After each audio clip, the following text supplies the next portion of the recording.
Hello and welcome to the Rangers Journal charity live stream. My name is Kai Watson and we should have a fun day ahead. So obviously wait till a few people get in before I kind of get into what we're doing. Wait till we have a few people and then we'll kind of talk through what we're going to do today. I'm going to take this half hour to kind of talk a wee bit about myself and yeah, we'll just go from there. Should be a fun night, plenty of guests to come on. Obviously got a raffle going as well. If you follow us on social media, you'll see there's a chance to win a signed top by this season's squad. So all you have to do is enter the raffle of favouted the Just Giving link for the link to donate to the Rangers Charity Foundation. Favouted that comment, so go there, donate, just leave your name or social media handle, you've entered into the raffle. Like I said, top prize is a top signed by this season's squad. There's also a signed picture of John Lundstram. There is a painting commissioned by one of the podders, Stevie's wife. So Caroline's Pet Portraits. I have a painting commissioned by them. And two of Ibrox for 4, which again, kindly donated by the club. So the club have given us the two of Ibrox for 4 to give away and the signed top. So obviously that's the kind of top prizes for the raffle. Like I said, the link, Just Giving link is there. It's in the description for on YouTube and Facebook. So if you want to donate, just go through there, do the raffle. Towards the end of the night, we'll get the raffle done, then just go from there. Obviously, donating to a really good cause, a cause that helps the club, a cause the club feels very strongly about.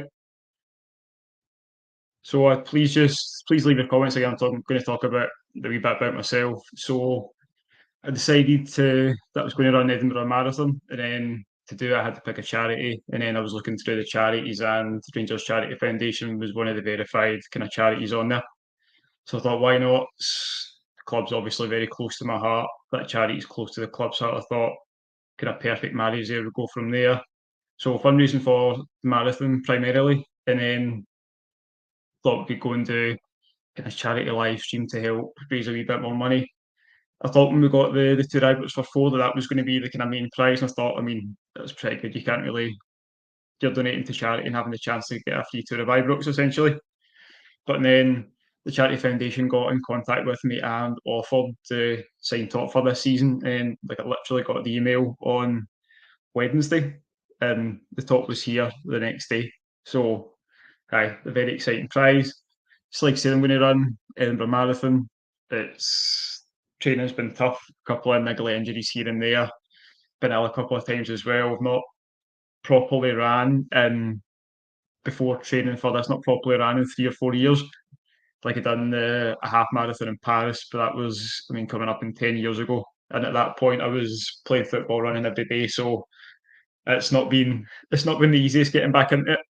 I know a lot of you probably know, like becoming a parent, kind of exercise takes a bit of a back seat. But I've let it take a back seat for way too long. So I thought the way to kind of give myself the proverbial kick up the arse was to sign up for a marathon. A few guys in my work are doing it. I was going to do it alongside them. One of them's a very keen runner. They just actually ran the London Marathon in like 2 hours and 40 minutes. So that's definitely not the type of thing I'm hoping to do. So anything, if I could get, like the aim originally was 4 hours, but like I said, a couple of niggly injuries and illnesses here and there's maybe kind of prevented that. So I think even like 4.5 to 5 hours I'd be happy with. Like it's one of those bucket list things. So I'd always wanted to do it. I wanted to get back into shape. And I thought there's nothing that's going to do it more than signing up for something that in my current state I wasn't capable of. So if you look in the comments, currently Scotty's going through some of the guests that we're going to have on. So for the first half hour, it'll just be myself, and then we've got Chris Paul coming on. So Chris actually hosted the podcast in the Rangers Run the other night. You probably recognise him from the Gallant Few as well. He's going to come on to talk about the charity he runs, Man On. So he's going to come on and talk about Man On. We're going to have a wee bit of chat about mental health. It's something that's very important. I know looking through our kind of analytics, the majority of our viewers are male. There's obviously a big stigma about mental health in males. So going to talk a bit about that. Then at 5 o'clock, we have Wilf Marshall coming on from the Rangers Rabble and Stephen Wilson will be making his podcast debut for us. Stephen does podcasts for the Fourth Official. He also writes for the Fourth Official. So he'll be coming on, making his debut 5:30. We've very excitingly got Rory Hamilton on. So the Voice of Rangers Europa League run will be on. And then we've also got Tomo joining us then.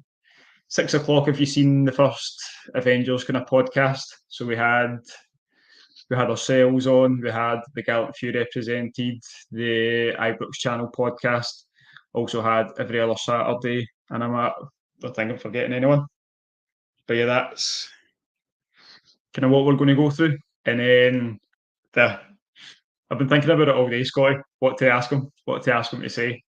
So I know he's going to take it well. Like I said, he spoke to Alan McCoy's for us, unfortunately couldn't kind of land that one. But the Rangers assessment also, sorry for forgetting, Scott McPike again. Scott does the Rangers assessment and runs SM Media. So those guys will all be represented at 6 o'clock.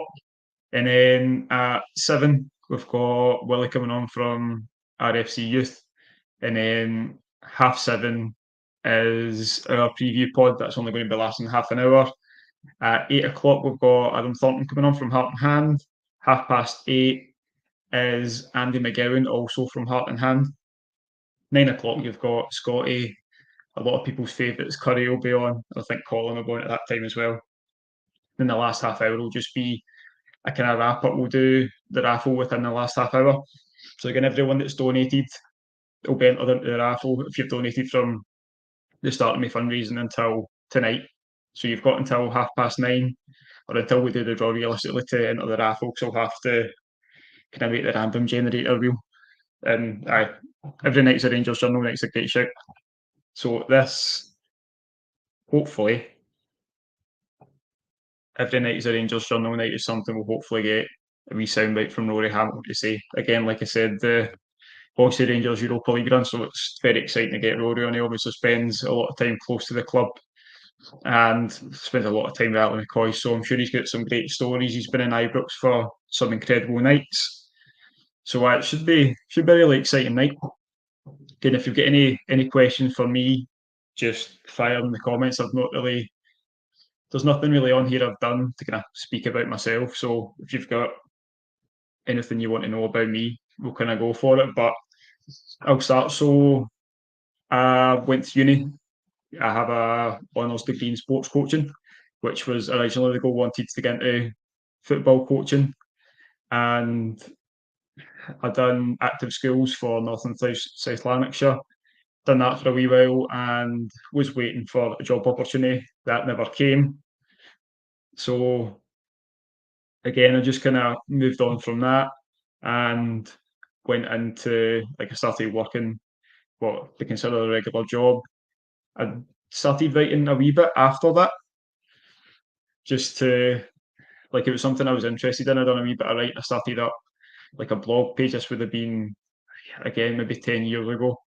So like 2014-ish, before the kind of boom of online journalism. Never really stuck to it. Stopped that, and then for a while didn't so much fall out in love with football, but I got back into football from writing. I started writing about player trading model. Started up a Medium page, and that page got, when I was putting it on Twitter, I was kind of started following some Rangers blogs and Rangers podcasts just to kind of get an idea of what was out there. And then at that time, I got a message from This Is Ibrox. So I started writing for This Is Ibrox. I went on their podcasts. A brilliant podcast to watch. I know we're obviously here to plug ourselves, but really good guys to work for. They gave me the opportunity to kind of showcase my writing.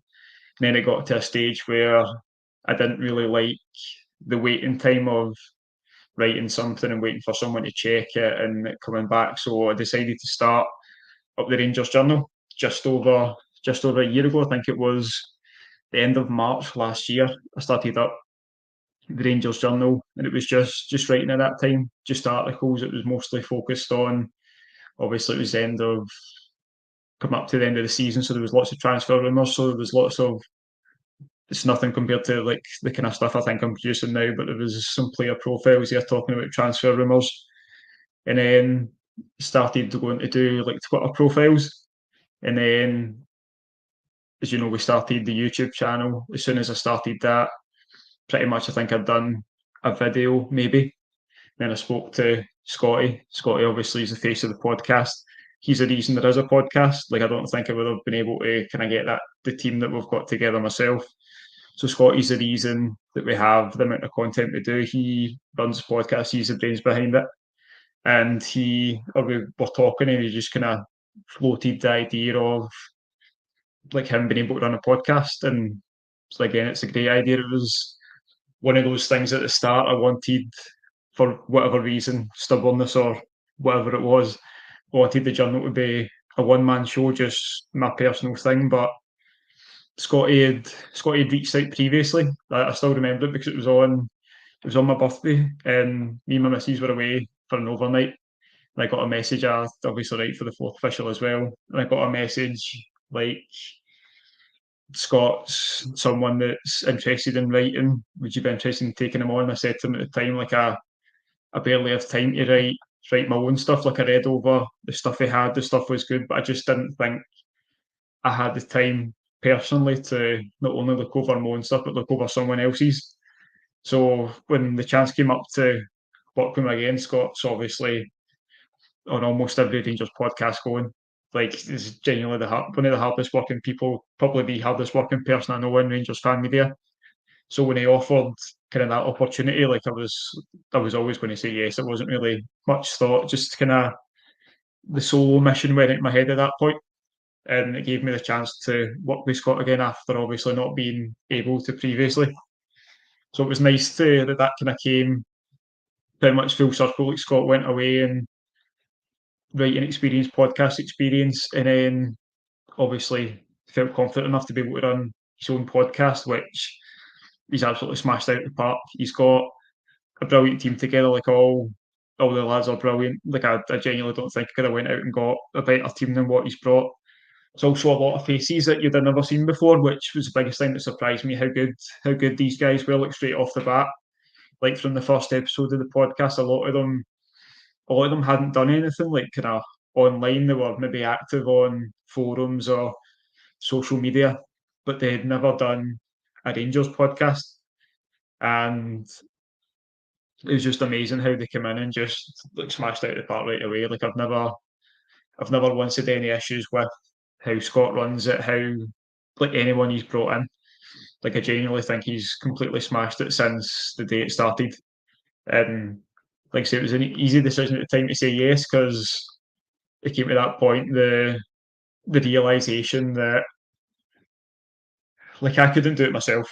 Like there's only so much you can grow as one person when you're doing team specific things. There's obviously people out there that do scouting, they do player profiles, but they are covering a broad range. See, when you want to focus only on Rangers and you want to grow a certain amount, like you can't kind of do it yourself. So I was actually really happy at the time. Like I wasn't actively looking for someone to run a podcast, but when Scott approached me, I was like, yeah, class. Like I'd seen him on podcasts before, and the fact that he was willing to kind of take something, make it his own, and make it that good, like amazing. Like I've loved every second of it. And I know Scott is as well. We both work really hard. You obviously don't see my face as much, but like between all the stuff that goes on Twitter, the kind of blog stuff, the scouting and recruitment videos I'm doing during the week, like I don't work as hard as Scotty. Like I'm not saying that, definitely not, but still working hard enough behind the scenes that I think we've got a really good partnership going. By like any questions from me, just fire away. We've got Chris will be on in 10-15 minutes, and we'll be able to talk about a bit about Manon Inverclyde and what they do and the kind of importance of mental health and the importance of being able to speak about it. So, any questions? Fire away. And we'll definitely get you on, Kieran. 100%. If you haven't followed Kieran on Twitter, then you're missing out. I know he's not overly active just now, but just wait until the transfer window comes. If you check Kieran Scouting on Twitter, I'm sure if you put it in there, Kieran, I'm sure it's at Kieran Scouting though.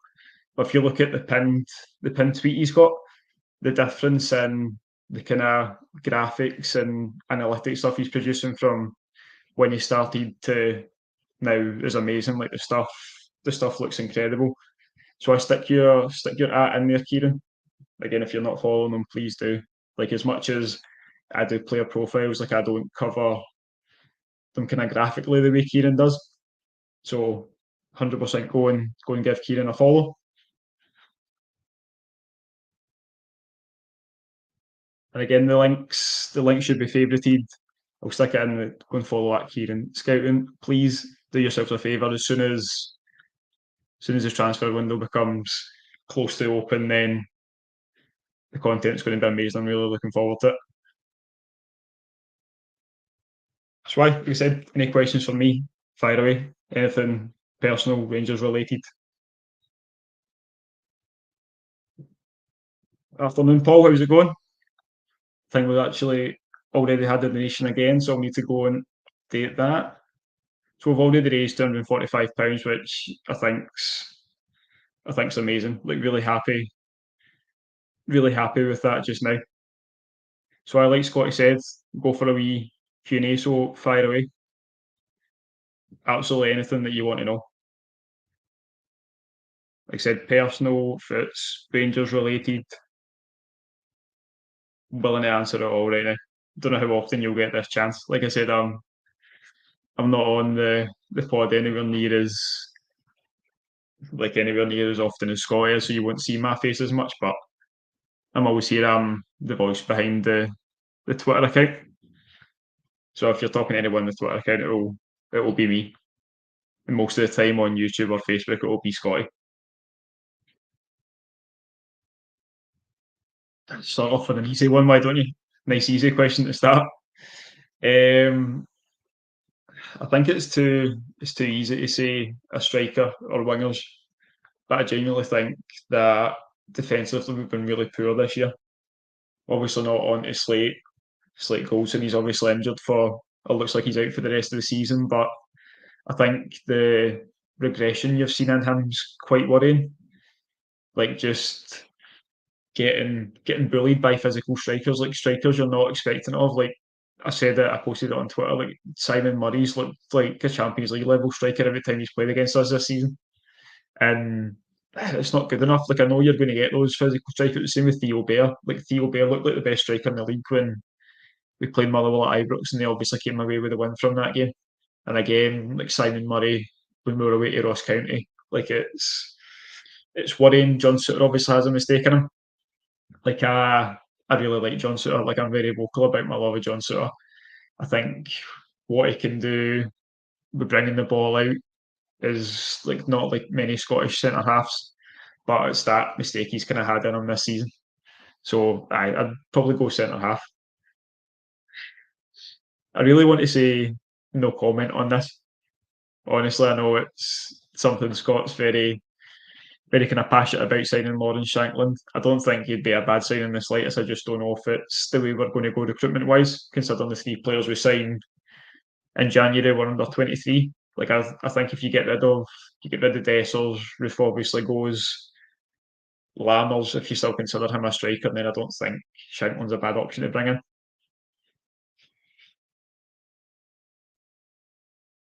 Ooh.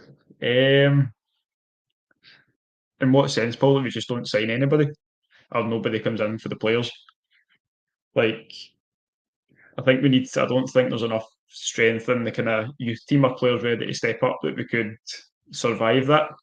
Like I think our time for playing youth players was when obviously we went down to the third division. We decided not to do that. We decided to go and buy the likes of Ian Black and John Daly, and like that was the perfect chance to build from the bottom up.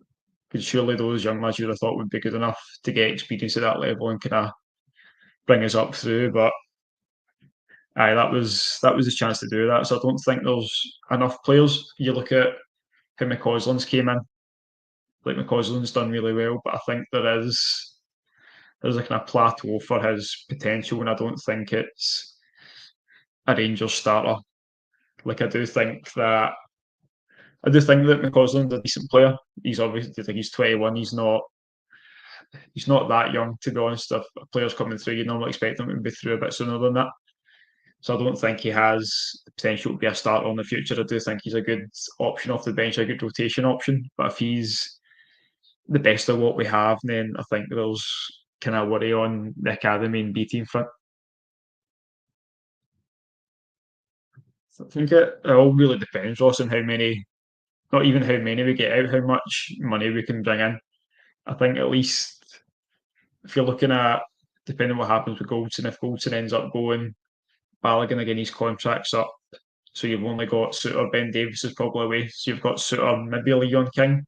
I don't know if he sees him as more of a six, like obviously Scotland under 21s use him, so I think you've got at least probably two centre backs to come in.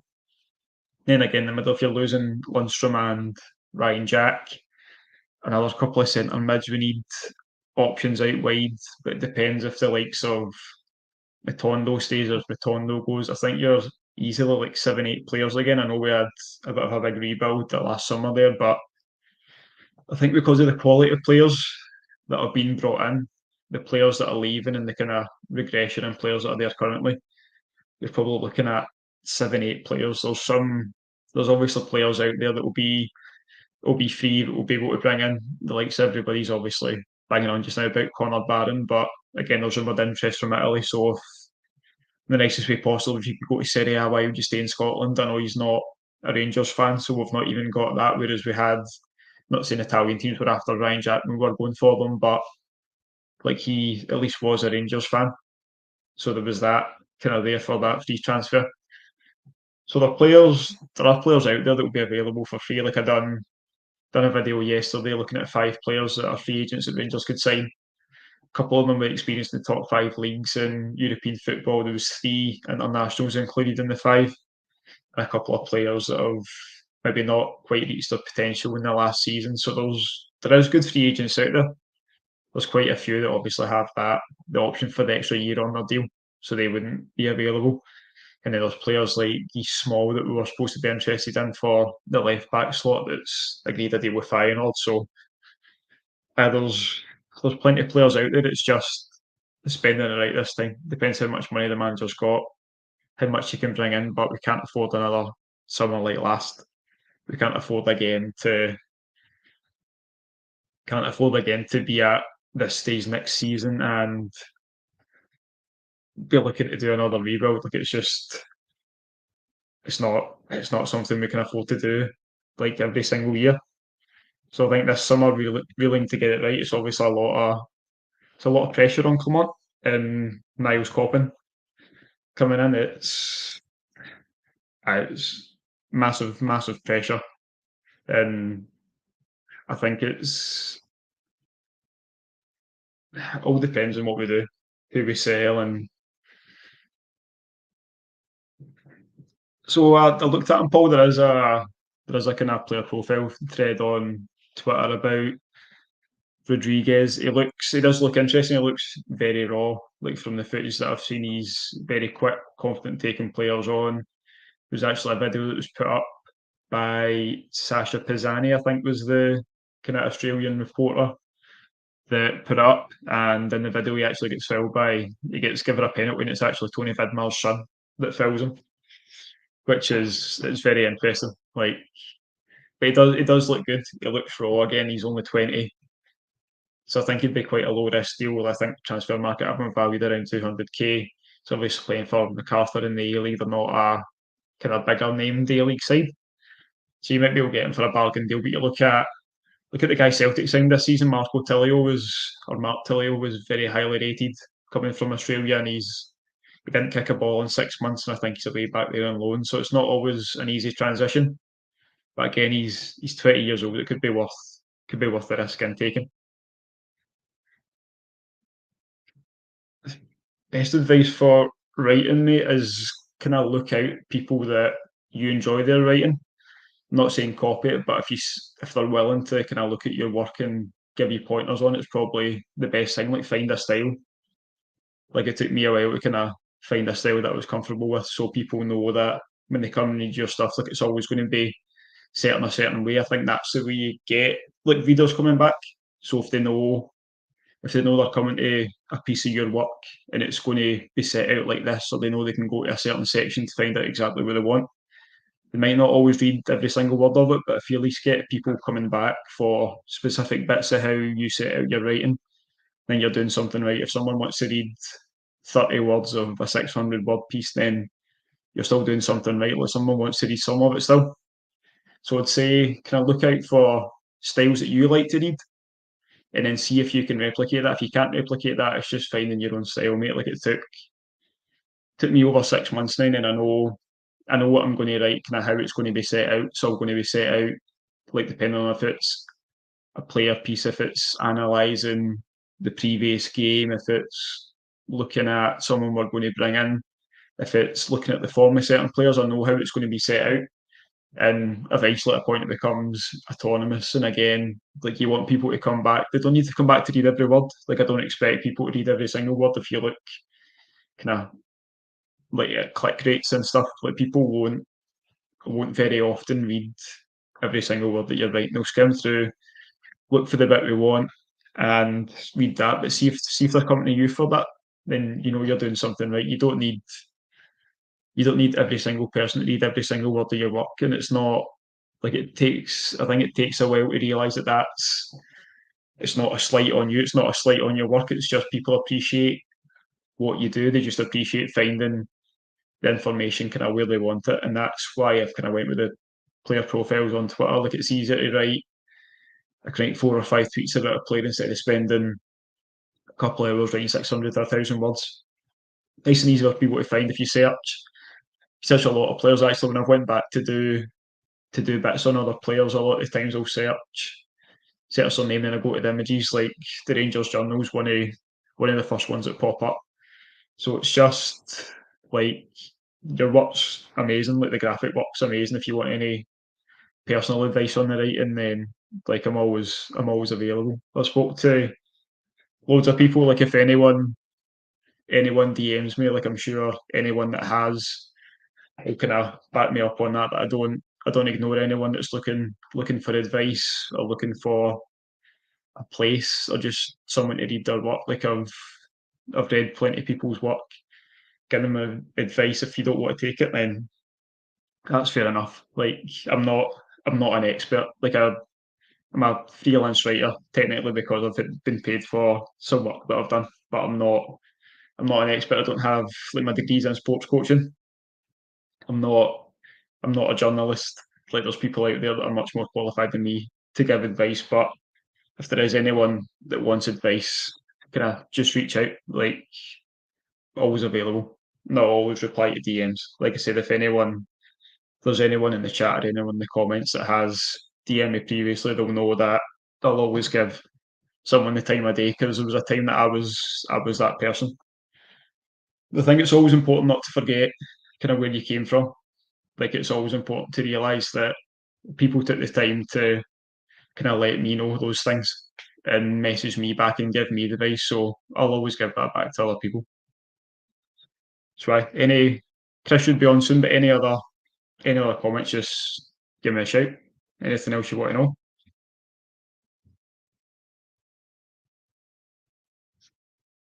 Again, massive thank you to everyone that's donating. Appreciate that, Curry. Again, Kieran as well. Like Paul says, always be humble. Be humble and be yourself. Is probably the best advice that I can offer. Like again, like I said, I'm not an expert on writing. Like I appreciate if people enjoy what I do, but I'm not qualified by any means. Like I've done a bit of work here and there, and but I'm not the subject matter expert. So there we go. All right, Tris. All right, mate. How you doing? Not too bad, mate. Not too bad.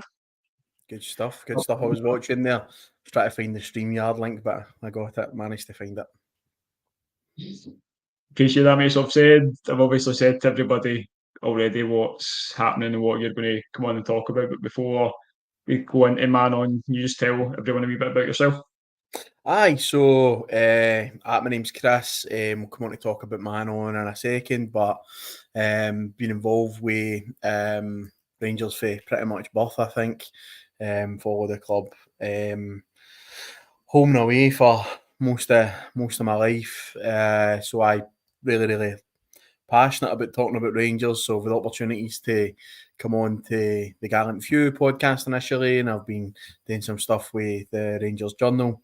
So I just really enjoy coming and talking about Rangers and engaging about the club. Don't get me wrong, there's a lot of highs and lows that come with following the club, as we all know, but I think it's always good to talk about it. So aye, that's just a wee bit about myself. Get 3 kids, 2 of which are well, youngest is starting to get into his football, but my oldest is Rangers daft, same as me, follows the club home, away, Europe. So aye, that's a wee bit about myself, mate. So I obviously had the pleasure of kind of hearing a bit about Manon in our trip halfway up to Dundee, unfortunately. Aye. Halfway there, didn't obviously manage to get the game, but it was the first time we'd met, got to know each other a wee bit. Again, it's amazing what you do. So please just tell everyone a bit about Manon. Aye, so for those that are not from Inverclyde, you've maybe not heard of the charity Manon. Inverclyde we are, but we essentially cover sort of west and central belt, different areas. We're not just based in Inverclyde or support people from Inverclyde. So probably to kind of give you the story about Manon, I'll dig into a wee bit of kind of personal stuff for me around why I started the charity. So probably for a good bit of my life, sort of people with mental health difficulties and struggles has always been kind of around me, whether it's friends or family members, whether it's my own struggles at different points. So it's always been something that's sort of been important to me. Always been something that I've felt mattered in life, and having good mental health and understanding when it's not good and how to support yourself and other people with that. So it was always something that sort of driven me. So most of my career has focused on supporting other people and communities through the third sector, through charities. So it's a privilege to come onto a charity stream and have a conversation with you about it. I've raised some money in the past for Rangers Charity Foundation. I'll talk about that later, but ultimately the sort of drive for Manon was personal. I had a family member who was really struggling with her mental health just before the pandemic, resulting in them experiencing suicidal thoughts and a suicidal plan. So after them spending a wee bit of time in hospital, I thought it was really important that we got them as much help as possible when they got out. So realised that there wasn't an awful lot out there for men to get help if they were feeling suicidal, and having lost a number of people in my life through suicide, I thought it was really important that something changed and there was something that could be done. So used a wee bit of my skills from working with charities and a wee bit of my experience of doing that and a wee bit of my life experience and lived experience to come up with a charity that was to support people quickly, no barriers, not the usual things that people may experience if they need to get help for their mental health, and come up with a name Manon. As most of you will know who's listening in and engaging, you'll hear that on the football pitch, you'll hear it at the stands when you're at Ibrox. And the whole point with that was to link with the football term, basically to say Manon meant that there was somebody close by in the community, somebody that you could engage with and somebody that you could connect with. There'd always be somebody close by. And the name sort of, lifted from that point of view.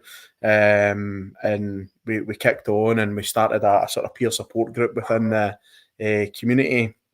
And it really developed for then. It developed on for that throughout the pandemic and driven through the rest of, the years up to then. We've supported 700, 800 people since then. And it's grown arms and legs really, but from an idea into a reality now, we're across schools and we're dealing with adults, we're dealing with education.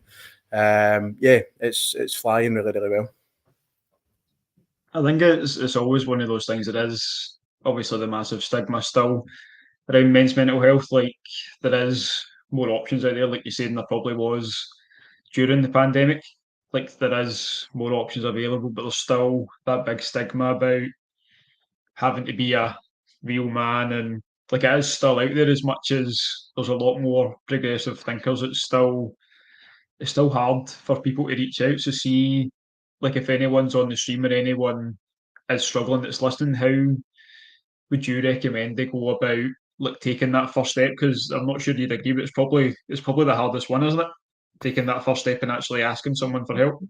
Aye, without a doubt. And I think it's a really difficult thing to do because especially if you've got responsibilities, you've got a family, you've got you've got a job, you've got things that you can lose in life. Some people try and keep it guarded and bottle things up and hide it from people, but it tends to come out in different ways. It tends to come out in maybe your patterns, your behaviour. Some people maybe drink a wee bit more. Some people turn to drugs. Some people turn to other behaviours. Some people turn to anger and violence, whatever that may be. But we've seen huge benefits in people coming and speaking and opening up. And if you're Inverclyde based or you're near Inverclyde or you can get to it within a decent amount, I'd fully recommend you come to our services and engage with us. It's an open door policy. There is other services out with across the country. There's lots more, but I think there needs to be more. I think I think there's a lot of onus gets put onto people to talk. And for our experiences, people are talking, but the systems around about them are still not working. They're broken. Where you're waiting, 18 months to get help when you're on a waiting list, or even just phoning a GP practice is a nightmare. Trying to get through. So it's really difficult because people build up that courage to talk, and then when they do, they feel that nobody's really listening to them. But for me, it's really important if you get that opportunity to talk, to do it. And I think when we go back to sort of male mental health and male suicide, and I know obviously it impacts children and young people, women as well, but specifically around men, there is a bit of a myth out there that men don't like to talk and they don't like to open up. I mean, look at us two on a podcast now. Look at all the people that walk around and engage with this content. Although we're talking about football, if you create the right spaces and the right environments, and you give men permission to talk, they will talk. I mean, we've had people who have been engaging with us for a number of years now, and sometimes we need to tell them to shut up to talk that much, in terms of groups, and we need to close the centre certain times and stuff. But if you create the right spaces and it's safe and you're the right relationships, there's no judgment, there's no stigma, men will talk, men will open up. We've just been programmed to think that we don't. So there's a lot of work that needs to be done with that, but the kind of on the ground level, the message for me always is, reach out to a friend or a family member, and also probably flip it around the other way. If you are, maybe worried or concerned about a friend or a family member, if you're maybe in a WhatsApp group and somebody's really quiet, and it's not like them, if their pattern of behaviour starts to change, if they're maybe, you're maybe asking your pal to go out nights out and they don't come, it might be nothing, but it might be something. So it's worth asking. It's worth doing that check-in and seeing how they are, because that quietness and changing pattern and behaviour might be down to they just can't be bothered going out anymore, or they just maybe want to do other things, or it might be down to that they're struggling and they don't know how to communicate it. So I think we've all got a part to play in that, as pals, as friends, as colleagues, as people who do podcasts with each other, as people that's in WhatsApp groups, as Rangers fans. I think it's really important that we all sort of carry that forward. But a lot of that messaging I think is really important. There was a YouTube video recently, and somebody might say in the comments what team it was. I want to say Watford, but it might not be Watford. I think it might be Norwich actually. Now that I'm thinking about it off the top of my head, and it was it was Norwich, unless I'm corrected, but it was a mental health suicide prevention message, and it was two guys going to the football, and it sort of showed you through a time lapse throughout the season. And one of the guys seemed really down and the other guy seemed really upbeat. But by the end of the video, it was the guy who seemed upbeat who actually took his own life, and his seat was empty at the end of the season. And I thought it was really powerful, because some people, put a mask on and they hide, and they hide those feelings and those expressions and those emotions, and sometimes they're at risk as well. So it's just always good to check in with pals, check in with people, how they're getting on, create that culture where we do that. Because then it gives permission to say that you're struggling. It gives permission to do it. Whereas if we don't do that and we don't have that culture, then you'll find people will put the mask on and they'll bury it away. So all those things are really important for me. I think, like you say, it's important to not just speak to the ones that are that seem like they're down. If you noticed any kind of, even if it's a small behavioural thing, like you say, if you know somebody that's just kind of quite level-headed and that, then all of a sudden they're really upbeat and positive about everything and kind of in your face about stuff and not so much flaunting it, but like try to make it look as if they're all right, or like going that step beyond to make it look as if everything's fine. They might be, like you say, the ones that are most at risk.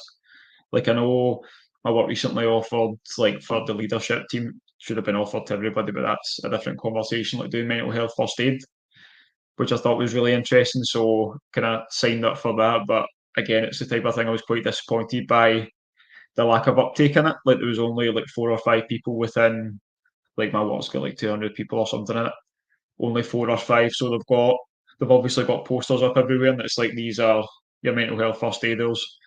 Like these are the people you can speak to, but it shouldn't need to be like that. Like as much as you're qualified in talking about mental health, like people should feel like they should be able to talk to anybody, and it's again creating that environment. And as much as it's good to have a support network, it's still sometimes important to step out of that and talk to somebody that's not as close, which Yeah. is why like charities like Man On, things like you're doing is so important that people know that. I think sometimes people feel more scared of talking to people that they know, obviously for all the stigmas around mental health that people are like not well or broken. It's like people feel that within themselves. Like I know sometimes I don't realise that something's tough until you speak about it. Like I've done it personally myself, like talking to my missus sometimes about stuff that's kind of happened in the past and going, it's not until you really say it out loud and properly think about it, and you're like, that was quite tough, Yeah. and you've not dealt with it, but just getting it out there feels so much better. Like in that was kind of really hit home for me. Like there must be so many people out there that have went through stuff that have just suppressed it and never dealt with it, and it's always like they'll always have this feeling at the back of their mind that something's not quite right or something's not been dealt with, and it's just finding who to talk to, like just finding that person. And again, that's why like myself and obviously everyone that's came here for help really appreciate the work that you do, and obviously everybody else that does it as well. But it's just refreshing to see how much more options there are out there now. Yeah, I think that's important. Like one of the things that I think is really important, and a couple of people mentioned it, and I was checking the comments here and what was coming in, but a couple of people were mentioning it there about a sense of community and how we can kind of support each other. So when you look at even one of the things that blows me away when you do these, when you do the Rangers podcast and you come on and you get the guys commenting and communicating with each other and stuff, I think that's brilliant because, they get to talk to each other, they get to engage with each other, they get to engage with you guys. Some of them, it might be their chance to get a break for whatever life it is. If it's work, it's annoying them. If it's family stuff, and that sense of community is really important. And that's one of the things that we've fostered, I think, doing in Inverclyde and the other areas that we're looking to kind of go into, as we move forward, whether that be North Ayrshire or Renfrewshire or various different places. It's getting that sense of community for people so that they don't feel alone. They don't feel isolated. They feel connected to other people.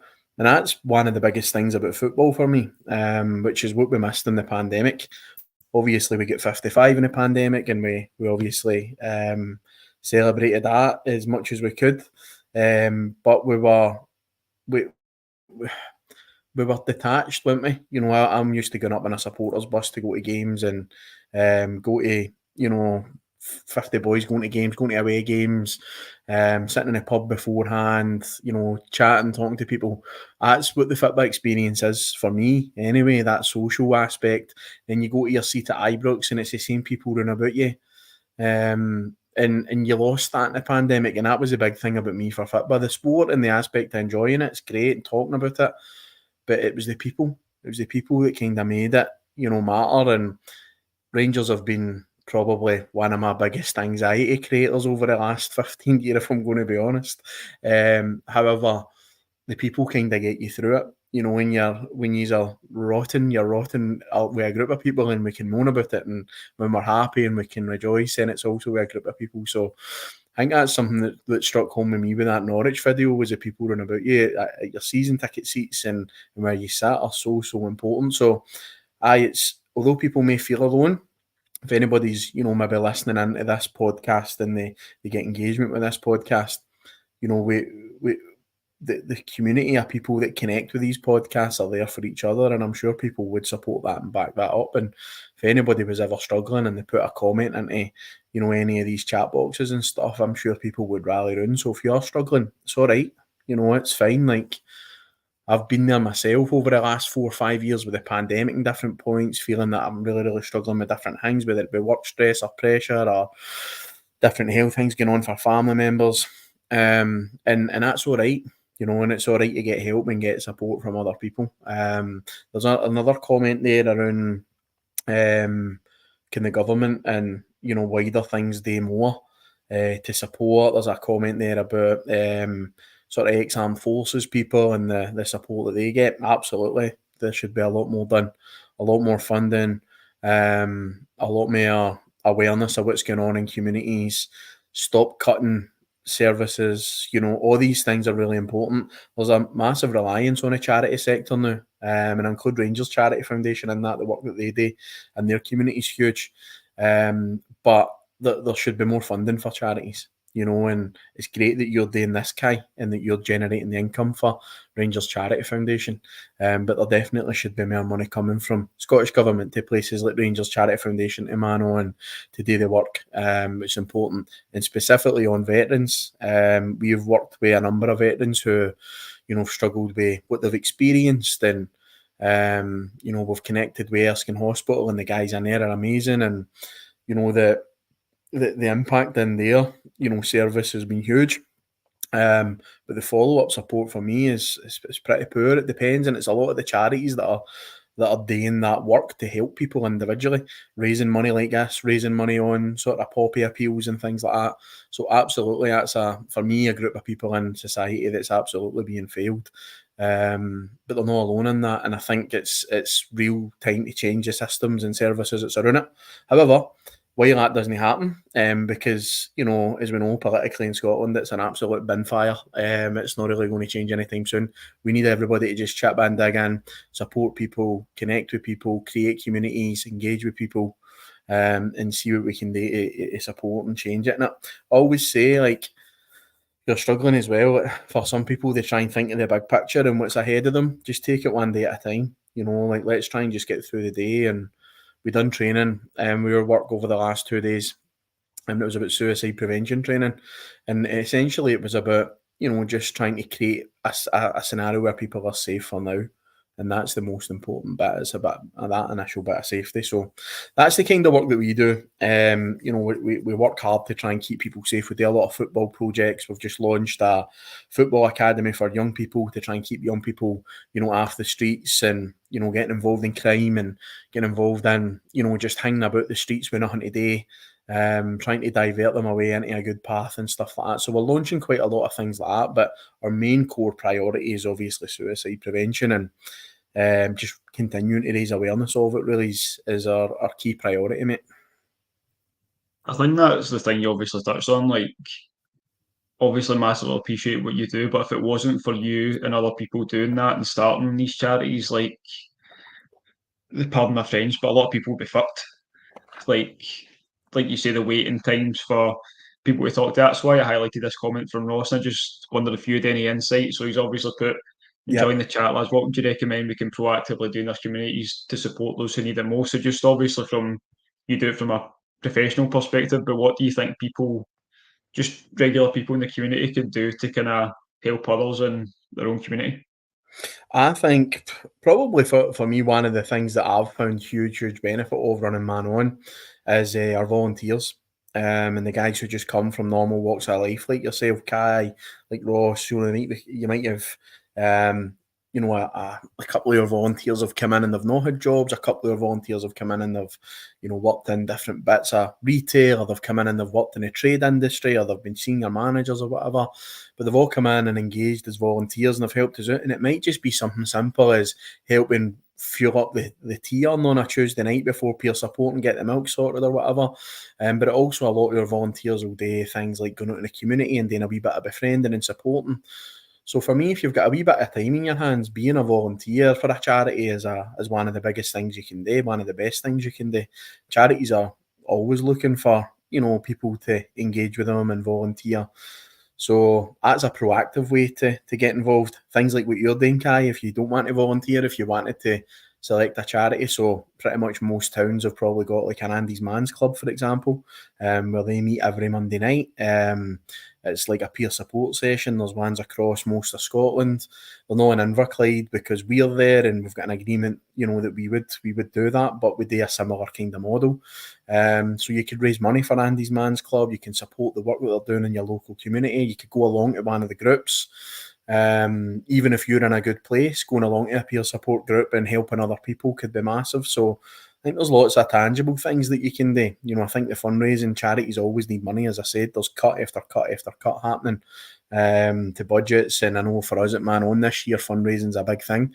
So giving up your time for any of that, it's massive.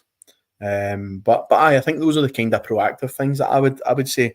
Just generally, sort of in your community, probably just being aware and alert to it. If you can get yourself onto any sort of training courses that are going on to raise awareness about mental health, if you can do anything online, any courses to raise a wee bit of awareness about what to spot. There's lots of things pop up every now and again to just increase your own awareness of it.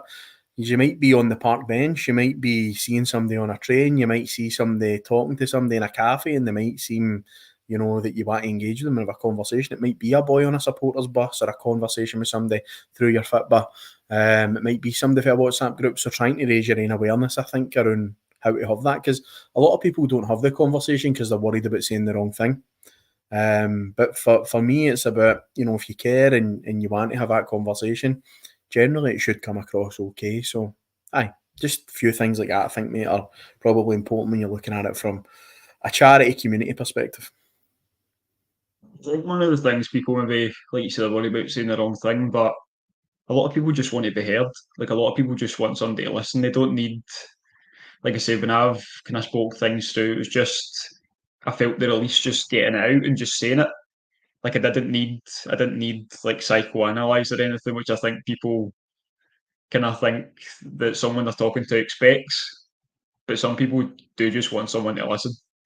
Just want to know someone that's there to listen. Like you see quite a lot of it on Twitter these days, like people struggling. I'll always reach out and say, like, you might not want to speak to me, but if you do, like, drop me a message. No one's done it so far, but I think even the last like couple of weeks, stuck 5 or 6 messages out. Just doesn't matter if it's someone down south, if it's a Rangers fan, I don't care if it's a Celtic fan, like that doesn't matter. Like we're all humans at the end of the day, do you know what I mean? It's some people just want to be heard, and that's why it's not always complicated. It's not always something to fear. There maybe will be some people that want to hear like a resolution to the issue they're having or want suggestions on how they can change it, but some people just want to be heard, and I think that's what a lot of people worry about, and they think that they're not like qualified. Do you know what I mean? That they don't want to kind of offer that ear unless in case someone goes about what can I do to fix it. But a lot of people don't. Some people do. A lot of people just want to be heard, and I think that's the main thing. Just offer your help out. Like you're not going to make it any worse at the end of the day. Aye, without a doubt, the more people who engage with it, the better. I think one of the biggest things that we still face is lots of stigma, lots of shame, lots of pressure around it. I think there was opportunities probably in the pandemic where everybody was impacted by a lot of things to change things, but a lot of that kind of came back. But you mentioned something there about listening, and the main bit of feedback that we get from people and the members, the 700-800 people that have engaged with us over the last 4 years plus, is just being listened to and being heard, and having somebody sitting across for them who maybe has a bit of understanding for their own experiences, that they can just sit and listen to somebody's experience or listen to their story. Maybe not have all the answers, because who does have all the answers, but having that sort of safe space to have that and not be judged, I think for people is really important. And I go back to it for men as well. Like, I think it's really, really important because there is for, people, there's a generational thing where, you're told as a kid, you don't cry, you don't show emotion, it's weak. You're brought up in, a rough housing estate. I get brought up in a high rise flat. It was sink or swim. It was a pretty tough environment. You throw in people's maybe experiences with trauma and different adversities growing up, then you kind of have a wee bit of a tough exterior that you want to try and make sure that nobody sees behind that. But reality is that you need to do that. You need to kind of let that down. You need to let that guard down. But to do that, you need the environment to do it. And when somebody listens to you authentically, genuinely, you don't really care what qualifications they've got. You don't really care that they've got 10 degrees and they went to uni for 15 years to become that. You just want somebody that's going to listen.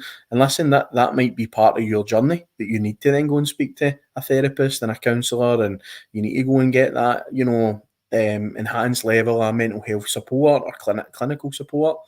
But in the world that we're in at the minute, it's very difficult to get that. It's very, very difficult. It's not really there unless you've got private money that you can fund and you can go and get support and jump queues. Then you're really kind of stuck with what's there in the services. So for me, it's really important that normal people can have the conversations to listen and help people, and that's been part of our movement. It's about putting people in these volunteer or wellbeing worker roles that have got their own lived experience, their own passions, their own experiences in life that they can give back to other people, and it's been life-saving. It's been life-changing.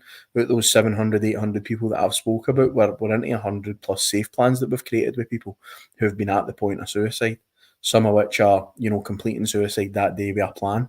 And without our service being there, would they be here? Probably not. Probably not. So it's really, really important that those key messages for services like us are heard as well, so that we can start to make big changes, not just changes at a local level, but at a national level, and push forward that. But again, our main priority is just making sure the guy that comes through our door every Monday, Tuesday, Wednesday, Thursday, Friday is supported. Yeah, 100% speak for everyone, mate. When we say massively appreciate what obviously charities like Man On and others do, like it's key for everyone. Everyone needs somewhere to go at the end of the day. Like you say, if it's we spoke about kind of the courage, getting the courage to speak earlier on. See if you're waiting for the NHS and you find that courage to speak. See by the time you get to see somebody, you might have lost that. You might not want to speak about it. It's obviously tough to see everyone instantly, but it is like it's a switch at times. Like you see it for kind of everything in life. It doesn't just have to be talking about your mental health. If you want to bring up something that you know is going to maybe cause an argument or an uncomfortable conversation, like one minute you're right in there and you're going for it, and the next minute you don't want to do it, you don't want to hear it. So that's why it's so important that charities like Man On are out there, that people can really get the help that they need as quick as they can. So I just want to say massive thank you for coming on, mate, and a massive thank you for what you provide. Nah, no hassle, mate. No hassle. It's a pleasure to come on and talk about what we're doing and support what you're doing here. As I said, I've raised money for a Rangers Charity Foundation before. Get invited up to Ibrox for a nice wee do, which you might get if you get over a certain amount. But Big Blue Heroes, they used to call it. So went up and met. Who was it? It was a player.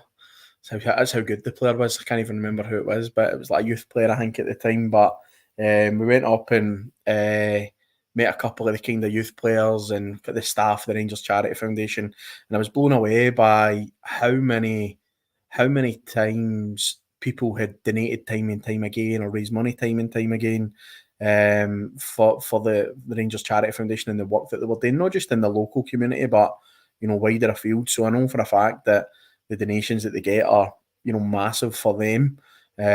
So I'm glad to come on and support it work, mate. And hopefully the rest of it goes well, mate, and hopefully we have a good weekend supporting Rangers. I'm actually going over to Belfast tomorrow for the Linfield Cup final, so they're playing Cliftonville in the Cup final. So going to be travelling over for that and then back for Ibrox. So good weekend ahead for me, mate. But I hope your rest of your stream goes well.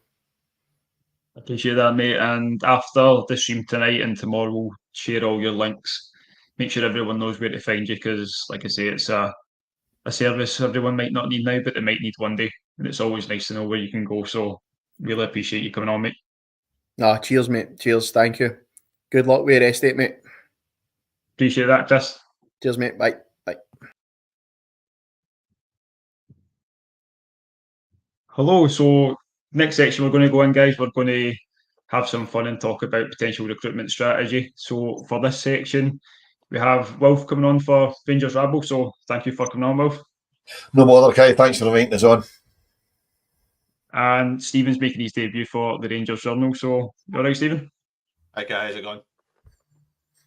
So, I'm going to start off with a really easy question and talk about the position that you think needs strengthened the most. So, I'm going to come to you first, Will. So, looking at this season, who's already we know is leaving or potentially leaving, and who you think might leave in the summer, what position do you think the recruitment team should be focused on? I think really we're desperately needing a goal scoring centre forward. I mean, Cyril Dessers is, he's got 20 goals, that's great, but a Rangers striker should be getting, in the league we play in 25, 30 goals by this point of the season. So I think we need a goal scoring striker. Now, they're not easy to come by, and obviously they're not cheap. But the sad reality is we need players in every position, which is going to cost money, and I'm not quite sure where all that's going to come from, to be perfectly honest. Yeah, like you said, the 20 goals from Dessers is good, but it's when you think about how many he could have. Like when you look back at the numbers, when we look back at the numbers in 5, 10 years, we're going to be like, oh, do you know what? Dessers maybe wasn't that bad.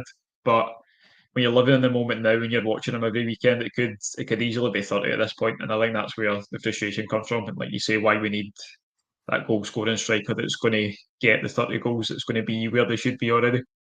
Yeah, it's the big chances that he misses. I mean, even just looking back a couple of weeks to the Ross County game, we're not playing well. We're a goal up. It's just on half time, and he's got an absolute sitter. In anybody's language, it's a sitter, and he puts it in the car park. He scores that, we win the game. We're still in the box seat for the going for the title. Any striker that scores goals on a really regular basis scores that. I mean, that it really is a tap-in. It's frustrating because he scores the ones he shouldn't scores, and misses absolute sitters like that, which, we need somebody that we can rely on to score, because the amount of chances we make. I mean, I'm not a stats guy. I'm a bit old school. I'm not into the XG. I don't really understand XG. So, they say, well, we had XG this and XG that. To me, it's what my eyes see. And the chances that he misses, a proper striker really should be scoring. I mean, everybody says to me, well, Ali McCoy missed loads of chances. He did, but he didn't miss ones that he should.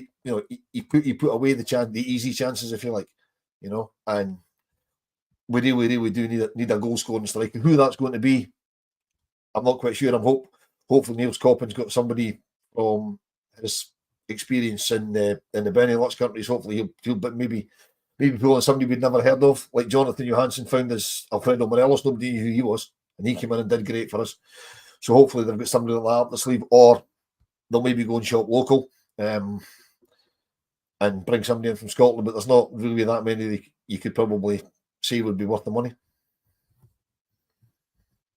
Do you agree, Stephen? Do you think strikers are the main priority, or would you focus on somewhere else? I mean, it'd be easy to say a cop out and say pretty much everywhere bar the goalkeeper. The way the seasons went, it's like you've 1 minute you think we're solid in the area, then the next minute we're shitting goals left, right, and centre. The striker is an interesting one, obviously, because you talk about Dessers and his stats and his goals on paper. It looks all right. I work with somebody who's Nigerian, and every time I tell him that Dessers is getting absolute pelters, he says, but he scored this many goals and he's this, and it's like, yeah, it's absolutely baffling at times. He's the most Jekyll and Hyde striker I've ever seen. But I think at times I think the wings is a big issue. I think we noticed when Rangers were in the peak of the season where they were playing really well between probably in the full of February, we were getting natural width. It was causing problems. We had plenty of pace down the sides. And then when obviously the Cortez got that injury at Kilmarnock, and then we had to start going chopping and changing in that position. And playing the likes of Fabio Silva, it was just too crowded out. So I think the way Clement wants to play, we need some guys with some natural width, with a bit of pace, and who could probably deliver for the strikers. Because I think at times the bigger issue, I think the Celtic game at home, this was more prominent. Dessler's had paper. Dessler's didn't. I don't think Dessler's actually played that bad, but it was the three behind them in that first half: Scott Wright, Fabio Silva, and Tom Lawrence, who just could not supply anything to him. So I think to have guys who can support in that particular role would be maybe quite handy. Who could deliver and get some assists, because I think that's something we really lack in terms of creativity at points. We've had it. Sima's done not bad with it, but it's whether Sima's still going to be here is the question. Matondo, I'm a big defender of Matondo, and who follows some of the stuff I do on other publications will know I've defended Matondo quite a lot, but he just doesn't deliver from the start. He's only good for an impact, so we need somebody who can come in at start and provide these type of chances for our strikers to get get something from it, because at times, and Dundee is a great example of it, we just did not look like we could create anything, so we just need that creative spark, I think. And hopefully with the strikers, if Dessers is still here, Danilo's still about, we could get a bit more ammunition into the box next season. So looking at, just when you mentioned Sima, so we've got 3 players on loan currently. Obviously, Sima, Cortez and Fabio Silva. All those 3 players, start with you, Arthur. Is there anybody you would keep, anybody you're desperate for the club to retain for next season and beyond? Well, I'd like to keep Sima and Fabio Silva. Fabio Silva can go. Sorry, he's already said he's away. So Cortez and Sima, I'd like to keep both of them if it's affordable. It's a bit concerning for me that they're both in fairly serious injuries, and you don't know how a player is going to come back from an injury, particularly a player that's main attributes is pace. I really like Cortez in the small sample that we saw of him before he got injured.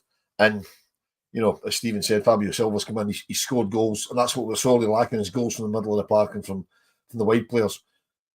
So if Fabio Silva, I keep saying Fabio Silva, I don't mean Fabio Silva, Abdullah Sima, sorry. If Abdullah Sima and Cortez can come back off their injury the same way they were before they get injured, I'd like to take them both. I think Cortez is more affordable. I believe there's an option to buy there, and I don't think it's ridiculous. I think Sima's possibly out with what we can afford, given that the amount of surgery we're going to need to do to the club. And as I said, they've already said that Silva's going back where he came from, so that's okay. We wouldn't want him anyway. He's not really impressed. He's chipped in a couple of goals, but not the player I thought we were getting. I'll just say to you, Stephen, so obviously in terms of Silva's going to go back, not that I'm assuming you'd have wanted him to stay anyway, but Cortez and Sima, out of the 2 of them, who would you be most desperate to keep, or again, would you want both? In an ideal world, I'd like to have both. So as both said, I'm not in any great rush to keep Fabio Silva. £40 million, whoever it was, Porto or Benfica and Portugal got for him. It's one of the deals of the century. He's got capabilities at times, but I just don't think he's a top-class striker. I just don't think he can handle a league like this. I think he needs a bit more time and space, and he's never going to get afforded that playing up here. Cortez I thought was exciting when he was here. I liked. I mind when he came on. I think it was in the Scottish Cup, Ibrox in February, where he was chasing down every ball into the corner flags. He was just showing a bit of grit. It was quite refreshing to watch from our wingers who didn't usually do that at times. It's just obviously quite unlucky to get that injury at the point he got. So I would like to keep it. He's young as well, so there's plenty of potential in that one. I think it kind of fits the model that Rangers would like to get, to kind of sell him on for potentially quite a bit of money, which would be good. But I think he's a bit maybe daft not to go for him, especially if we do have an option. Sima, ideally, as I said, I'd like to keep him because the goals he's tipped in, he's been vitally important, especially in that first half of the season, where no one else was really doing much in an attacking sense. When Clement was just starting to get his philosophy down, I'd find it hard for Brighton. Brighton would probably want to get some sort of investment. We know what the Brighton model is, getting the guys in cheap and selling them on for a good bit of money. Even though Sima's not done much in a Brighton shirt, they maybe feel they could recoup something more for him that I don't think Rangers would be willing to spend, especially given what we spent last summer, what we might have to reinvest in this team coming this summer ahead. So I think it might be difficult to kind of keep him, but if we have the option there for a decent price, I think it'd be a no-brainer. Especially, he wants to come back. He seems like he really likes being up here and he likes the atmosphere up here. So if you get a guy who's willing to play for the jersey, I would absolutely snap it up. It's just, and if you look at how Malik Tillman's done since he left here, the whole thing of, there's a lot of talk at Tillman. Many people rated him. Look what he's doing at PSV, and he's probably going to get a good move eventually now. So I think if the option's there to get him at a decent price, yeah, absolutely go for it. Obviously, talking about the price for Seaman, there's not anything guaranteed. There's no option, and people obviously always refer back to if he's only got 1 year left in his deal, as if Brighton aren't this really smart club that would try and tie him down for another couple of years. He would obviously have to agree the deal, but I'd imagine they'll maybe try and extend that contract by a year, loan him out to one of the top 5 leagues and see what he can do there. He obviously had a spell in League One last season, didn't do that well. He's obviously came here. I think the biggest issue for me, like RFC 72 said, is the muscle injuries. Obviously, a player that relies so heavily on his physique and his pace to break through, like picking up these constant muscle injuries, and he's 22 still, 22, 23. I think could be a concern. So if he's going to come in and contribute for 2 or 3 games, and then about 2 or 3 like can really afford to spend, I'd imagine it would probably be at least 5 or 6 million on him. So I think Cortez is much more realistic. I thought he looked really good when he came in. Apparently, don't know if it was John Brown that came out and said it himself, but apparently John Brown was looking at him when he was playing in Colombia before he went to Lens. So that's one that's obviously been on the radar. I think he's more realistic. So I think it'd be interesting to see. I'd probably try and get another loan out of Lens. I don't know if they'd be interested in that, because if they put the option to buy in, they're maybe looking to get rid and kind of cut their losses there, because they don't play with wingers. Like when it came about and I was looking at why he hadn't played, I thought it was quite weird that they play like the 5 at the back with the wing backs. So I thought it was weird why you'd bring in a player that's, as much as he presses well and he's kind of hassling defenders, he's not that kind of fullback that will go both ways. So it just seemed like a weird signing. I think there's a point they might want to get rid. But going players that contracts are expiring, so looking at like Barisic, Lundstram, Roof, I think John McLaughlin's going to be away as well. Was there anybody, Ryan Jack, I'm sure. Is there anybody that I've missed into Wilf? Is there anybody that's contracts expiring that you'd be really keen for Rangers to keep for next season? No, the ones that we know that contracts are expiring, I wouldn't be keen to keep any of them, to be perfectly honest. I mean, there was a few months ago, there was a clamour for people saying keep Lundstram because Lundstram's come on to a game. He's had a decent 3 or 4 months in the last 2 years. You know what I mean?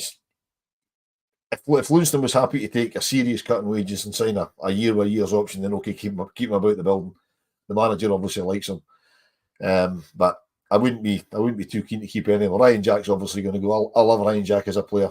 I mean, there's games recently that we've been crying out for Ryan Jack in the midfield, but he's too injury prone. We get nothing out of him. Our biggest problem in the last 2 or 3 seasons, and particularly this season, we've had far too much money sitting in the stand injured on a regular basis. You know, I mean, I think somebody did the calculations that if all out of contract players go, we're probably saving over 100 grand a week in wages. That's an awful lot of money to reinvest, because we're going to have to be very, very smart, as we've just said. You know, we're going to have to bring in lots and lots of players, and we're going to have to be really smart on the deals.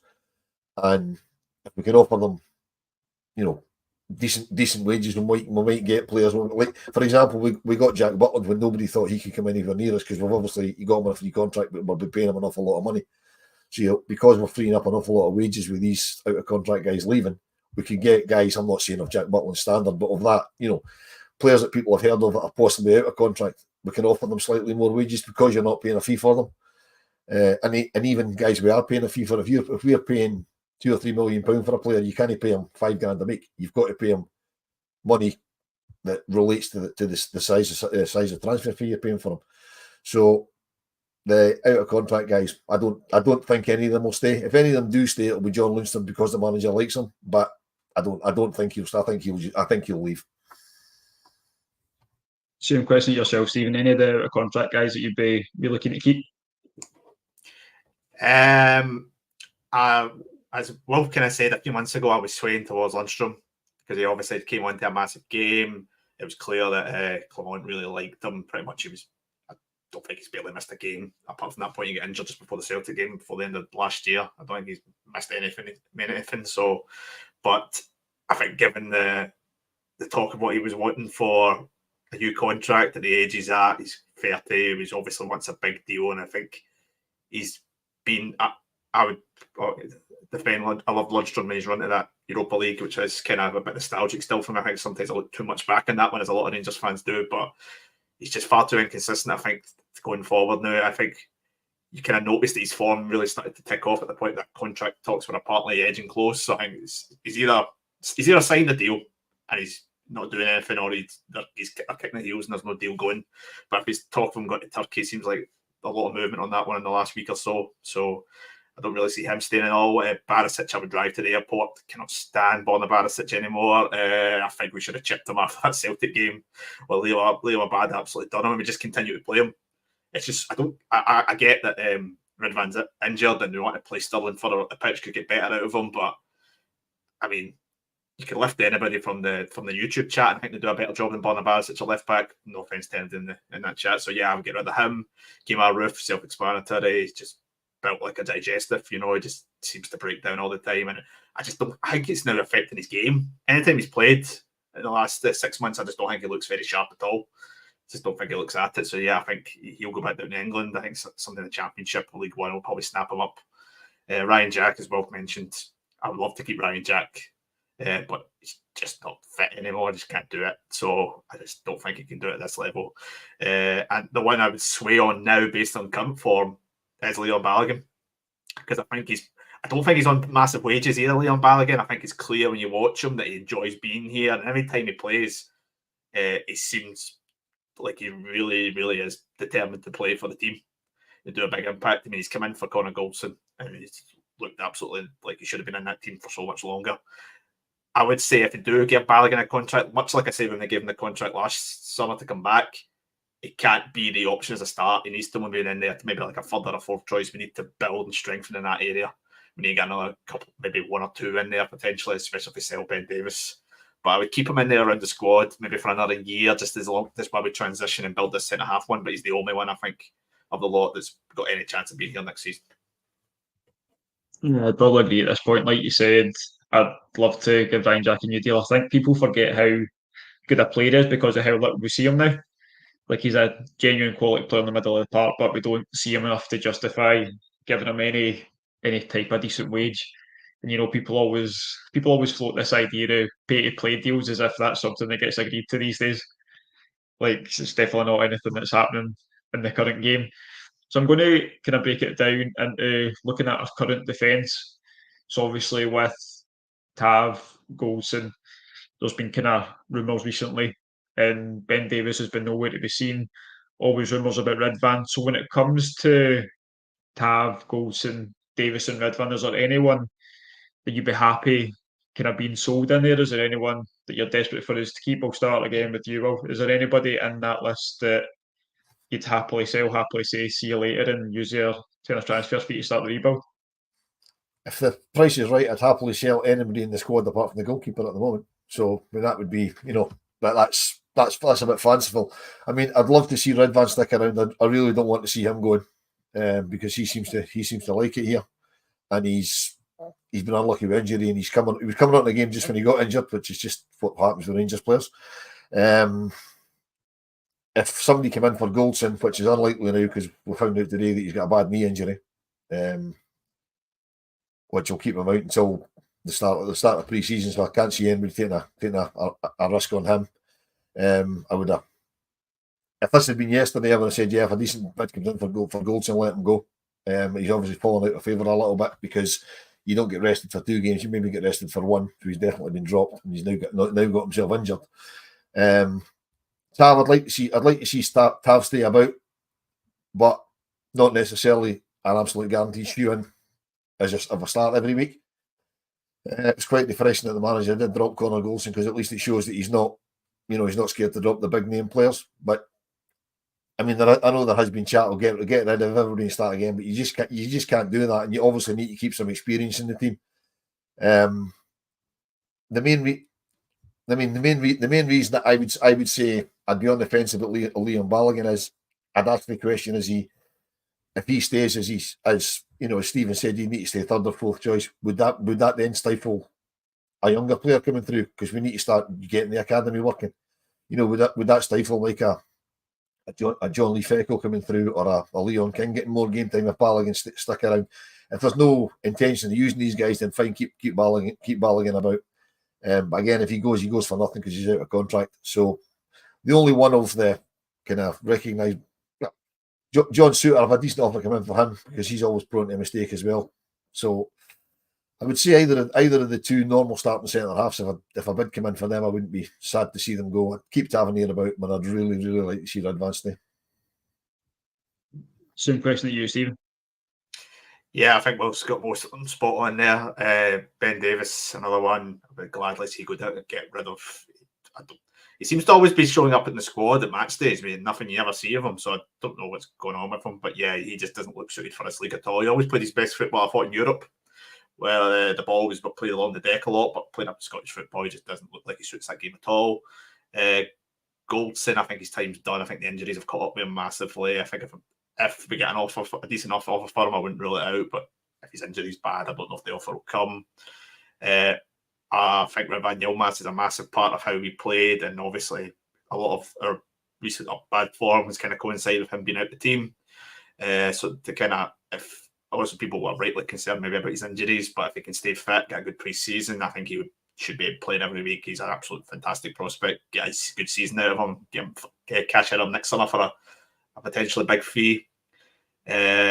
Tavernier, I think we got to keep Tavernier at some point, even if we eventually start to phase him out, potentially start playing Dujon Sterling as the first choice right back. I think Sterling's got to be one of the pivotal points of this team in the coming years. And I think John Suter would need to be a decent enough bid for him to stay. I think he's still got enough quality and talent to play in the Rangers team. I think his confidence has been majorly dented in the last few weeks. But the homegrown rule, I think it would need to be a substantial bid for us to sell him. I can't see him making a substantial bid, but I think he'll still be here pre-season. He might have a role to play. We maybe need a couple more to kind of improve on him. So looking at more kind of forward-thinking players, there's not that many players at the base of midfield. Lundstram's contract's obviously up. Diamande were signed in the summer.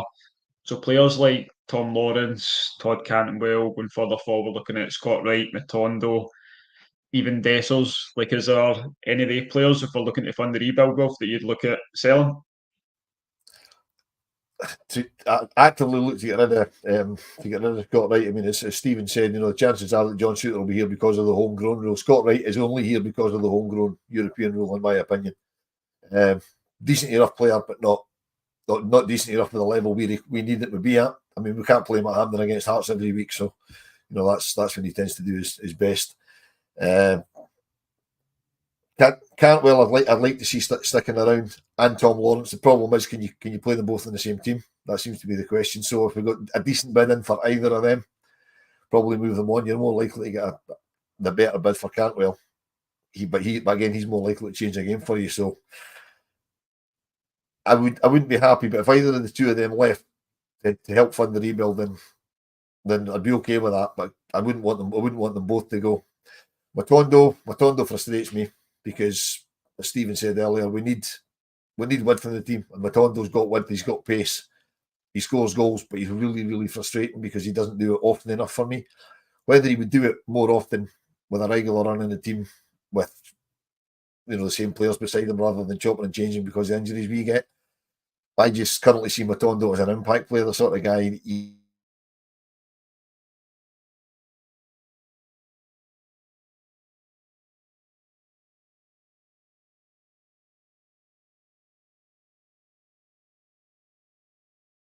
most of them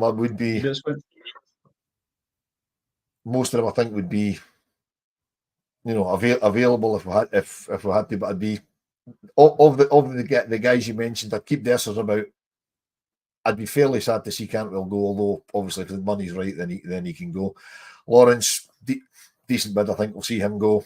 Scott Wright, I'd be actively trying to get rid of him. Matondo, I'd be actively trying to get rid of him, because I believe Matondo's on quite a decent wage as well, which again we could reinvest that in somebody else.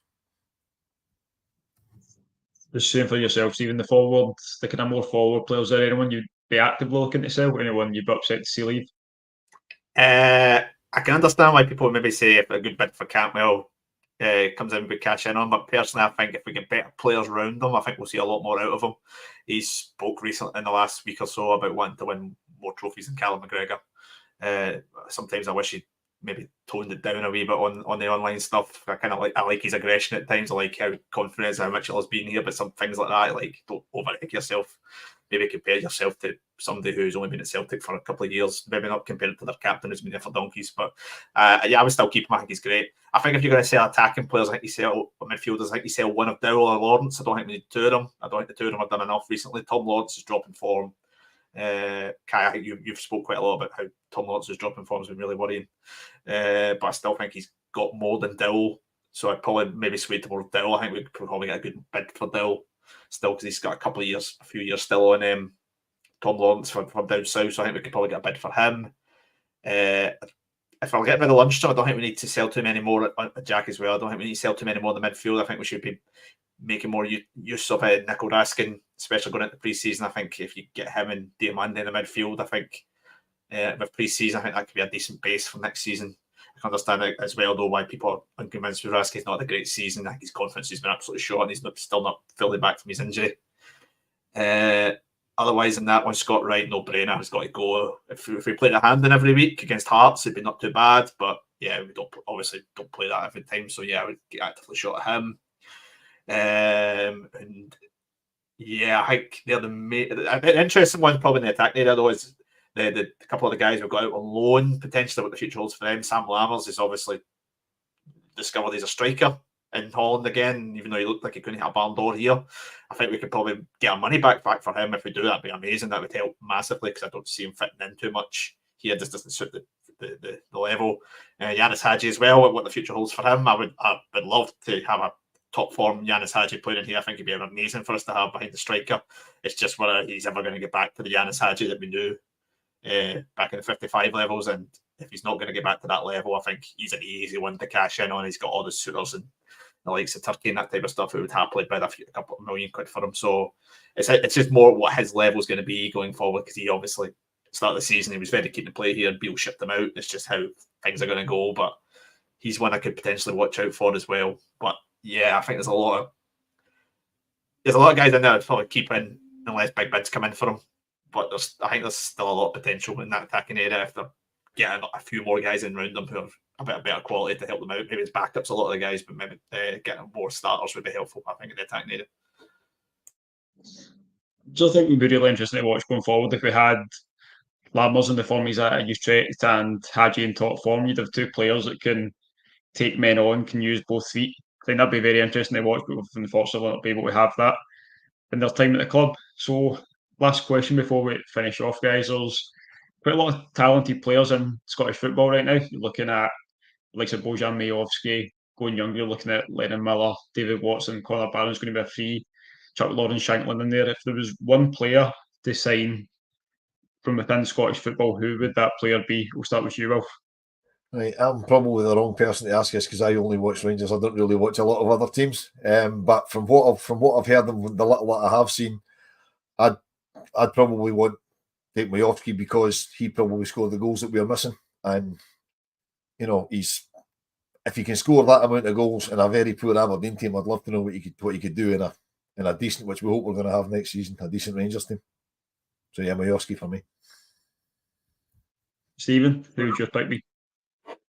I think we should look more at the younger Scottish guys, some of the guys you mentioned, because I think that's an issue we've had at Rangers for so long. We've kind of been quite snobby with some of these guys coming through, and look what some of them have become. Lewis Ferguson, a great example. Looks like he's going to go Juventus potentially if he didn't get that injury recently. I mean, who would have predicted that a couple of seasons ago, him going there? So I think we need to kind of look into that market. If there's anybody in particular, I really like Lennon Miller as a player. I think he's got such a high ceiling.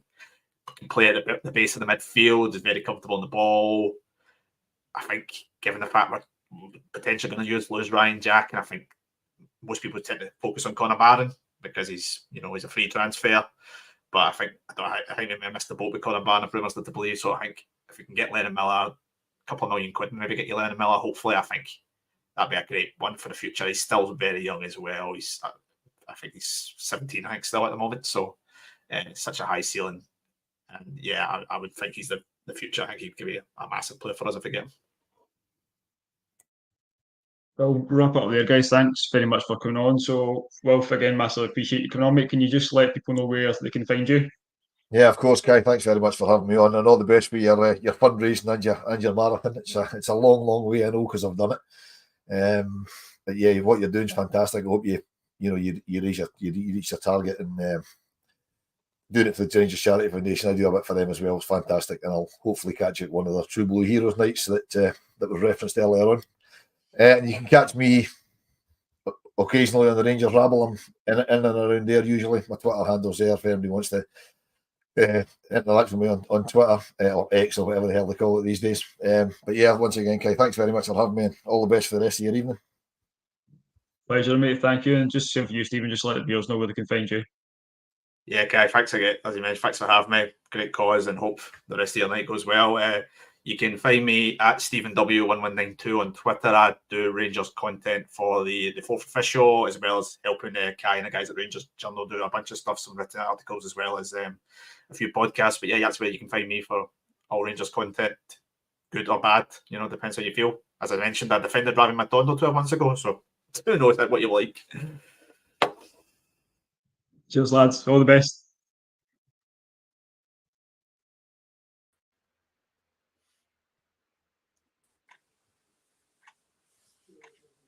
So, guys, for our next section, our special guest of the evening is Rory Hamilton. So, Rory, a massive thank you for coming on, mate. So just go ahead and introduce yourself. Yeah, good to be here. Thanks for the invite. So mostly known from what was BT Sport, now TNT Sports and Premier. So doing the commentary on a lot of the European runs in recent years. And actually, I did my first Sky game for about 7 years on Sunday as well at St Mirren. So it was quite good to get back in with them. So that's sort of the crux of things with me. We've also got Tomo on as well. So, Tomo, introduce yourself, mate. You're right, Kai. How's it going? Nice to meet you, Rory. Thank you again for coming on. People that watch Rangers Journal, I come on the podcast, talk about Rangers. Love it. Been watching the stream since it started, Kai. Going really well. Just as Wilf said in the last bit there.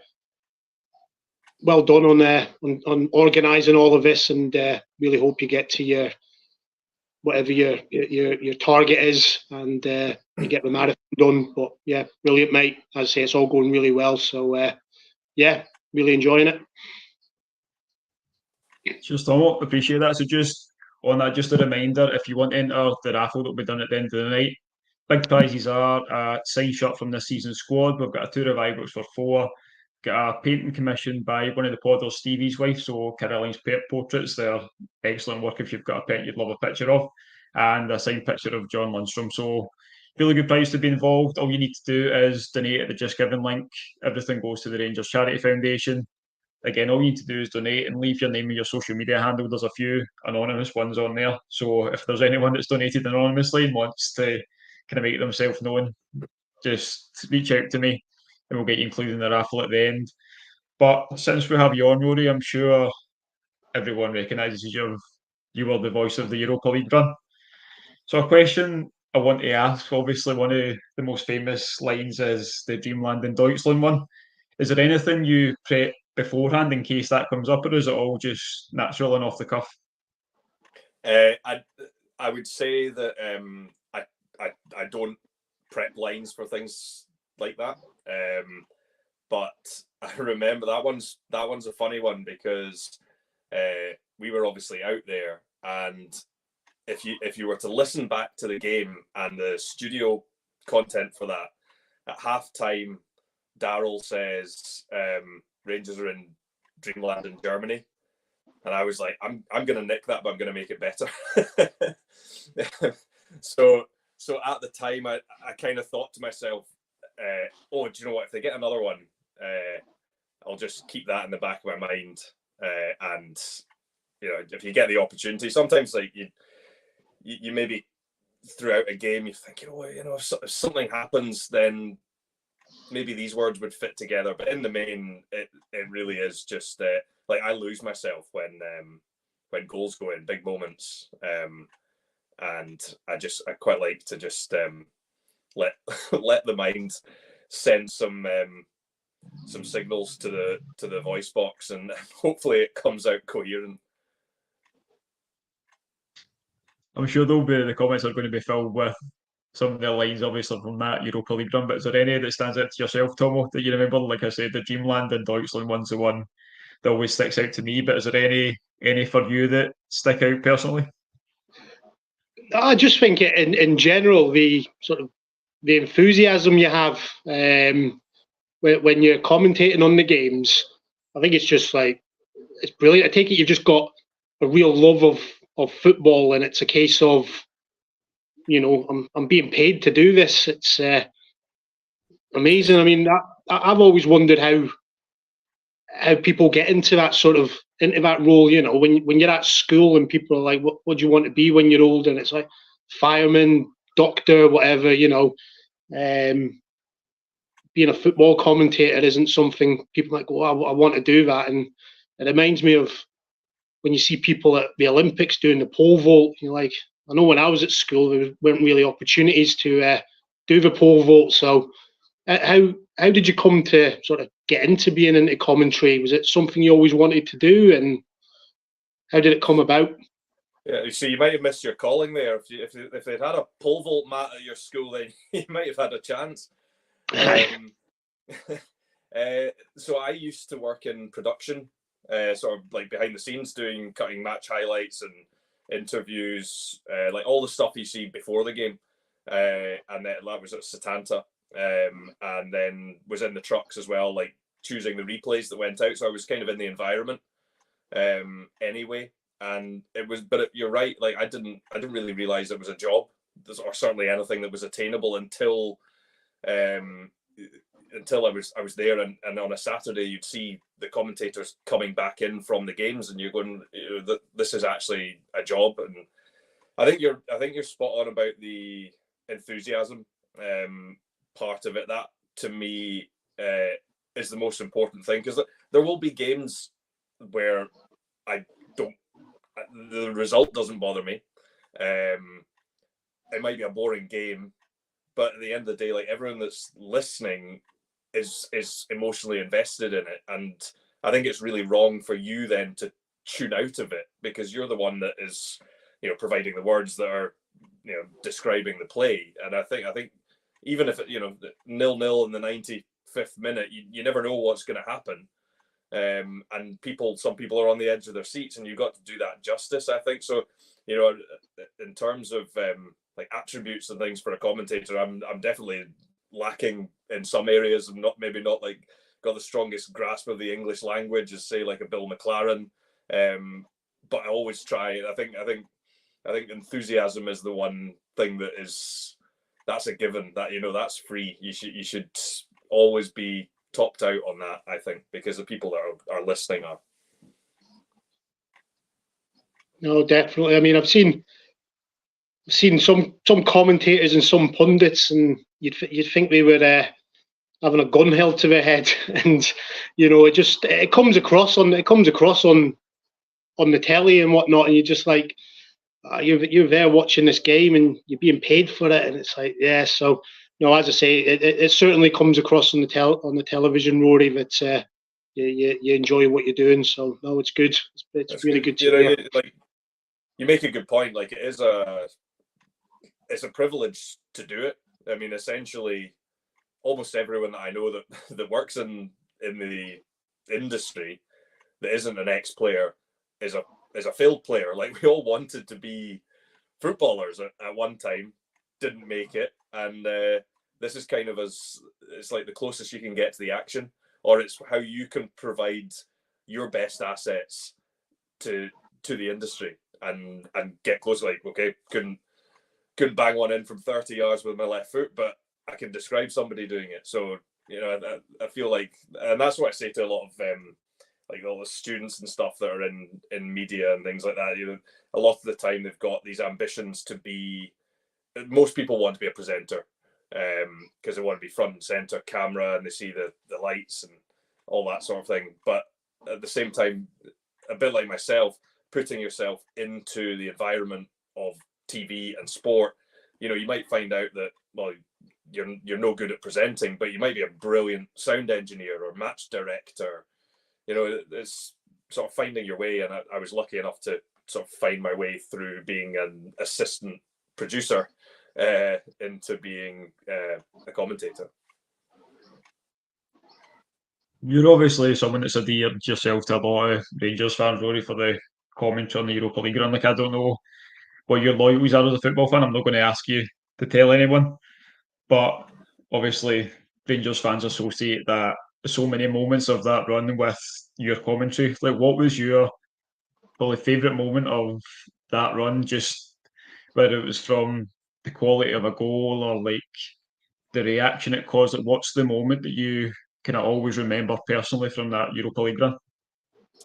I think full time against Leipzig was like Ibrox for me that night. It was so emotionally charged, and Jimmy Bell had just passed away that week, and there was an energy about Ibrox. I heard a noise that I hadn't heard anywhere else in the world, and it's one of the things that I love about football is you go to different countries and the fans make different noises, like produce a different atmosphere, and it makes you feel like an energy within a stadium. And Ibrox, I thought that night was unbelievable.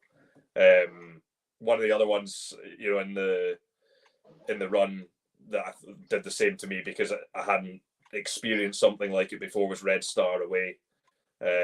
Belgrade and the Maracana was just like, that place was so noisy. You've got almost as many riot cops on the streets as there are people in the stadium. It's a pretty bonkers place, but a brilliant place to go and watch football and for Rangers to get a result out there.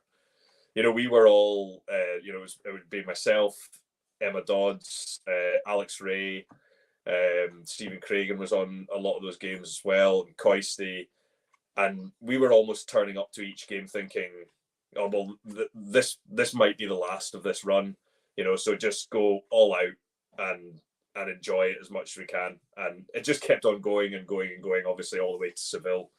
But yeah, I think back to your original question, I think that Leipzig game was something really, really special and memorable, and because I've been building my showreel and stuff of late, I clipped up some stuff from the full time in that, and I can feel my emotion in it. I'm not necessarily emotionally invested in the result, but you get taken along with 50,000 people that you can feel they've got such a strong feeling for wanting something to happen.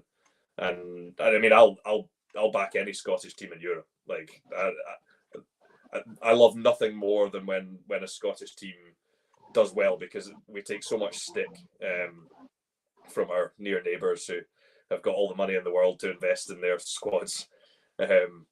So I do love it when Scottish teams do well. A question people have been asking a lot, obviously, you spend a lot of time with Alan McCoy, so people want to know just what a lot of people, non-Rangers fans included, list him as their favourite co-commentator. Like, even see loads of Premier League and English fans kind of going a bit nuts when they realise it's Alan McCoy Stone just because of what he offers as a co-commentator. So, as the main commentator, how is it working alongside him? Ali's absolutely brilliant. Ali is like what you see and hear, like that TV persona is exactly, it's not an act. That is exactly what he's like. He's brilliant to be in his company and hearing all his stories, and just like that quick wit. It's far too quick for me. But to work with I love doing games with Ali because I almost get to piggyback on that wave of enthusiasm that everyone has for him.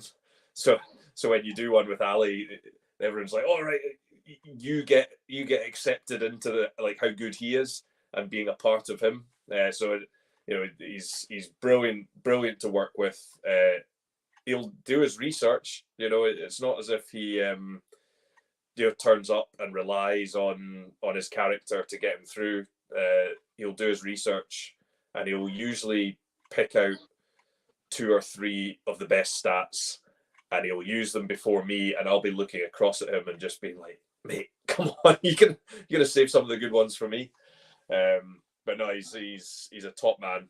And I mean, like, he can do no wrong at the moment. He's wherever he goes. I mean, his stuff down in England, I think he was on the Dortmund game on Wednesday night, and I mean, he's just like he really does make a broadcast and a game that much more entertaining, because I think probably there's been spells with TV and football and commentary where it's all quite serious, and I think particularly working with the guys at Premier, they're quite keen, and actually BT, I think, were really good for it, just to make it a bit more light-hearted. Obviously, when it's big, serious, we've got an Old Firm Cup final coming up, that's not going to be too jokey. But the rest of the time, I think you can be a little bit more light-hearted at times. You got to choose your moments, but Ali's got that down to a T.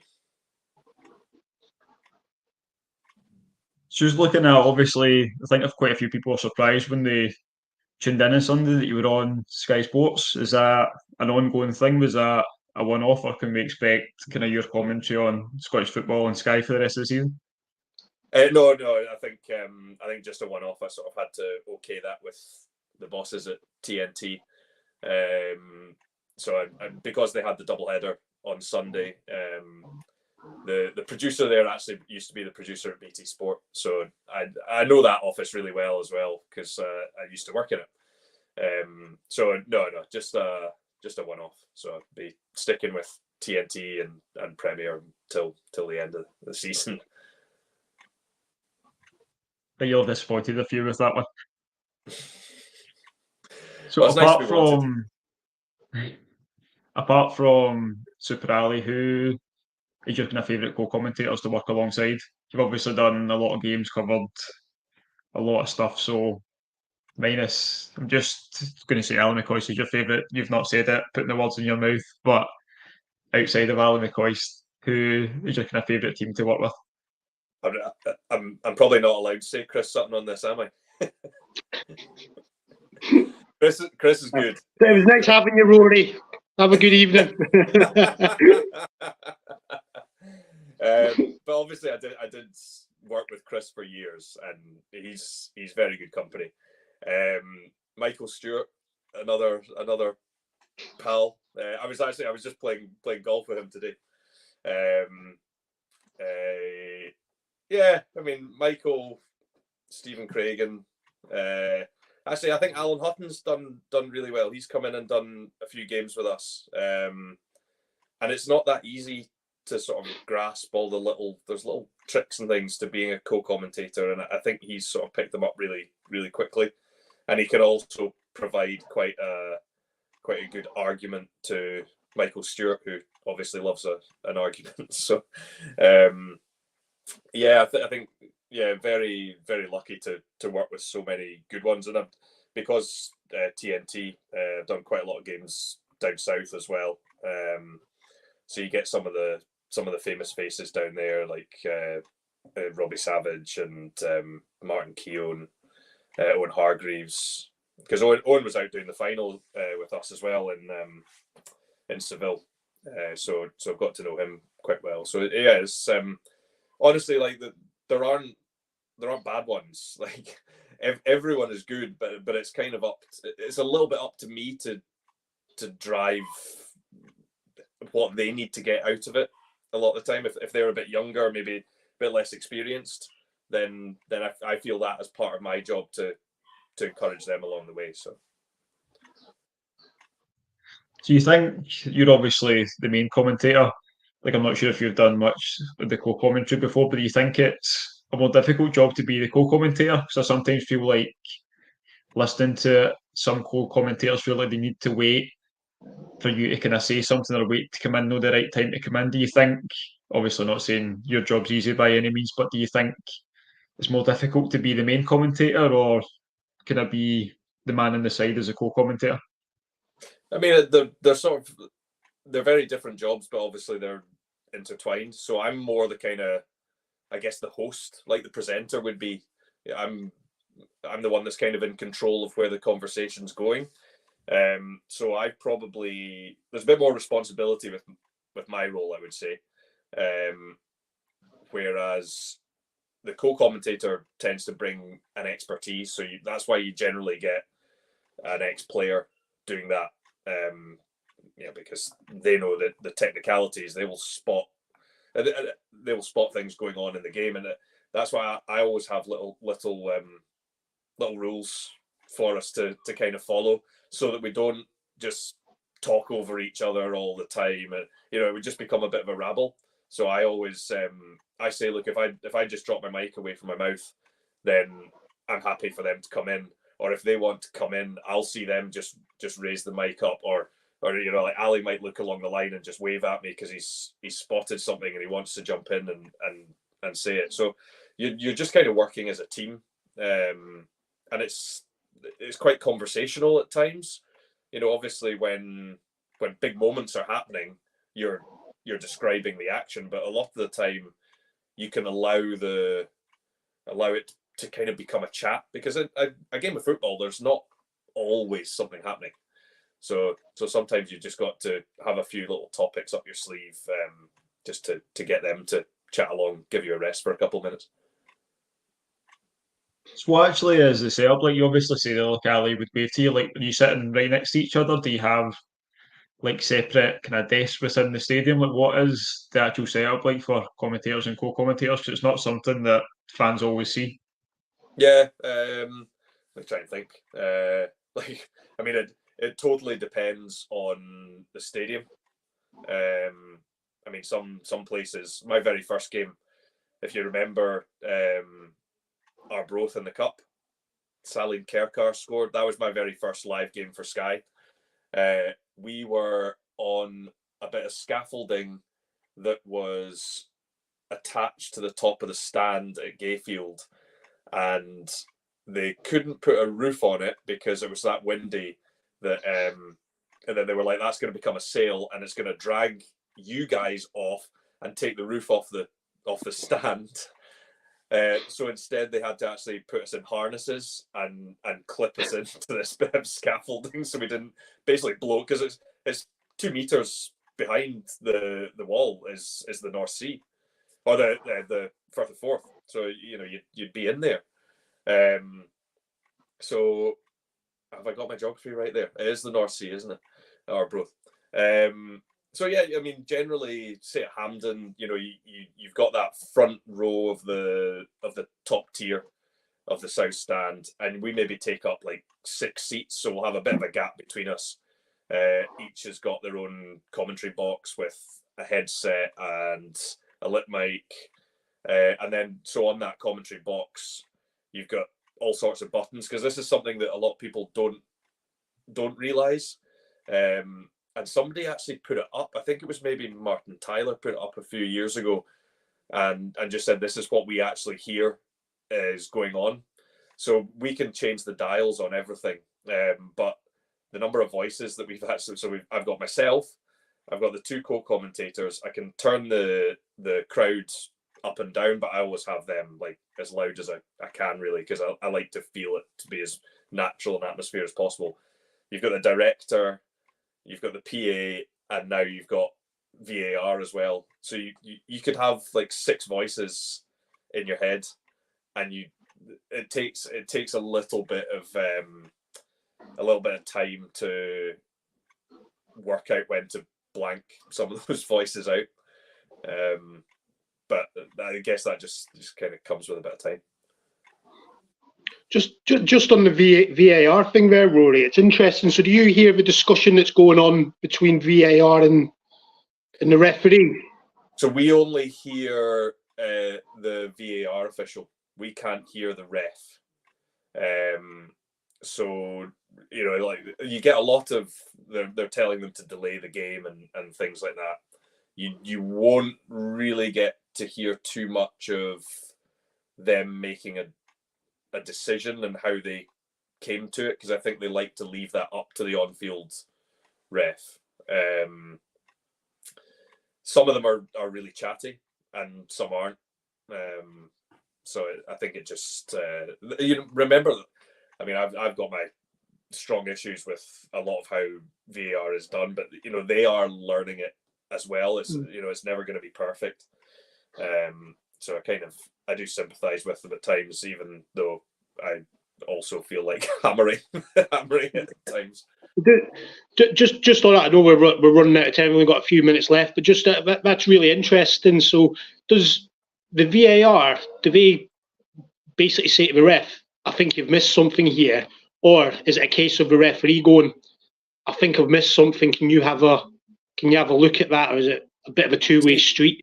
See, that's I think the latter one that you suggested is how it should be, because a referee, when he sees something split second, might have his view blocked or something like that. I think that's when he should be the only one that says, I think I would like the luxury of a second look at that. I think that would be a good way, rather than the VAR saying, we think that you've missed something. So they would, I think they're quite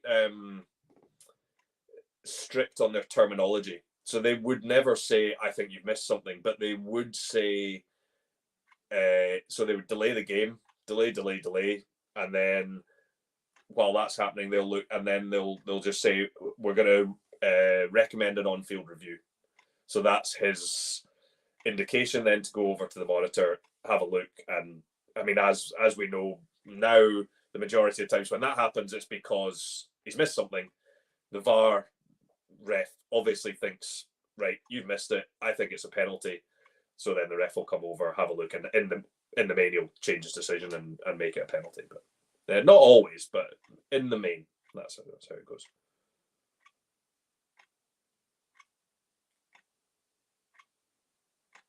No, I say thank you for that. Everything you obviously hear. Yeah, no, I'd say thank you for that. As I say, it's good to hear from someone who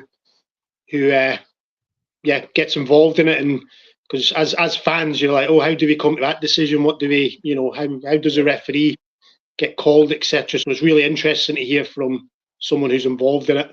I mean, I'd love them to get to the stage where that is broadcast, that conversation with the referees. I do rugby almost every week as well, usually a Friday night at Scotstoun or at Edinburgh, and we know that that's another like discipline within that commentary, is that when the refs are talking to each other, and because you get stick online because everyone's like, can you shut up when the refs are talking, because they want to hear how that decision comes.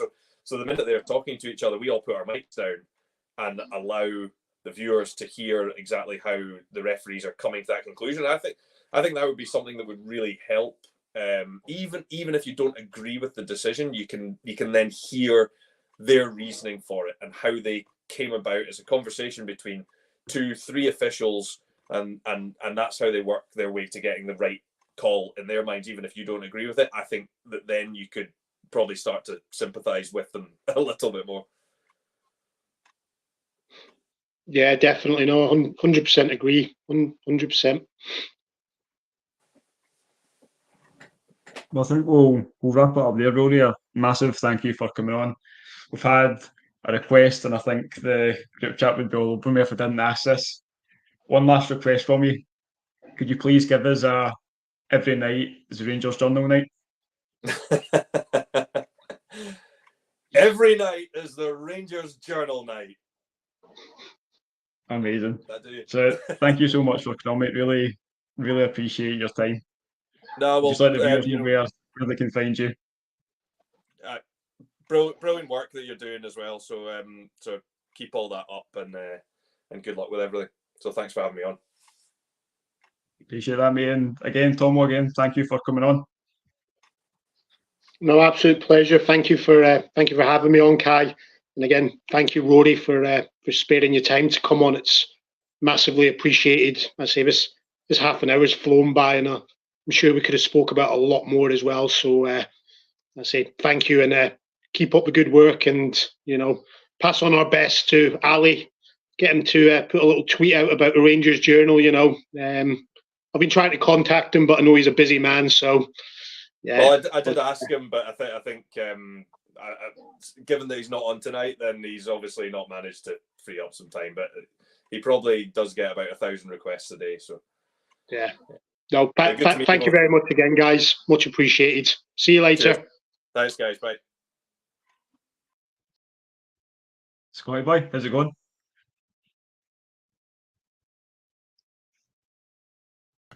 Aye, not bad at all, mate. Not bad at all. I'm trying to get the Avengers tune up, but I can't find it on my laptop to upload it onto StreamYard. It's all one. Well, I'm just about to jump off. So again, I'll just give a brief. Everything that's raised tonight obviously goes to the Rangers Charity Foundation. You can find all the links in the descriptions on Facebook and on YouTube. And at the end of the night, round about between the 9:30 and 10 mark, we'll do the raffle. Like I said, again, the top prize is a signed top from this year's squad. Tour of Ibrox for 4, signed picture of John Lundstram, and a portrait from Caroline's Pet Portraits. So I'm going to jump off for a bit, let the other lads take over, and I'll see you soon. Take care, Kai. See you in a bit, pal. Yeah, thanks, Kai. Can you hear me okay? I've not had a chance to check my microphone yet. Yeah, all good, Billy. All good. Yeah, no worries. Well, have you got the theme tune, Scott, or do you want me just to jump into it? Nah, I can't get it anywhere, mate. I'm hunting through my emails, Better just heading on. No worries. Well, I uploaded it onto Gallant Few for Colin, but I never uploaded it on here. Fair enough. Thanks to Kai and everybody that's been on so far. I've been jumping in and out with watching it. But this is the Avengers now, so let's get down to some serious business. I'm going to be use a bit of nepotism and say how you doing, Scott, first of all? I am absolutely fine, mate. Brand new. Spot on. Good stuff. How's yourself? I've got a massive sty in my eyes, so I've had to take my contacts out and put my glasses on. So I'm going to move this light about because it's reflecting in the camera like a YouTube video. Colin, how are you doing, mate? It's from the Gallant Few podcast. I'm very well, Billy. Evening, gentlemen, evening, listeners. I was looking forward to this until I logged on, coming as early and seen we're following Rory Hamilton. That's like Oasis being the warm-up for scouting for girls. So sorry about the drop-off in quality last night. But I will try my best. Well, we'll all try our best. Jack, I've not met you before, mate, but how are you from every other Saturday? Yeah, I'm good. Nice to meet you, Billy. Cheers for obviously having us on, and hopefully get a good chat about kind of Rangers and everything else that comes up. So good to be on. Well, can I come in quickly? Of course, mate. Yep. It's just to say that I'm here representing two new users that couldn't make it tonight, Scott McPike and Andrew Simpson. One is from the Rangers assessment through SM Media. Scott does an awful lot of good work. You'll see me working with Scott quite a wee bit over there. And the other is from the Ibrox channel. You can find them on all your Spotify's and all that. So that's just a wee plug for our two podcasts that can't be here. Thanks, Scotty. No worries. I was wanting to look at the upcoming games, but before we do that, I wanted to get a few opinions on the St Mirren game. Me personally, didn't really enjoy most of that game, but I'll come to you first, Colin. What was your thoughts on the game and the team as a whole? It was a hard watch, wasn't it? The immediate reaction I had was we are just on our way to capitulating. We're doing our absolute best to try and throw this away. I am an eternal optimist, however, and the further away I get from it, the more I'm thinking along the lines of it could be an important 3 points. Wins like that, it really depends on your frame of mind and the context behind it. Sometimes it can be, we keep on getting over the line. It's going to come back to bite us. On the other hand, that's an old cliche. That's how champions win leagues. I know that latter statement is very very optimistic right now, but I think it will be a big victory. It will be an important victory, hard fought victory, if we put in a performance on Sunday. We need to bounce back at some point. I was hoping that we'd have a big, decent, strong performance against St Mirren on Sunday. It's not happened yet. It has to happen at some point if we're going to salvage it in the league.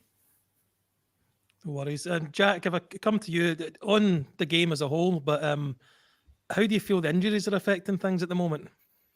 Is that the reason for the capitulation? I think it's definitely clear to see those injuries, and the players that are missing are clearly affecting the way we want to play as a team. I mean, losing Matondo and Sima even at the weekend, and obviously Clement has confirmed today that they're not going to be available for the game on Sunday as well. It kind of leaves things really threadbare in the wide areas. You look at Fabio Silva, who has kind of been in a kind of disaster streak since the Old Firm game at Ibrox. Ross McCausland obviously not seen too much game time in the last month or so, but he'll again have to play a lot of minutes now, and Scott Wright similarly kind of comes in and out when needed. So you've not really got a trusted option out in those wide areas. Obviously, Dujon Sterling again can occupy those roles as well, but you think his better positions are going to be in the middle of the park, maybe left back area, while Yilmaz will still be coming back. So I think it's definitely the drop off in quality has came for maybe players drop them out. Sima obviously gives you so much, whether it be in the left or the right hand side. Matondo's obviously seen his best sort of gameplay come through, coming off the bench and providing moments for the team, and I don't feel like you've kind of get anybody else to look at with the same attributes that the two of them do. So I think that probably has definitely hindered us in a way for getting forward and doing what we would like to do, but there's still players there that can hopefully step up. Obviously you've seen Todd Cantwell play, I would say, all right in the last couple of games. Desser's obviously providing you big goals when you need them. So I think it's been a massive drop off in quality. It seems like Colin said, we're trying to just throw it away as best as we can. It just seems like we're up for doing that. But hopefully, it was a big win. 3 points can go a long way, but it's all about backing that up on Sunday now. Hopefully, a big performance. More a kind of building of the goal difference as well would be nice for obviously these last games, and looking forward to hopefully the team digging in and getting another result on Sunday now. Yep. Scotty, I sat with you at the Dundee game, so I know you're an eternal optimist. And in case you don't realise I'm being sarcastic, you couldn't have been sitting comfortably on Sunday there watching that game, I'm assuming. No, of course I wasn't. No. Of course I wasn't. It was literally the only positive that I've come away with in the last week, I think, and my whole entire life it's 3 points in Backerby Road. It was what it was. The more press conferences I get just now, the more depressed I get in terms of Clement's come out today and says even Connor Goldson's out for the rest of the season. There just seems to be, I don't think, if we don't win this league, right, you can't blame anybody for it, because I know whether that kind of explosion against Dundee and Ross County, right, fine, but see, in terms of grabbing us back, there is no bigger challenge put forward to a Rangers squad in my lifetime. I don't think I've ever seen a squad so hard done by injuries. It shows you when you've got to play a right back at right wing, like you've got to move him to left back, you've got to move him into centre midfield. It's ghastly, and what's worrying is the wingers. Well, a positive I could probably take for the game last week is I think Clement's made a slight tweak in the system where he's telling Cantwell to drop back into midfield. I think we looked a lot more composed second half with Cantwell in there on the ball, playing 1-2s, trying to get a team up the park, driving forward. So I want to see that continue. So we'll just need to wait and see where it goes. But where I'm sitting just now, it just seems like an uphill struggle that's not looking good. Well, if I can stay with you, Scott, with you saying Goldson's going to be out for the season, as we found out today. The goal that St Mirren scored, is that for you bad defending or just good attacking play? It's bad defending. It's a bit of both. Don't get me wrong, but I think the thing is, does that, we're probably saying what a great goal that was, getting space. Aye, what a finish it is. But the thing is, for me, is that a striker gets gold side of Balogun. So his momentum's already heading towards like the ball. Balogun's never going to be able to defend that unless he's getting a penalty away. Because we'd need to chop the guy mid-air. That's really the only way he was getting back to it. So for me, it's as a bit of both. I think when Rangers concede a goal, you always look at, well, we're to blame, and whether St Mirren scored a good goal or not, it's in our DNA as Rangers fans that we look for somebody to blame. You know what I mean? So Balogun got to blame, but I did think in the second half Balogun redeemed himself. Colin's going to come at me in a minute. Well, Colin, I was going to come to you on it, what you think of the Goldson injury, and do you think that fatally damages our chances, or would you still be happy to go with Balogun anyway? Before I answer that, can I just jump on Scott's comment on Rangers fan wanting to blame somebody? We're a nightmare, right? Let's just caveat everything we say. And I'm a nightmare, you're a nightmare. I'm never happy. We're not going to change, right? That's life as Rangers. Okay, that's why we've won so many trophies. It's an interesting one, the reaction on the Goldson injury. I'm probably quite annoyed to see how many people saying it doesn't matter. It does matter. So to answer your question, Billy, I would have been starting Balogun with Suter anyway. I said this in last night's Gallant View pod. I think there's too many changes that need to happen elsewhere in the team. Too many rotation over the next few games. We need to get stability somewhere. Centre half, goalkeeper, full backs where we can. It's a good place to start. So I think Balogun, yes, he made a mistake last week, but he does bring more calm. So I'd be starting him anyway. But remember why Leon Balogun was in and out of the team? No, even this season, his first spell at Rangers, he struggled to play 2 games in a week. He was understudy for Philippe Hollander when they were both when they were both fit. Balogun's getting to that age. So to say that it doesn't matter that Goldson is injured, it's very short-sighted. Scott's talking about the curse. This curse isn't ending. What if Balogun or Suter has to be arrested? It leaves us going into Parkhead with Leon King, who I rate as a player, but he's got a long way to go to be our main centre-half. So it doesn't change anything for Sunday, but it could have a big part to play in the last 3 games of the league. Well, Jack, I was going to bring up in case people don't know the next games. Obviously, Kilmarnock at home on Sunday, Celtic away next week. I think, is it Dundee at home? Is that a midweek game? Yeah, I believe so. Aye. Tuesday after Celtic.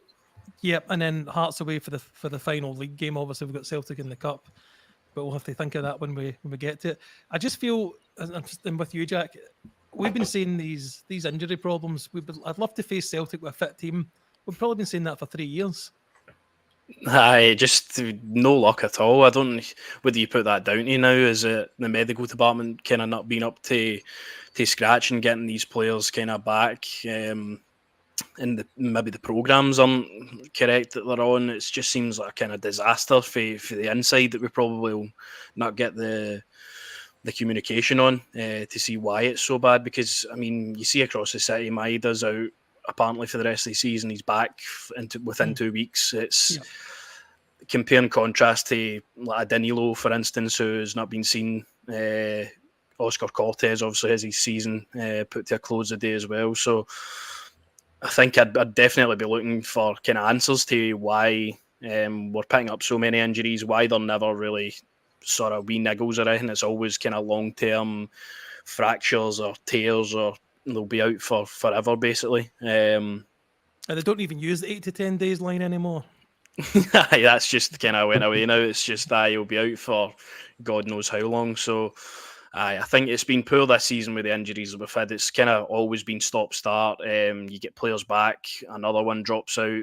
And as Scotty said on the listening to the press conferences now, you're just dreading it because you know another one's going to be around the corner. So it's been the same for seasons upon seasons. We can't really go into an Old Firm game with a kind of full strength side, a team that could really go and take a game to Celtic. It's always one player drop them out, or the week before there's a big article in the newspaper saying he might be injured as well. So it's been hard over the past few years, but I think we definitely have to take a look at the department and the medical treatment team within Ibrox to see if we can kind of improve that, and because it's been an ongoing issue for too long now. Yep. Scott, is there an argument to be made that the first Old Firm game this season we probably had the full squad available? I can't remember any major injuries. No, I can't say I do myself, to be honest with you. The players that all I remember for that team is everything was narrow. We still had no wingers. Mm-hmm. That's all I remember for that team, is that we were playing two strikers and one was patched together and the other one was playing with an injury himself. And yes, that is me sticking up for Cyril Dessers. Even though he had a full pre-season, he was playing with an injury apparently. So that's why he can get let off with poor performances at the beginning of the season. But I don't know, to me it's just the squad's not built for, well, it wasn't built for winning the league. Diamonde's come in and he's got the best out of a bad sort of situation to me. I think we've overachieved. I think we're punching above our weight. But then see if you look at, I get Ross to make this up for me a few months ago, and this is kind of the squad laid bare, so to speak. It's only two options in each position, and it's like, you get Fabio Silva and Cortez on the left, and Simon Matondo on the right, and Cantwell and Lawrence, and Raskin, Diamonde, Jack Lundstram, Danilo, Dessers. You'd think that would be enough to be able to put a dent on something. We've won a League Cup, but half of that squad's taken out with injury. You know what I mean? You look at Fabio Silva, he's been underwhelming, to say the least. Yeah. Very underwhelming. Cortez is probably the biggest loss I've felt since January. But going back to the beginning of the season, Comon's come back in and brought width in, but we've not got the players to utilise what he's trying to do, in my opinion. You mentioned that there, Scott, about the squad was built for. What was the squad built for? Because I don't know what the tactics were. For a laugh, obviously. I think if you spent the most money. I think if you look at it, the way it looked to me in the summer when Tav came away with that quote that he was playing in the Monday Giants, I thought, we're going to be strong for set pieces. We're going to be getting down the flanks with Tav and Borna, Tav and Ridvan, and putting high balls into the box for guys like Lammers and Dessers. But Lammers and Dessers never once used their physicality to score a header when Beale was here.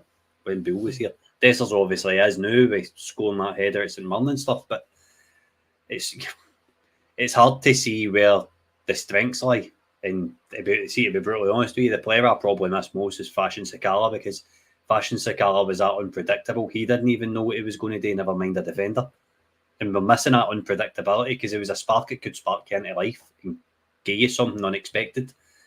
I think it would have been a major goal contributor in this team this season as well. I think it would have been a massive player. But money talks, and we got the dosh for him. It was a really, really good fee we got. But then you bring in Sam Lammers just at his back and you're like, do you know what I mean? If only we were in the Dutch division, then Lammers would have been a good signing. I know. I seen a stat. Sorry, Billy. I seen a stat on Twitter the other day, and somebody said if we had Lammers and he'd scored all his goals for Utrecht, that he'd scored goals, we'd be like top of the league by 7 points. Right. See if he'd scored like 7 and 7 for us over the last 7 matches, we'd be 7 points clear or something. I was like, crazy. Colin, I was going to go into the Kilmarnock game obviously this weekend.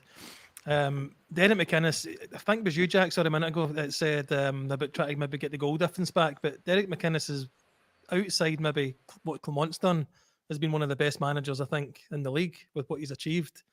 You think we're going to claw some of that goal difference back this weekend? No. No. Absolutely not. And I don't think we should be trying to. I think Rangers... I know we're putting a lot of blame on the squad we've got, and and I do think we could have signed better, and we've been unlucky with injuries. But the teams that we fielded against, the likes of Dundee, Ross County, we had 11 better players on the park than these teams. They just worked harder. They just played better. We aren't playing to the sum of our parts. So I think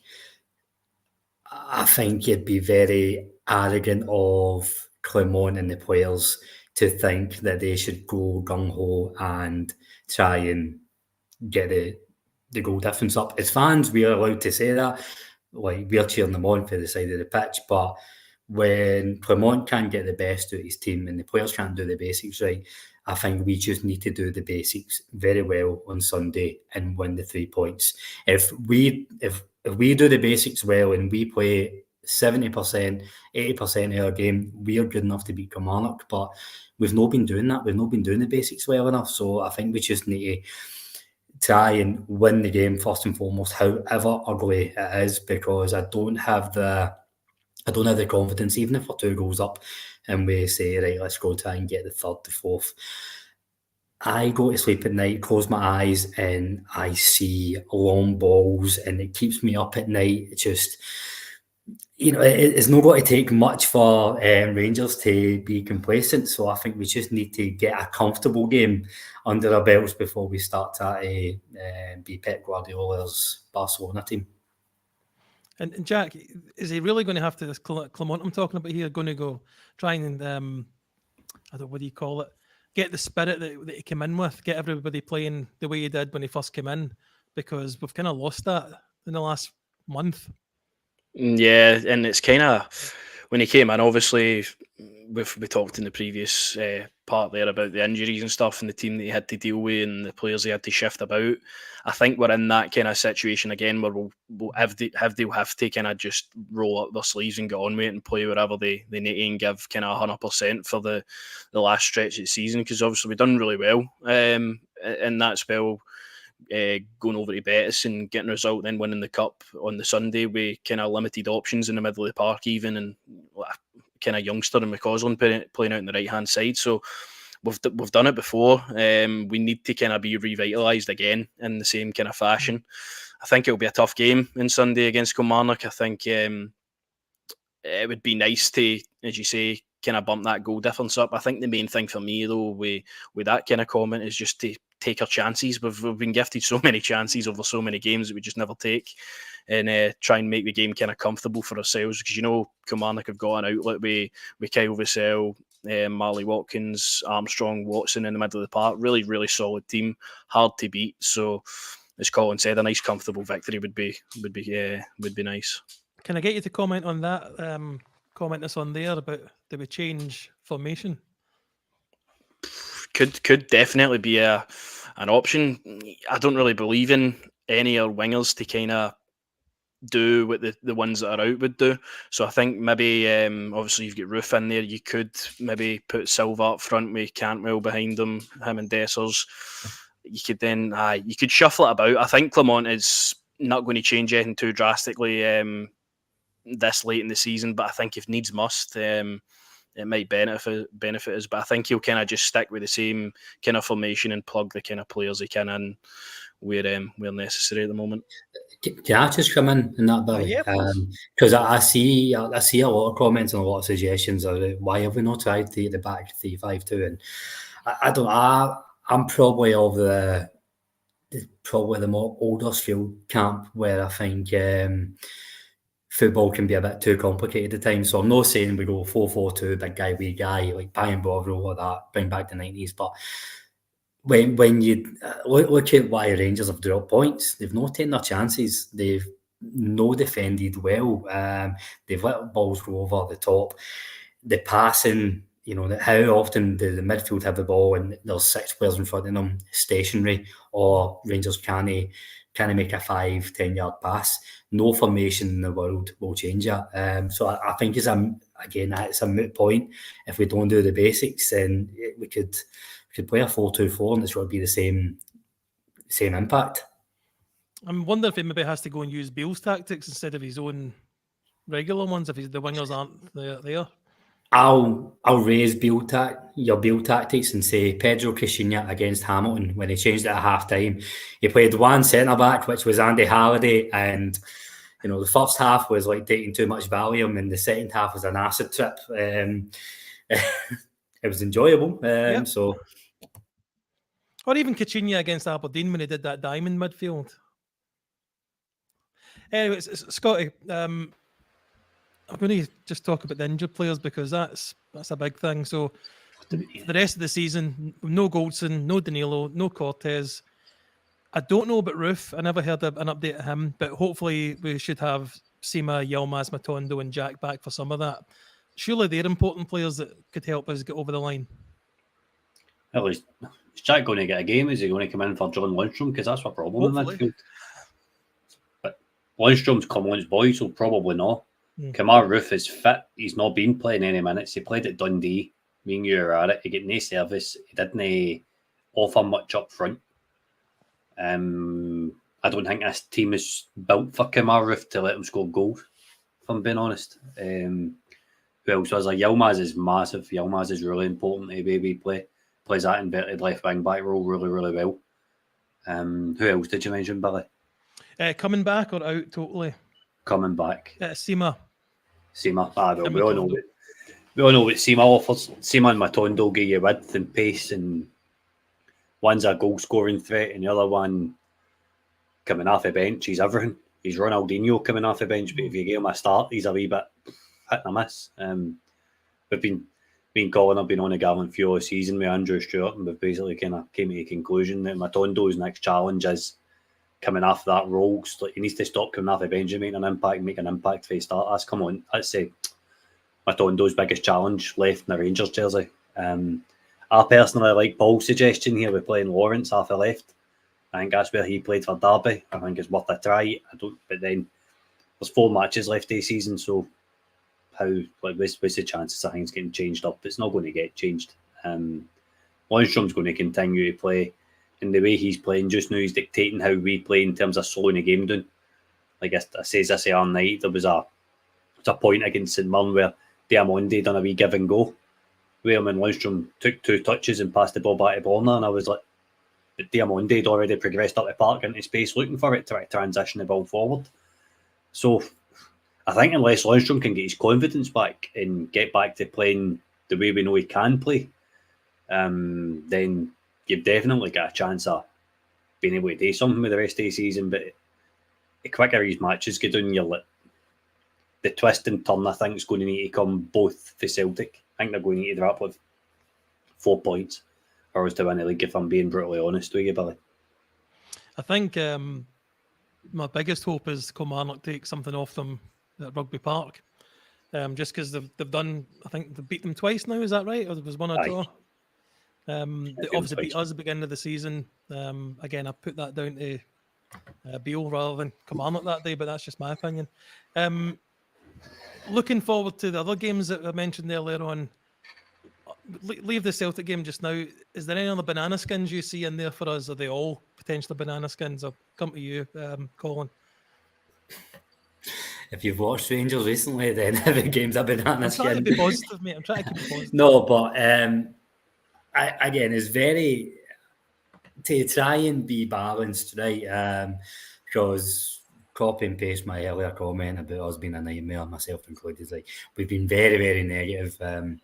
I think the low we have right now was higher than the highs we had after a good run of form. I think people were starting to believe, but we were never euphoric. But now we're absolutely depressed with the poor run of form. There is evidence there that Clement can get a tune out of these players. We've seen that he's had more good games than bad as Rangers manager, and we know these players do go into just ruts, and how successful they are will depend on how quickly they can get themselves out of the rut. So I think if we can see through Parkhead with a decent result, I don't see Rangers dropping points after that. If I'm being honest, I think if they get a decent result at Parkhead, that'll give them the confidence that they need. I don't think there should be any banana skins. On your point about Celtic's potential banana skins, I actually think Saturday will be a tougher game for them than Kilmarnock, because Hearts only need a point to guarantee that they draw third place. They're probably, if you're a Hearts, and if you're in the Hearts camp, you're probably looking at the weekend's fixture saying Rangers are in a bad way. Kilmarnock will try and get some at Ibrox, and we need to go to Parkhead and get something. Hearts have been good against Celtic. Shankland, arguably the best player in the league. I think that's a harder game for Celtic than Kilmarnock. Fair enough. And Jack, in your heart of hearts, do we need to win at Parkhead? It's tough, but I think we do. I think we really need to obviously take care of the game on Sunday, going into the Old Firm game the week after. I think winning that game would be kind of just huge for our confidence as a team and fans, and how we would get so behind the team even more than we are at the moment, to kind of get that over the line. And I think those results clearly affect both teams either way, depending on how it goes. I think you've seen how nervous and scared we were the last one. The first half, we just couldn't string anything together to find ourselves 2-0 down. Obviously, team talk, revitalised, and we came away with a point. But I think we'll need to start the game well against Celtic, and I think a win for me is key. I think a draw suits Celtic better. To be quite honest with you, I think going into Kilmarnock, for them knowing that they've got a point, obviously for us, I think we'll take care of that and go on. So I think the next 4 games are just win them all, as far as I'm concerned, for us. If you're the manager, Scott, what's your tactics for Parkhead? Probably the only thing I would change is... Oh, Christ, that's a question, Billy. Probably the only thing I would change is maybe playing a flat 3 in midfield. I think the biggest problem we've had against Celtic is we've got too much space in midfield. I think the defence needs to be brave. I think I watched a thing in Sky Sports a couple of weeks ago where Chris Boyd was kind of talking about where Connor Goldson wasn't sitting in a high line at Ibrox, or like when Kyogo scored these goals this season, Goldson's played him on side because he's not pushing up the park. So it's quite hard to... the defenders need to be brave so we can kind of box them in. If they beat the offside trap, then fine, they've still got Jack Butland to get by. But if they don't, then we've got a chance. We need to win a midfield battle. We need to win individual battles. Get back to what Colin says as well about doing the basics properly. Dundee worked harder than us up at Dens Park. It's as easy as that when you work harder than Celtic to get the win. We've not won it Parkhead since, I don't know a year, but I know Stevie G was in charge and it was a 2-0 victory. But that's what I would be doing. I like the idea of Campbell dropping back into midfield to try and gain a wee bit more control of the ball, and then you can kind of build it for there because you've got a forward-thinking player on the ball, like not dictating the play, but connecting the play and moving the ball up the park. It's important. I think him and Diamondi could work really, really well together, as long as there's a reliable 6 in there that's going to help keep the back door shut. But the unit, the structure of the team needs fixed before we can say whether we're going to win or not. And I think Sunday's going to be a big indication of how we're going to play. If we can get a 2-3-0 win against Kelly and get a good bit of confidence back, then I know I'll be feeling better about going into next week. Dessers needs to keep playing the way he is. He needs to keep knocking them goals in. If he does that between now to the end of the season, then he'll shut me up. I've been his biggest critic on Rangers fan media this season. I've not had for criticising him, but I've also praised him where I feel as if it's due. He's played really, really well, setting the tempo up front. But what was wrong at Ibrox was Scott Wright and Silva didn't help him in the press, and the press was so disjointed. So Celtic could play out for the back, and it didn't allow Dessers to put pressure on Liam Scales. Where I think Liam Scales and Greg Taylor are your 2 kind of weak links in that defence. Dessers kind of had to move over to Carter Vickers because Silva wasn't working hard enough. So therefore Carter Vickers was a good physical battle, don't get me wrong, but it would have been a lot easier if Dessers had just tagged his cell onto Liam Scales. So there is ways of getting a Celtic team. Celtic aren't brilliant. They're not amazing. But then neither are we. Well, I'll just I'll maybe timestamp this. This is 1833. So if Ross is watching, he can maybe clip that you said something nice about Dessers, Scotty, if that's okay. Because we all know your feelings. Just on your point, I'll maybe ask you, Jack. Is Goldson sitting so deep because of is he carrying an injury, or has he just lost some pace, or has he not got confidence that he can catch up? I think we've definitely seen a kind of large regression in Connor Goldson this season. Whether that be in his pace, his physicality, just kind of having around his all-round kind of play. I think he's definitely took a turn this season. I think we've seen it coming. I think the past couple of seasons, obviously, he's been reliable. He's been kind of the mainstay and the first choice in there. He's had a couple of dodgy games like all players do, and this Rangers team tend to have as well over the years. But I think we've definitely seen this season a large kind of drop in his game, where people are now looking to other centre halves. And I know me anyway, over the past couple of seasons, no matter how kind of many mistakes Goldson had made, I would be kind of more comfortable with him playing than anybody else. So I think the injury is obviously a big one for the games that are coming up, because I'm still kind of in that mindset, and I think it'd be hard not to, as a Rangers fan, be watching Goldson over the years, and so many times he's kind of lined up for us that when he's not playing, you do kind of feel a bit less confident going into it. But I think Suter and Balogun, although the weekend wasn't too great, I think Suter's kind of stepped up in the last couple of games, had a couple of dodgy moments at Hampden, but apart from that, I think he's probably been consistent over the past few games. So I think the Goldson injury is obviously, you would like three kind of top centre halves fit. You're now kind of dropping down and maybe asking Ben Davies to go and play crucial games in the season when he's not been seen for God knows how long. Leon King and Lundstram obviously can drop back and play there as well. So again, you're looking for answers if the worst has to happen, but I still feel it's a decent enough defence if the two of them obviously stay fit. We'll kind of see what happens. Somebody maybe can correct me if I'm wrong, but is Leon King not kind of more midfield material now rather than centre half? Am I just picking up? I think he did kind of play him there. I think he came on for a sub appearance. I think it might have been that game where Cifuentes got sent off and he brought Leon King on and played him in midfield. But I believe that's his only appearance under Clement so far as well. So I think kind of up in the air where his best position really is at the moment. Colin, it seems like in the last few years, especially since the substitute rules changed, that subs are much more important than they maybe used to be in the past. For me, that's going to be something really important at Parkhead. Obviously, we've seen at Ibrox, Matondo coming on, scoring that goal at the end. Who would you be keeping back in the substitutes kind of section for the Celtic game? I don't think we're in a good enough position to keep MD back for the subs. If you're fit, you're probably going to play. I'm taking my boots on Sunday. It's,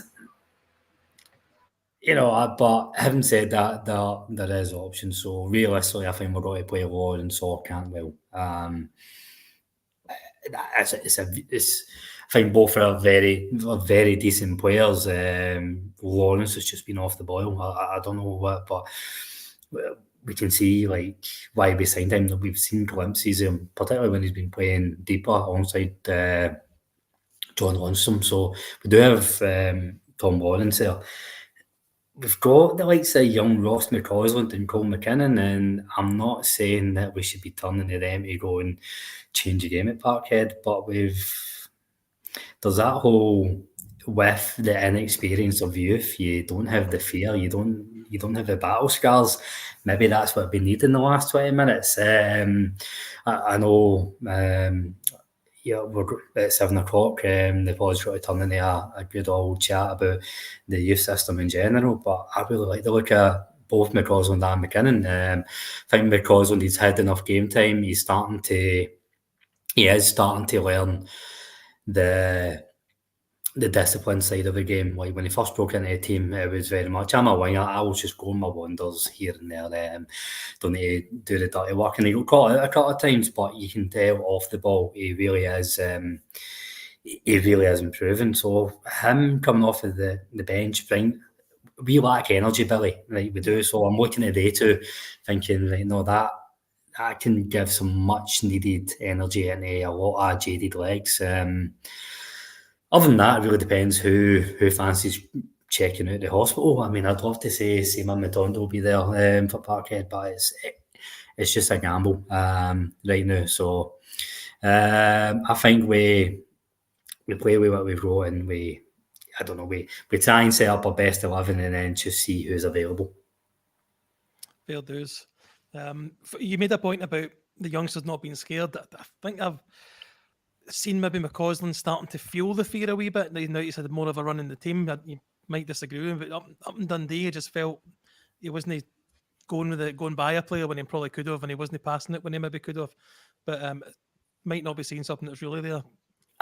You're spot on with Dundee there. I'm probably giving them the benefit of the doubt because the whole team looked like that. Even our most experienced players looked like that. I've not seen it too. Ball out on an attack for some reason. But but no. Hopefully that was just a one-off, and he still has that, youthful, naive spark. Because we definitely need a bit of imagination. Fair enough. I guess I don't want to do previews of all these upcoming games. We need to kind of play the next one first and get the results as they go. Going back to Kilmarnock at home, it's going to be a crowd that's on edge. There's going to be a lot of nerves. So for anybody going, I'll encourage you to be screaming your head off and get behind the team and not to lose any kind of that atmosphere in the first 10 minutes if we've not scored. How important are the fans going to be, Scott? Oh, absolutely massive. Absolutely massive. But a team needs to get the fans going first.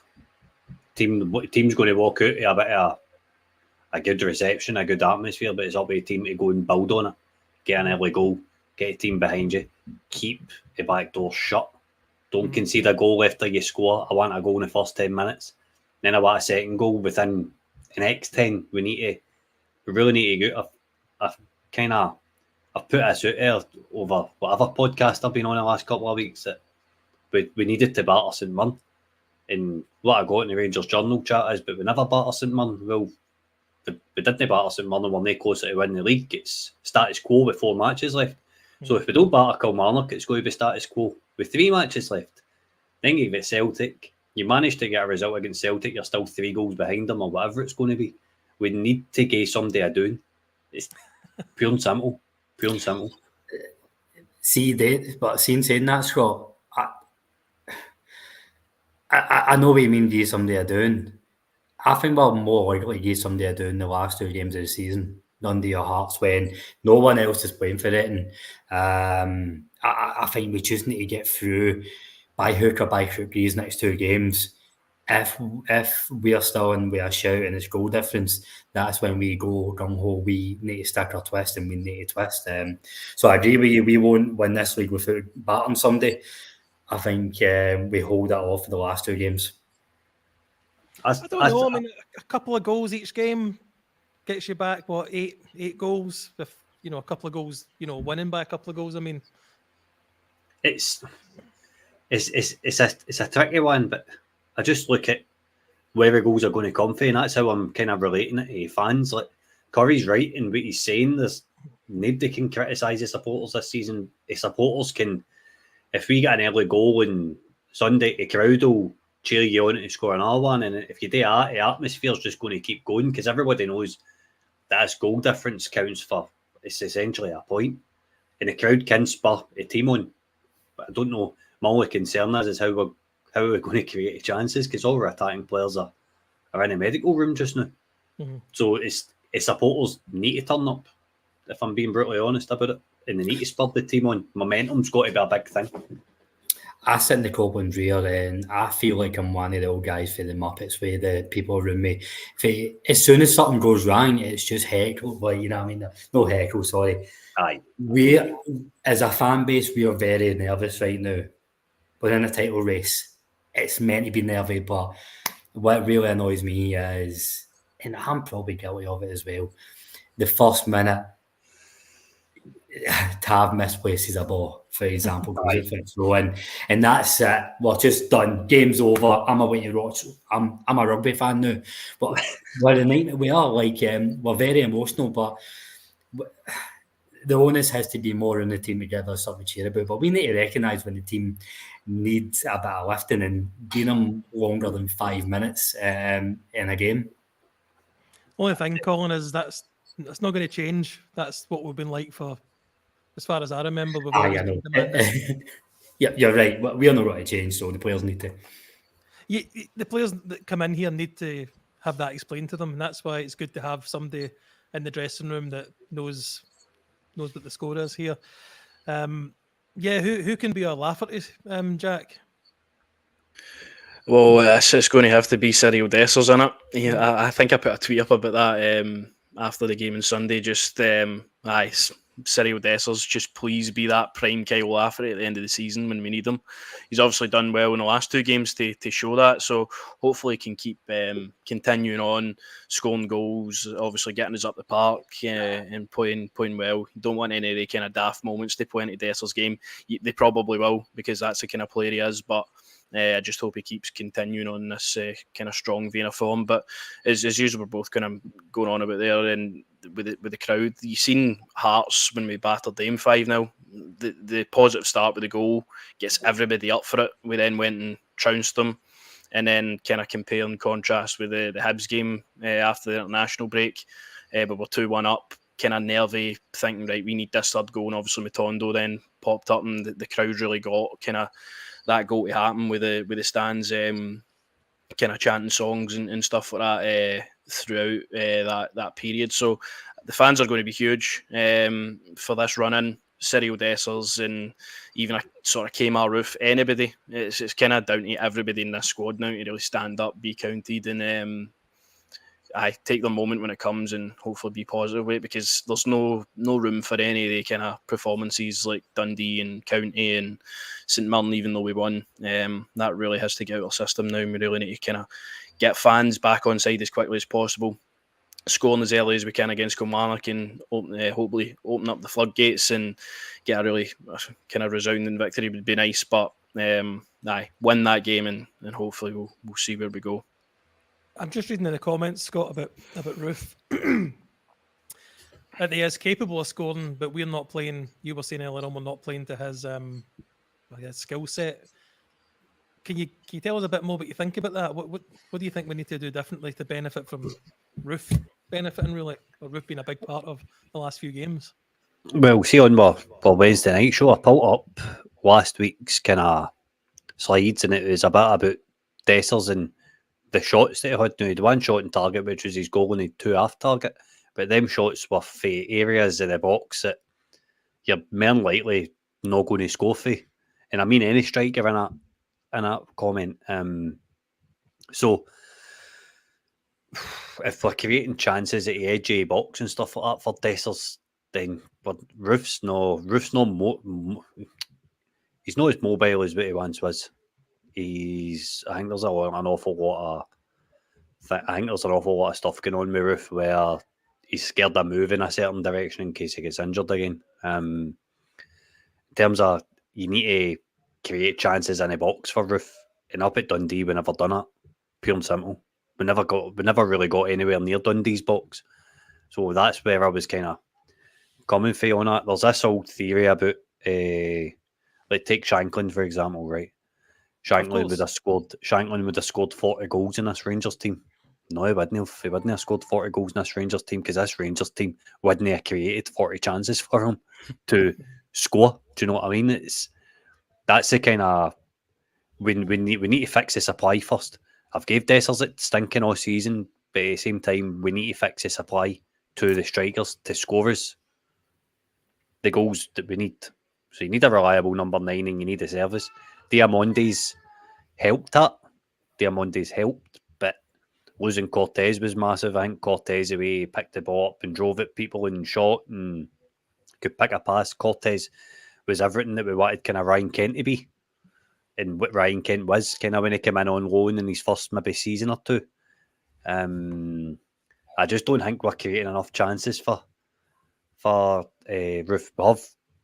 We've got a player in Cantwell that could do it, but Cantwell's not got his space because he's playing behind the midfield line and in front of the defenders. So he's playing in a very congested area of the park that he can't pick a pass, which is why I was happy to see him drop deep and kind of look the game like head on, and then kind of try and pass and move and whatever else.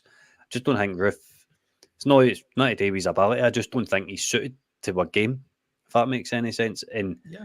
I've even questioned it sometimes under come on about what our game is. It's about moving the ball quicker. It's about playing a bit more direct. It's about I mean, what else is it about? Can anybody help me with that? Like, because that's kind of like where I'm sitting just now. When we're Well, in just in COVID, the comment on you there go. was about Roof's wee 1-2 that he played the ball, got it crossed back in, he finished it against Celtic at Ibrox. That's not happening. You know, you're getting the ball put out and then you're passing it back the way, or you're trying to cross it in. The quickness that you're talking about, he could benefit, or he is a player that can do that. Whether he's, Aye. you know, just say he's scared to do it at the moment, or he's scared to make these runs or quick turns. But that was for me and I remember he scored the goal at Ross County a few years in the 55 season as well. It was a wee 1-2, and whoever it was that crossed it into maybe Kent, he ran up to me like, that's what I need you to do. So that for me, if we could start doing that, but again, it might be too late in the season. Colin, there's a couple of positions, I would say important positions, that players are running out of contract and they're playing in these positions. I think a left back with Barisic playing there, and I think of Lundstram obviously playing. Jack's obviously injured, but he's playing there. Can you trust players in a title run in like this that are going to be leaving for contracts somewhere else? It's really down to the individual players. I know politicians answer there, but it is. I think if you look at the players that you mentioned there, I don't see any of the three of them, Jack, Barisic or Lundstram, applying themselves any less than what they would have done if they were still going to be here. I don't think they'll purposely, down tools. Now, there's a separate argument over Barisic. Will he have the bottle to stand up to a fight? But that's not just because he's contacts on and doing. That's an issue with Barisic. I know Jack's not playing the now, so I'll ship him. Lundstram, it's a form issue. Like that form issue and consistency has been there for his whole career. So I find they're the issues we're going to face with these players in the last few games. I don't think their contact has anything to do with them. I'm being honest. I know with Barisic and probably in the minority because he is a bit of a boo boy right now.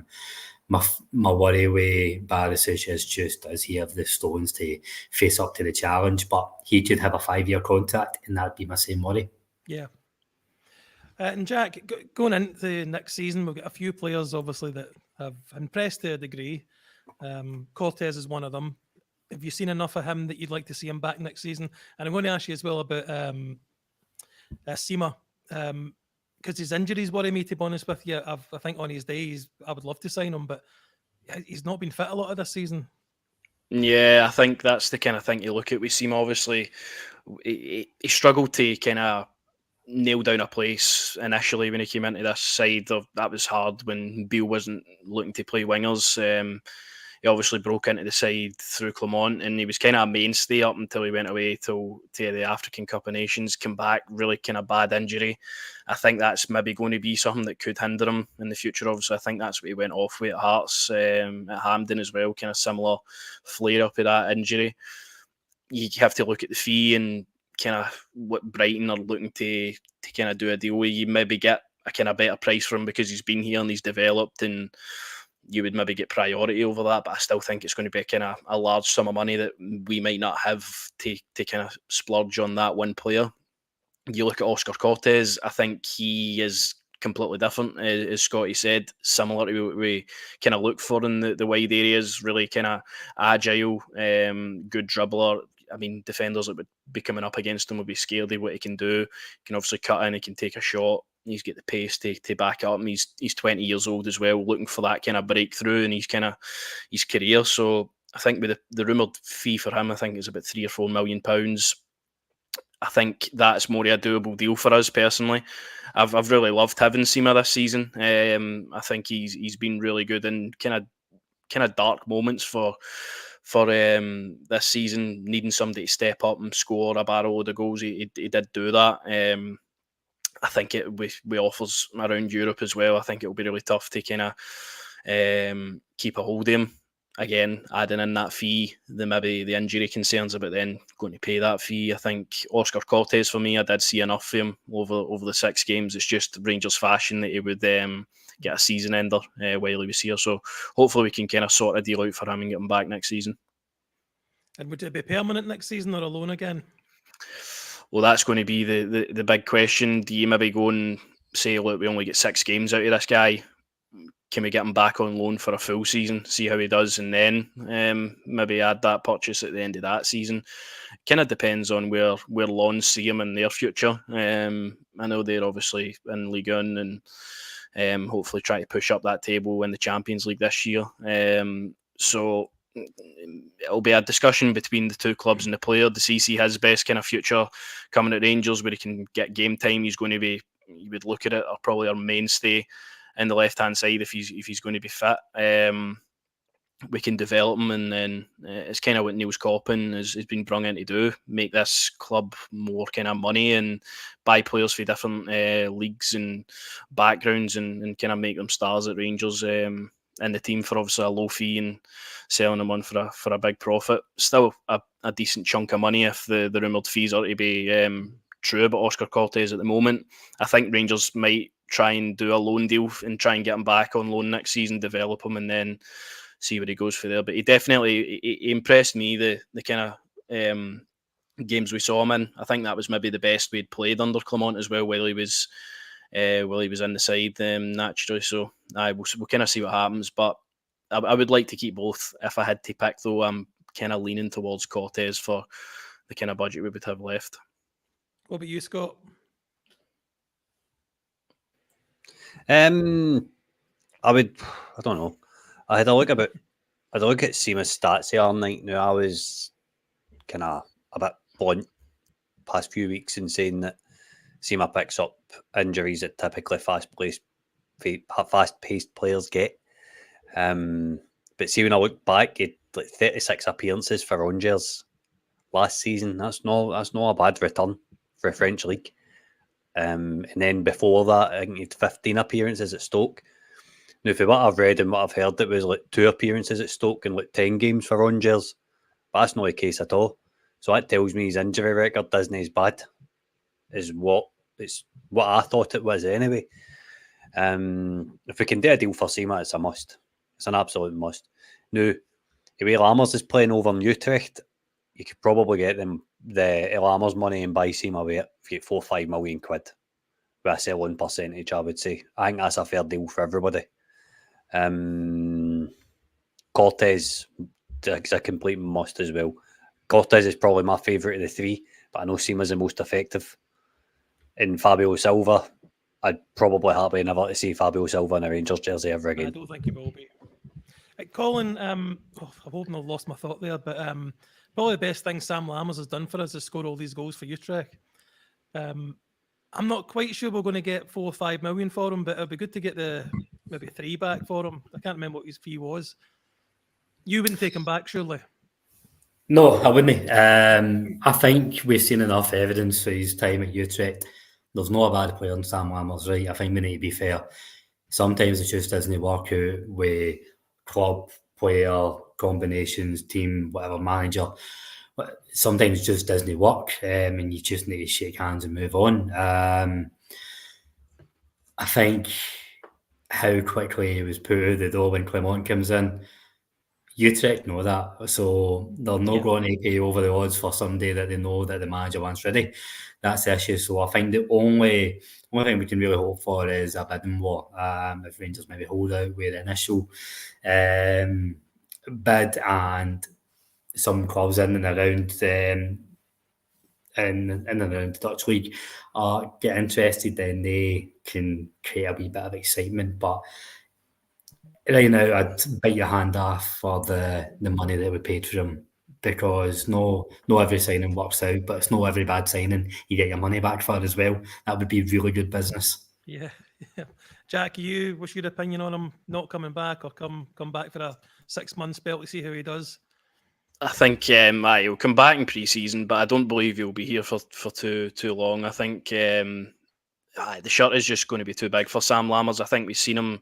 Obviously, there's that argument that he's never really been played as an out-and-out striker when he was here, but I think we've seen when he was playing that he missed too many chances. He was giving the ball away and he was shirking in the shirt, and I feel like going away and going back home for him has benefited him well, playing up front, doing the business for Utrecht. So I think if you can get yourself into a bidding war, I've heard rumours that Feyenoord were kind of sniffing about him as well. So I think get your money back. If you get into a bidding war, that would be great. But I think he'll be going and we'll be getting some money back in for him to hopefully rebuild the squad with. I hadn't heard of who was in for him, but I don't think Utrecht would probably be the team he would go to just with their kind of financial situation. You'd be looking for someone, like Feyenoord, someone with a bit more, even in the Belgian league as well, with a bit more money that could come in for him, I suppose. Scotty, we're nearly at time up. If you get any other kind of comments on what we've been talking about? No, just a quick plug for Rangers Assessment. Head on over, get a follow, get a like. Big Scott does an awful lot of work on SM Media, covering not just football, but it covers wrestling, golf, different sports as well. Covers quite a lot of leagues in Scottish football that he doesn't get recognition for. So get on over, give him a like, give him a subscribe. I noticed we've got like 1,100 people watching just now, so thanks everybody for tuning in. Thanks if you've donated. I've not got access to seeing the donations, but Kai will update us when he comes back on. Again, Gay Rangers Journal a like, get a subscribe. Who else have I got to plug? Ibrox channel. Head on over there as well. Andrew Simpson does an awful lot of hard work. Go on over there, give them a like, give them a subscribe. And thanks for hosting, Billy. No worries, mate. Jack, do you want to tell us where we can find you? Yeah, you can find their podcast. We upload sort of every Monday on YouTube, and that's at Every Other Saturday Podcast. Our Twitter handle has been kind of playing across the bottom of the screen at Every Other Saturday 1. That's where you'll see a lot of chat about Rangers and stuff that you can get involved with. And I just cheers for obviously having us on and being a party, which has been a good event. No, thanks, Jack, and nice to meet you as well. Nah, Colin, plug yourself. No, thanks very much for having us on, and well done everybody involved, and well done to Guy. I can't run the length for myself, never mind a marathon. But you can find me and the boys on The Gallant Few. We have daily podcasts every morning, just telling you what's going on with Rangers. So find us on Apple, Spotify, YouTube, or wherever you get the usual stuff. Thanks, mate. Scott, do you want to take over? Because I don't know what the next plan is. Aye, that's absolutely fine. That's absolutely fine. Right, boys, thank you for coming on. Colin, I'll see you at 9, mate. Cheers. Cheers, guys. See you later, Jack. Cheers, pal. Right, guys, welcome to Rangers Journal. Hey, Willie, how you doing, mate? Hi, all right, mate. Just watched the Hamburg game in the background. What's the scores? No, did the goal get disallowed right enough? Aye. Goal get disallowed. It's been a bit of a crazy game. It feels like they've had like 3 or 4 chances to score, and the kind of VAR's stepped in a few times, and there's been a few dodgy decisions as well. I think they were fighting before the game actually started. Oh, good stuff. That's what I like to hear.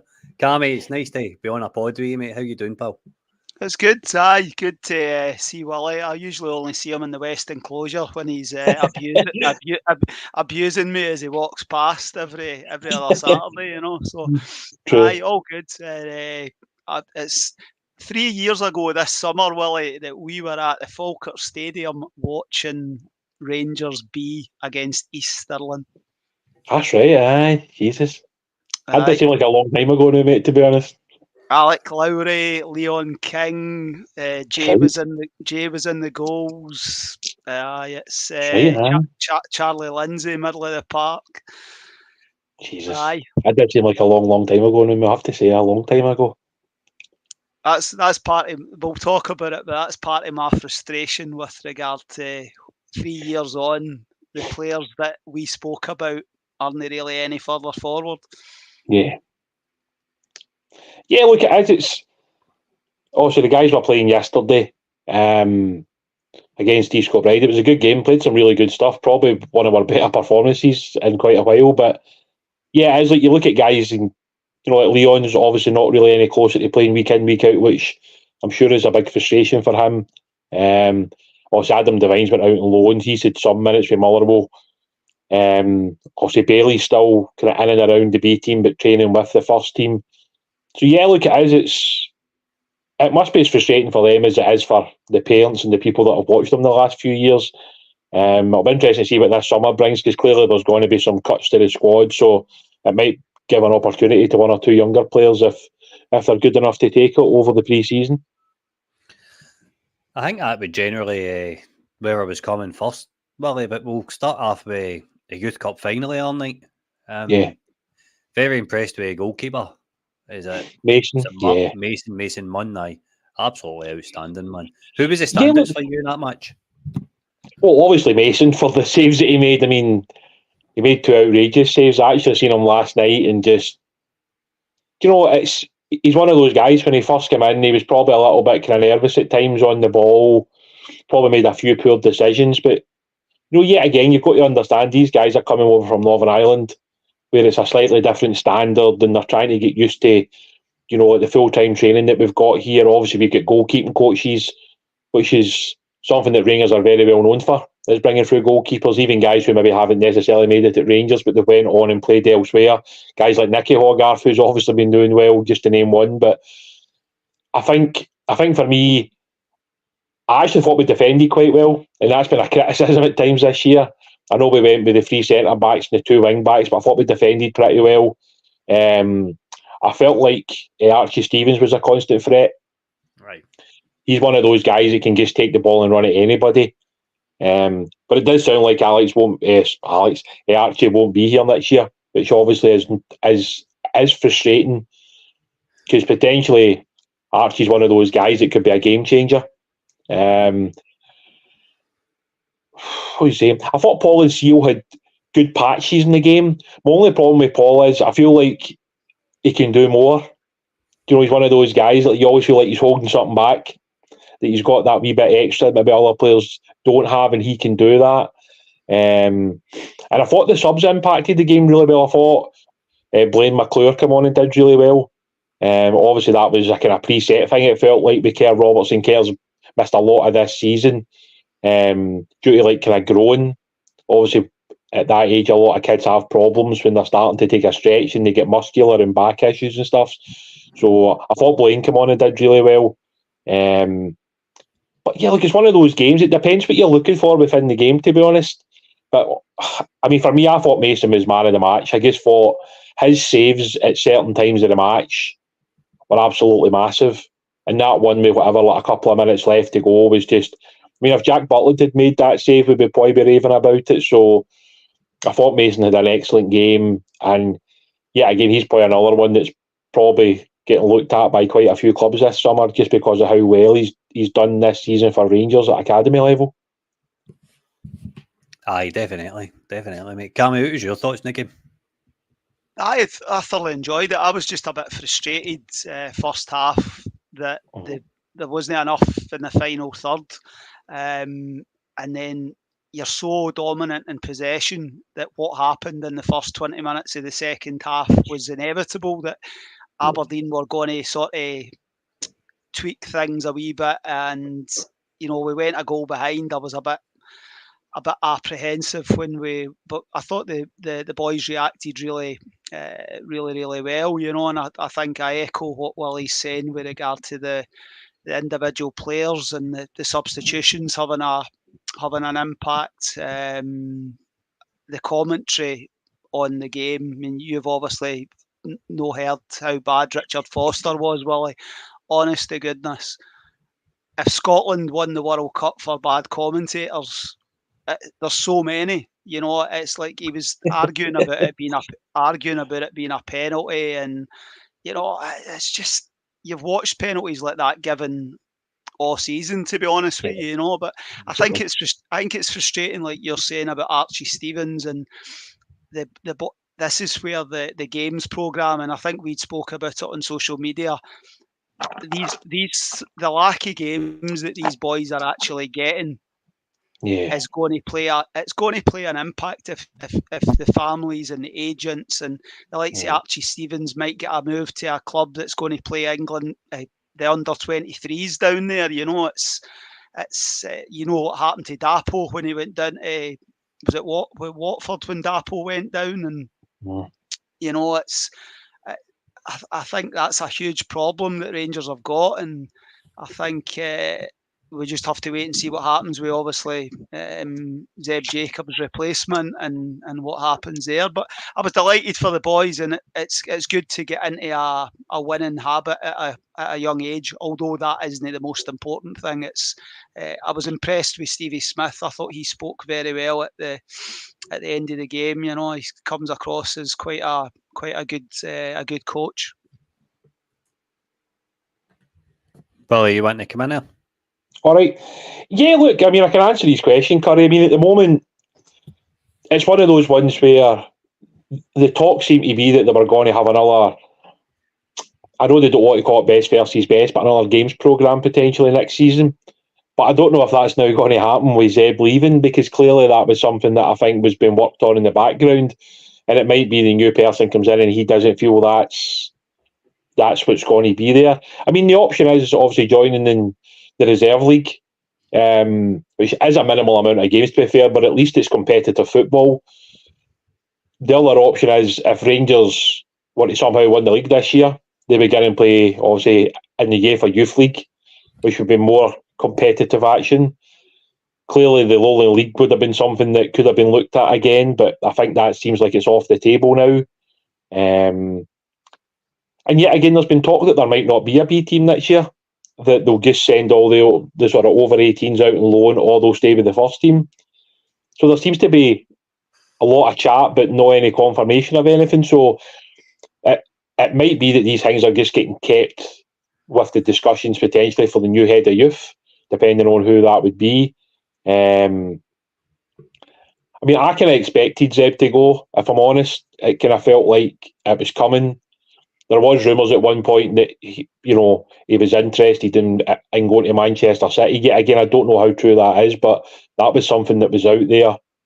And then obviously when the link came that he could be going to Feyenoord, it just kind of felt like it's been coming for a while.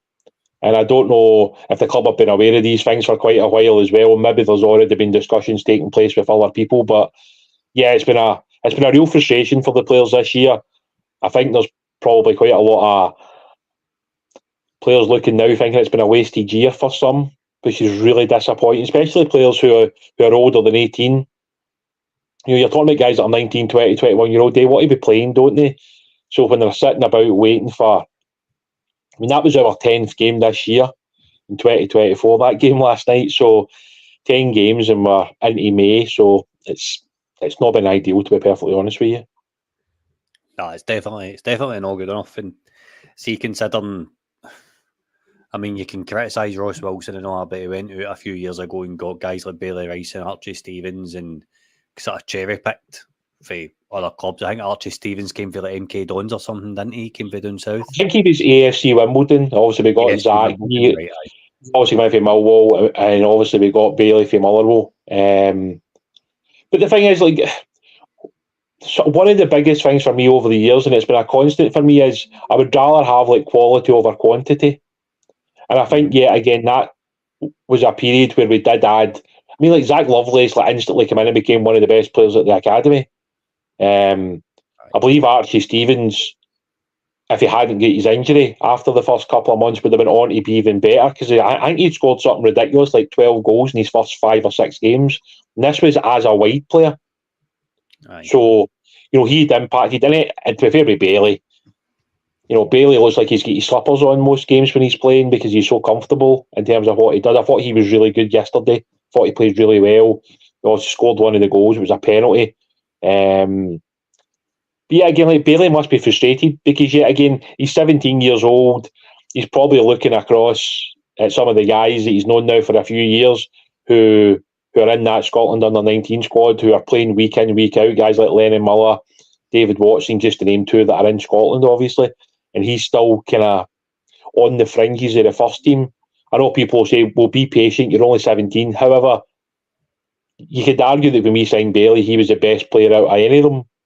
And he's still sitting in the wings waiting to get his chance to play. Aye, I know. And I think that's what's going to be what's going to come down to these young players is a pathway from the B team and the under-18 team to the first team. It's it's not good enough. Let's be honest about it. I mean, even the schedule this season that you've mentioned isn't good enough. Like, it's so amateur, it's not real. It doesn't take much to arrange a game of football. See, my personal opinion is, and I've said this to Cammy obviously on Twitter, that I think the club have to come out and actually like put a process in place. So they come out with a statement, or maybe they do like a video, I don't know, but they say that see over the next 3 to 5 years the plan is this, and this. And what we want to do is try and sign the best young players in Scotland, and we want to push them towards the first team, because long term that's going to save the club a lot of money. Do you know what I mean? Like, they've got to put something in place, because it feels like at the moment it's like year to year, and that's not really what any young player needs. You know, like, we need a structure. We need to see that, you know, players will go from the 16s into the 18s, the 18s into the B team. Some players might skip the B team and go straight to the first team because they've got that outstanding quality. But at the moment, it feels like the players are kind of stuck and they don't really know where to go. And like, to me, that's really disappointing for me, and it's something that's not really acceptable at the end of the day. But is Lovelace's contract up at the end of this season, or has he got another year left?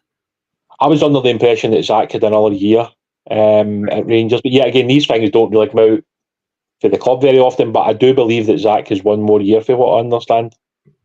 How's he getting on with his injury? Do you know anything?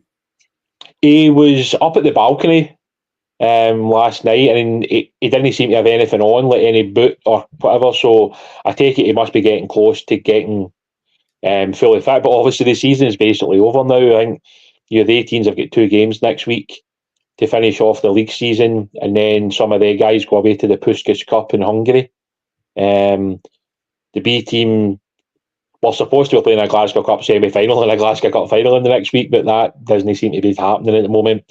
And obviously some of those boys will be going to Hong Kong to play in the Hong Kong Sevens. So, yeah, I mean, basically the season's over, so I don't imagine we'll see Zach play any academy games. I'd imagine he'll just try and get fitness and see what happens come the pre-season. But you would have to say that if Zach's not going to sign a new contract, then the club will need to look at trying to get some type of money for him in some way, whatever that would be. Cammy, what's your thoughts on like a programme these boys have got in terms of matches, and like where do your thoughts lie with players like Lovelace and Archie Stevens who look as if they could be on their way out the door?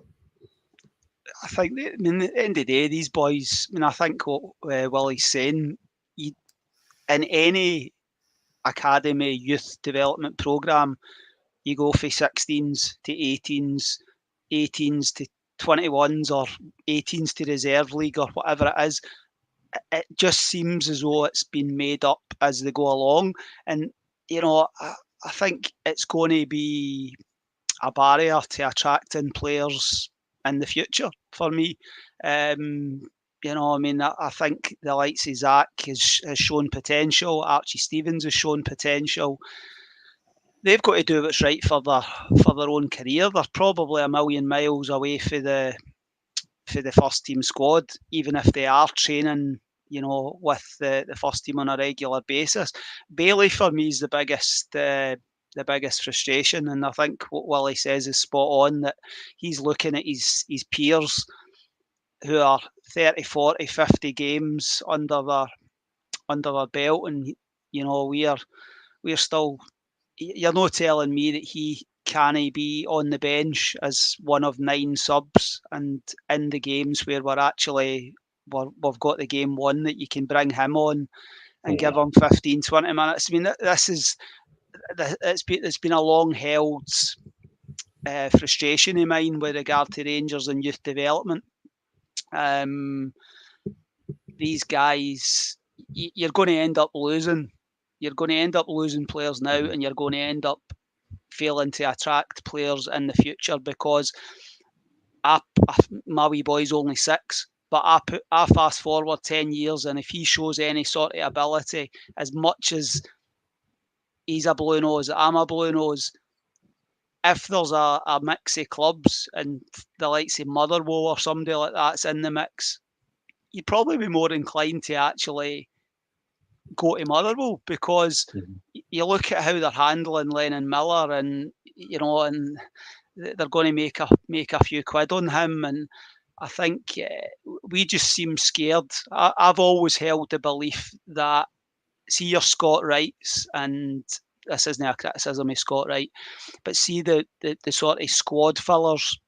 Your squad fillers should be your Leon Kings and your Alex Lowrys, and that's what the academy. And every now and then you get a Barry Ferguson and a Nathan Patterson that are top, but they should basically be the ones that can play 15, 20 games a season, and I think that's not. I think Rangers supporters, every Rangers fan, some Rangers fans think everybody has to be Barry Ferguson or everybody has to be Ian Durrant. You just need to bring young players through and actually give them an opportunity. I mean, look at Robbie Fraser. I've spoke to you about this in the past, and we've been. He's probably had opportunities to go out on loan, but I think he's chose to stay around. We've had more injuries than anything in his position.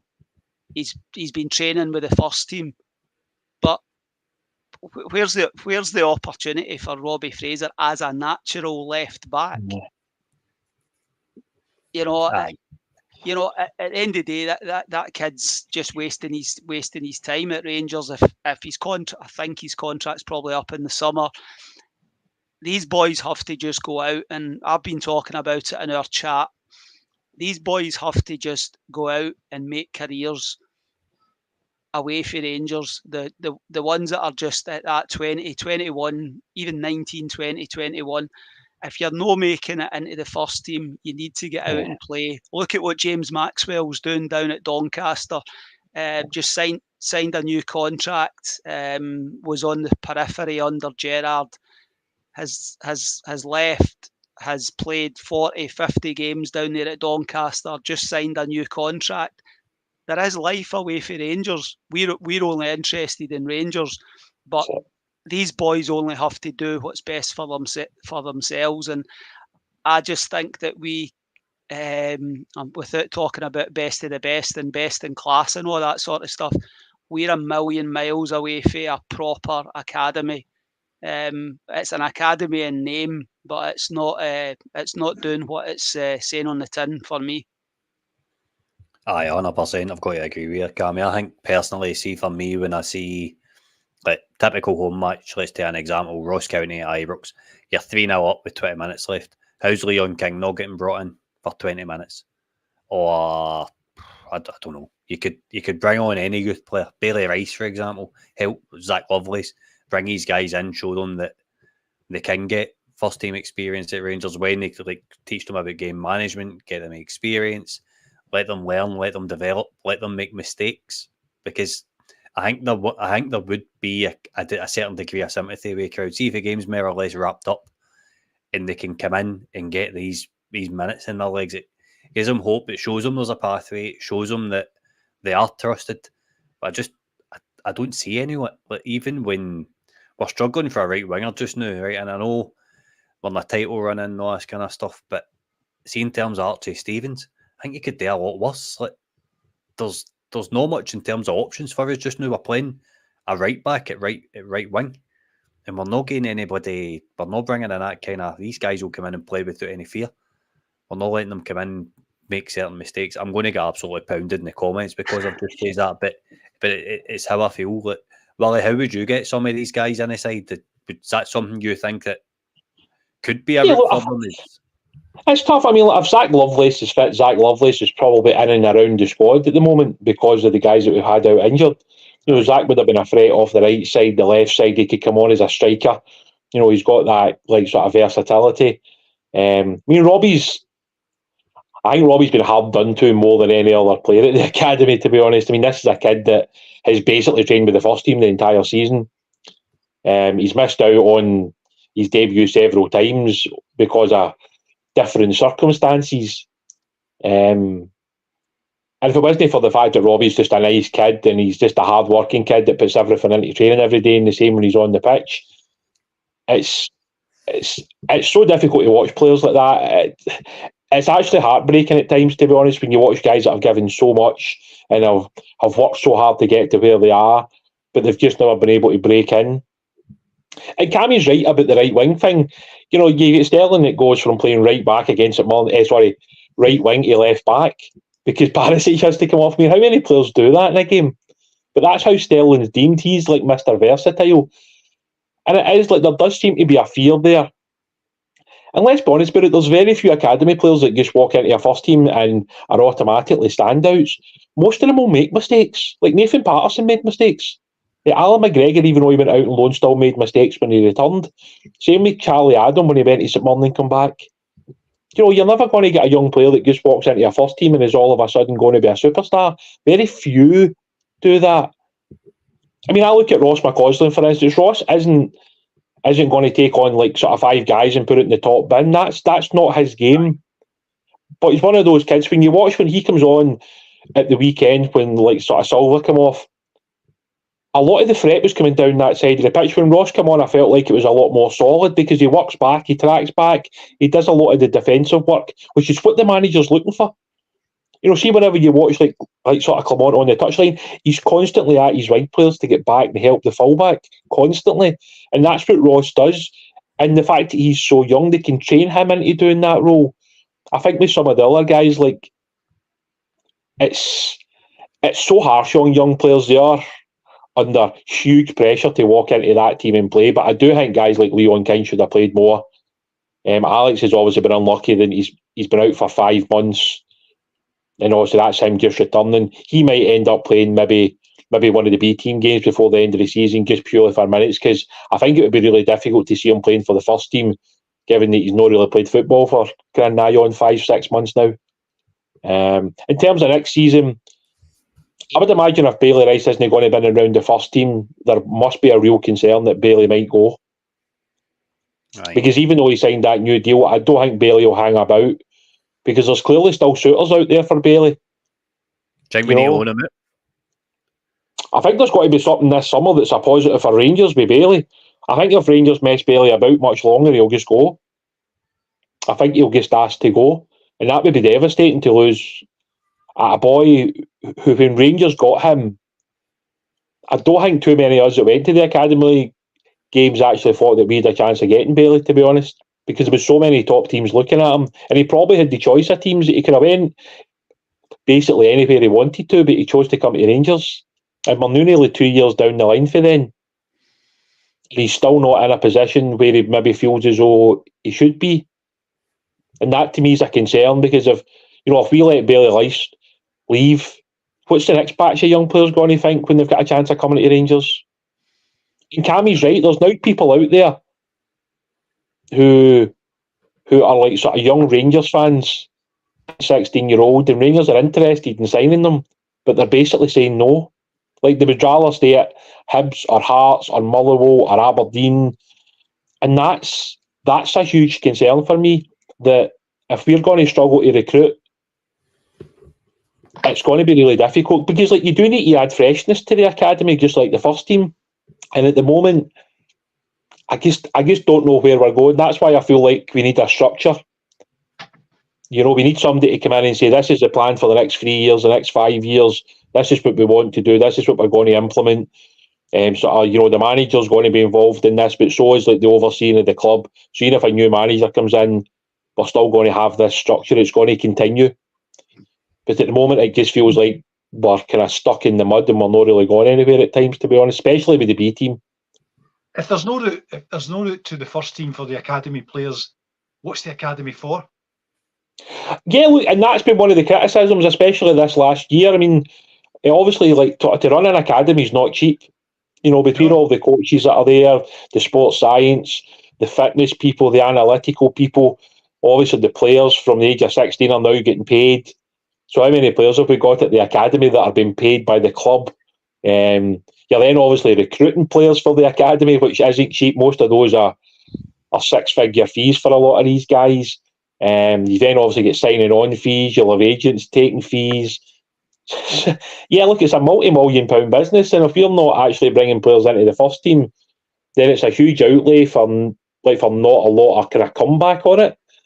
And this is where I think, like, the club need to do something. They need to come out and speak about it in some way or another. I don't know how they would do it. If it be Craig Robertson, would it be one of the directors? Would it be whoever takes over the head of youth job? But clearly something needs to come out from the club, or I do kind of fear where we'll be in a couple of years' time. Davy P, welcome. Thanks for coming on. Thanks. Well, feel free to stay on if you want for the next half an hour. If you need to go, I'm all right, I can be sorry for another 10 or 15 minutes. Yeah, I can always just jump away. Right, cool. Right, no problem, man. We'll stay on the youth just now, Will. Cammy, see, in terms of Zeb Jacobs' replacement, I'm going to sit here and bang a Kevin Thompson drum because no. I think I just don't think. I think it has to be somebody that's got experience in actually being a head of youth.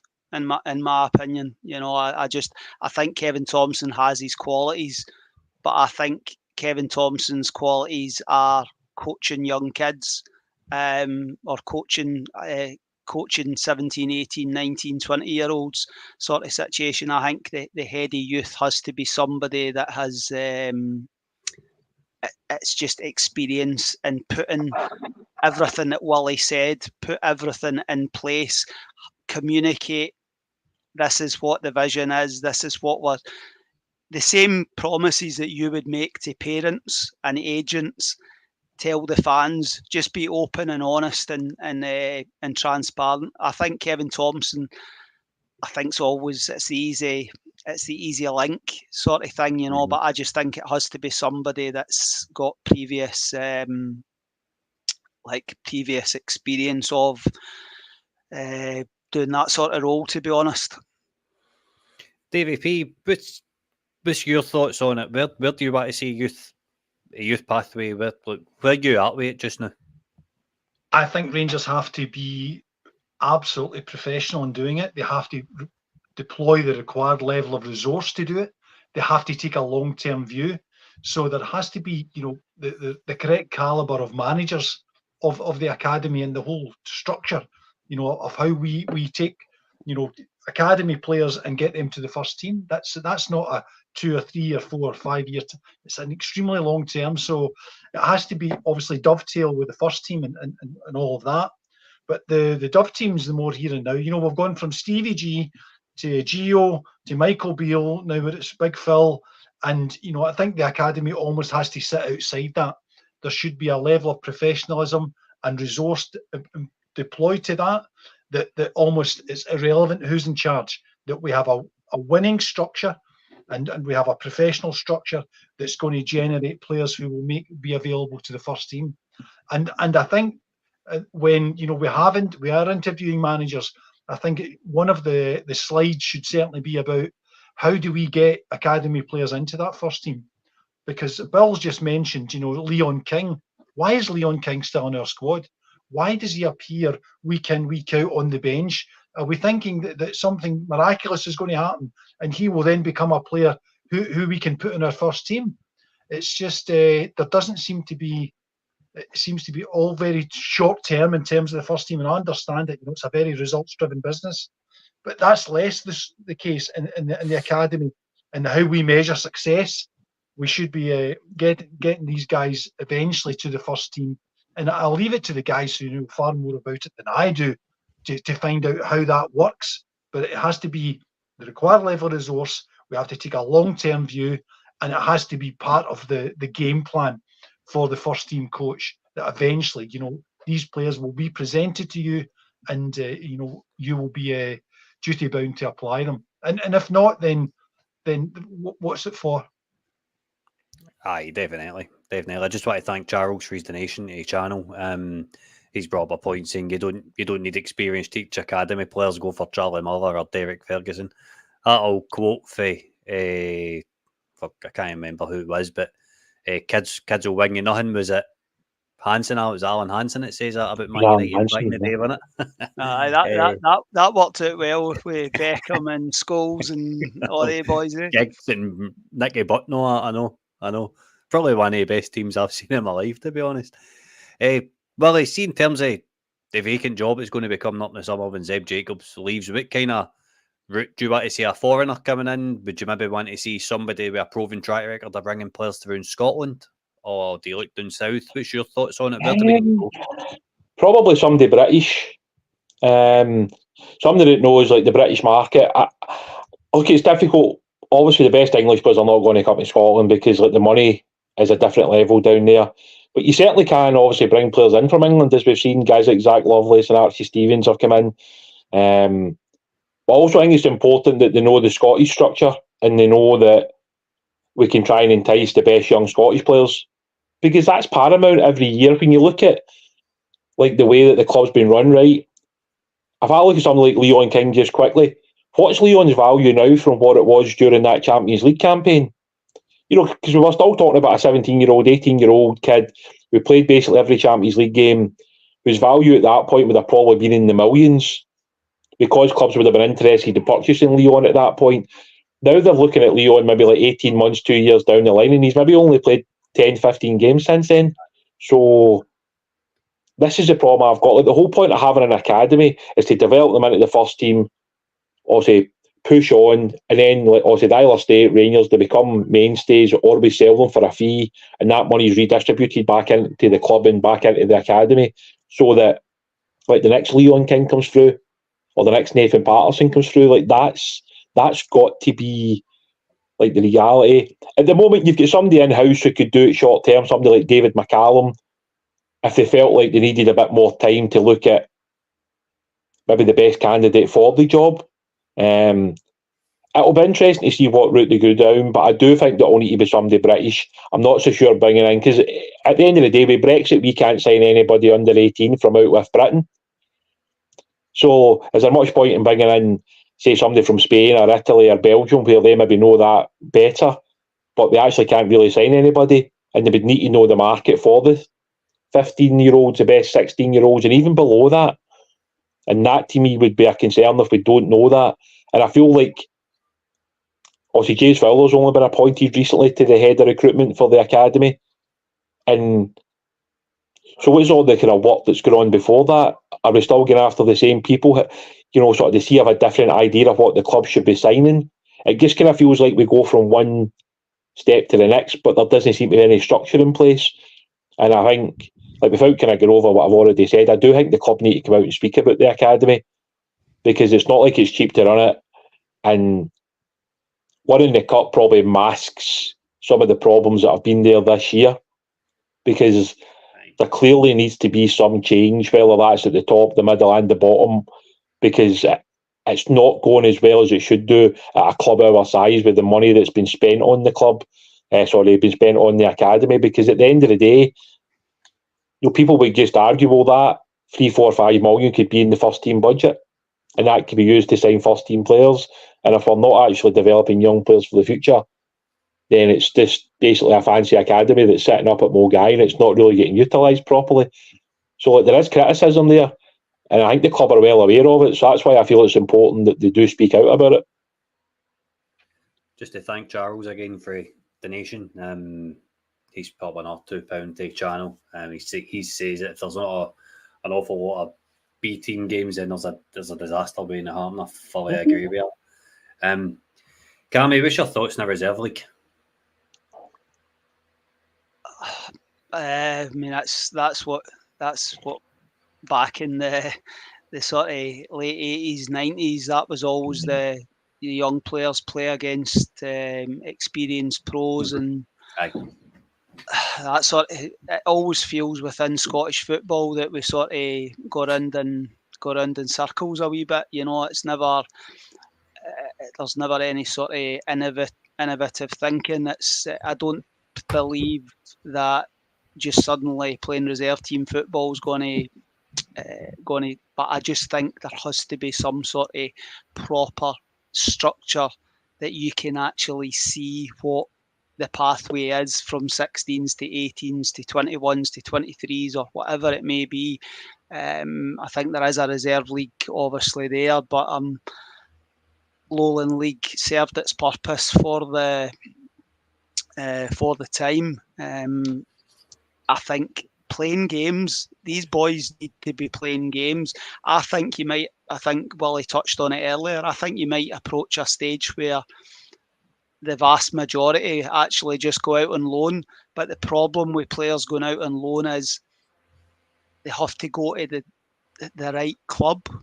You know, they have to be. You know, any boys that I know that are out on loan just now, they've won a watch this season. You know, like Aaron Lyle and like Jay Hogarth and boys like that. At least they've went out and managed to get 15, 20, 25 games under their belt, and they've actually, you know, I mean, the likes of Jay across the last 2 seasons has played probably 60, 65 games at League One and League Two. That can only benefit him if he's to come back to Rangers. If it's not to come back to Rangers, he's then got a good CV to basically sell to other clubs. You know, look at this.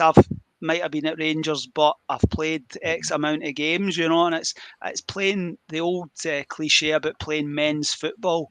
You know, I mean, I think playing 18 against 18s and playing in your own age group, I don't think you learn a great deal doing that. I think the only way you learn is playing proper competitive football, and that isn't the training ground friendlies that's been going on this year. You know, it's not a real environment. Davy P, what's your thoughts on it? What the Scottish football need to do to help facilitate these young boys in terms of their development? In a nutshell, get better sponsors, because it's a resource-driven business. So some of the teams, you know, who we would be asking to field reserve teams actually struggle to field a first team and resource that properly. So asking them then to field reserve teams so that we can have a reserve league, I just think that would require, you know, root and branch restructure of Scottish football. It would be a redistribution of resource. That would have to be a grown-up conversation with all the clubs in it together, because you can't do it on your own. And I would kind of question the benefit of sending, you know, some of our players out on loan to the first and second division when they play 50, 60 games. Because to be brutally honest, if we've got players who are in the first and second division who have now come up with experience of 50, 60 games and haven't caught the eye of anyone, they're probably not going to make it at Rangers anyway. So, you know, if that's what it's about, it's just about finding, you know, sorting the wheat from the chaff, then that's a kind of brutal way to do it, I would suggest. Reserve League, I think Reserve League's just not going to happen. We just don't have the resource to do it. So unless we get sponsors to pay for it, it's just not going to happen. So that's just where we are. And how Rangers find, you know, the means, the way to put players through an academy that actually, you know, stretches them, develops them, you know, with a view that they may be first team fit for our first team in due course. How we do that, it would be, I think it would be partnerships with teams abroad, you know, maybe in Australia, the Far East, India, South America. You know, that'd be a network of clubs who we could use. But it's I don't see East Stirling and Alloa and Brecon City being the way of developing talent in Scotland. It's not for Rangers anyway. I don't see how that works, and the clubs don't have the resource. It's just it's Tuppence Halfpenny, and it's bowling club mentality that they have. You know, you would have to wonder, you know, who is it we're sending these guys out? You know, if they play 20 games with Alloa, what's the quality of the coaching that's been provided to them, and the opportunity that they have to develop? So, I mean, if it's just about throwing them into a game and say it's sink or swim, and we hope you catch someone's eye, I think it's a bit more scientific than that, in my opinion. Well, I'll just come back to you roughly before we round up in the youth chat. What's been your experience of doing what you do in terms of attending the youth matches, etc.? What's been your sort of favoured pathway? Was it a Lowland League? Was it kind of, I think we were in a European Super League or something at one point, a youth league or something? What's been most beneficial in your eyes? Yeah, look, I mean, obviously, whenever you won the league or whenever you won the under-18 league, then you get to play in the UEFA Youth League, which you're playing against the best teams in Europe. Mhm. So like that's a proper test. It's where you kind of gauge your quality. I thought the Lowland League was good in that it gave the guys proper competitive football. And like to me, that's something that a lot of the young players don't see at under 18s. Like they're so used to playing against the same guys because they've basically played against most of these same players right through the age groups. So they know them. So like it's not really that different for them. For me, when I look at like the Lowland League, it kind of took them out of their comfort zone. Do you know, even some of the games like away at Trinent or away at East Kilbride, where it was maybe getting a wee bit rowdy at times, it's something you don't really see at academy games. So it was different. And I think for me, that's important that players understand that. Sometimes you need to batten down the hatches in the Lowland League games as well, where, you know, like the opposition will bring on 2 6'4" strikers. You don't see that at under 18 level, and all of a sudden, like you look at the academy guys looking across and going, right, here we go.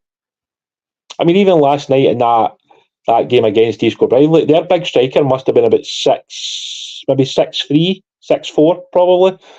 And like we had 2 young centre halves there, but they won a lot of the headers. You know, like one kind of stepped in front of the striker, the other one stayed behind, so that if he won the flick on, he was still winning the second ball. But it's learning all these things. And I look at even like sort of Christian Webster this year. He's been out on loan at Cumbernauld Colts. He was so confident last night after playing a full season of football. Do you know what I mean? And that to me is important. Like people can talk about the standard and stuff like that, but nothing beats actually going out on a pitch and actually playing competitive football. Like sort of nothing can take away from that.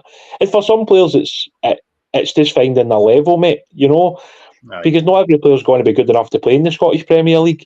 Some might not even be good enough to play in the Scottish Championship, but I want to see the players have a career because that's all that matters. You know, when you look at the hundreds and hundreds of players that come through Scottish academies, how many truly make it into a Scottish Premier League team? It's a very minimal number. So, like, sort of the reality is for somebody like Jay, I mean, Jay's obviously had some different circumstances this year, but I mean, like to me, like Jay Hogarth could easily play Championship football. I think he's a Championship goalkeeper, and if he maybe got a good run in the Championship, you might end up in the Prem. Do you know? Because it's all about, and let's be honest, but sometimes you need some luck. Like so Ross McCausland got his bit of luck because of all the injuries we had, and now he's signed a new first team contract. And he's in the first team. That could have easily been Zach Lovelace, because Zach Lovelace was outstanding in that first half against St Mirren until he did the injury. And you could have argued at that time out of the 2 of those guys that Zach might have been like sort of more influential in terms of how we played because he had that extra quality to score goals and be creative. But Ross is taking his chance, and the manager clearly, you know, sort of has a lot of time for him. And then sometimes in football, you maybe just need a bit of luck, mate. And I think that does play a big part, and that's not something you can ever think is going to happen. You just need to keep going on to the training ground and doing the same things, working hard, looking to develop your game, improve your game. But you know what? Sometimes you need a bit of luck, and that's something that can happen to any player at any time. Aye, definitely, mate. Listen, Willie, thank you so much for coming on. It's been appreciated. I could sit and chat football with you all night, mate. Honestly, I appreciate that. I mean, thanks very much. Also, you know where I am if you need me. But it's been good coming on. Cammy, good to see you. Scotty boy, take it easy, guys. All right, I'll speak to you soon.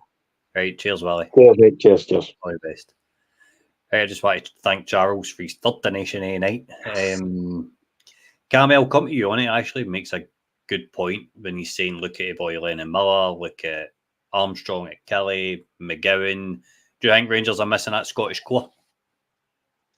So it's always a conversation, but again, we go back to what we were talking about with regard to Bailey Rice. Bailey Rice is probably as good as those players mentioned, but hasn't had the same opportunity.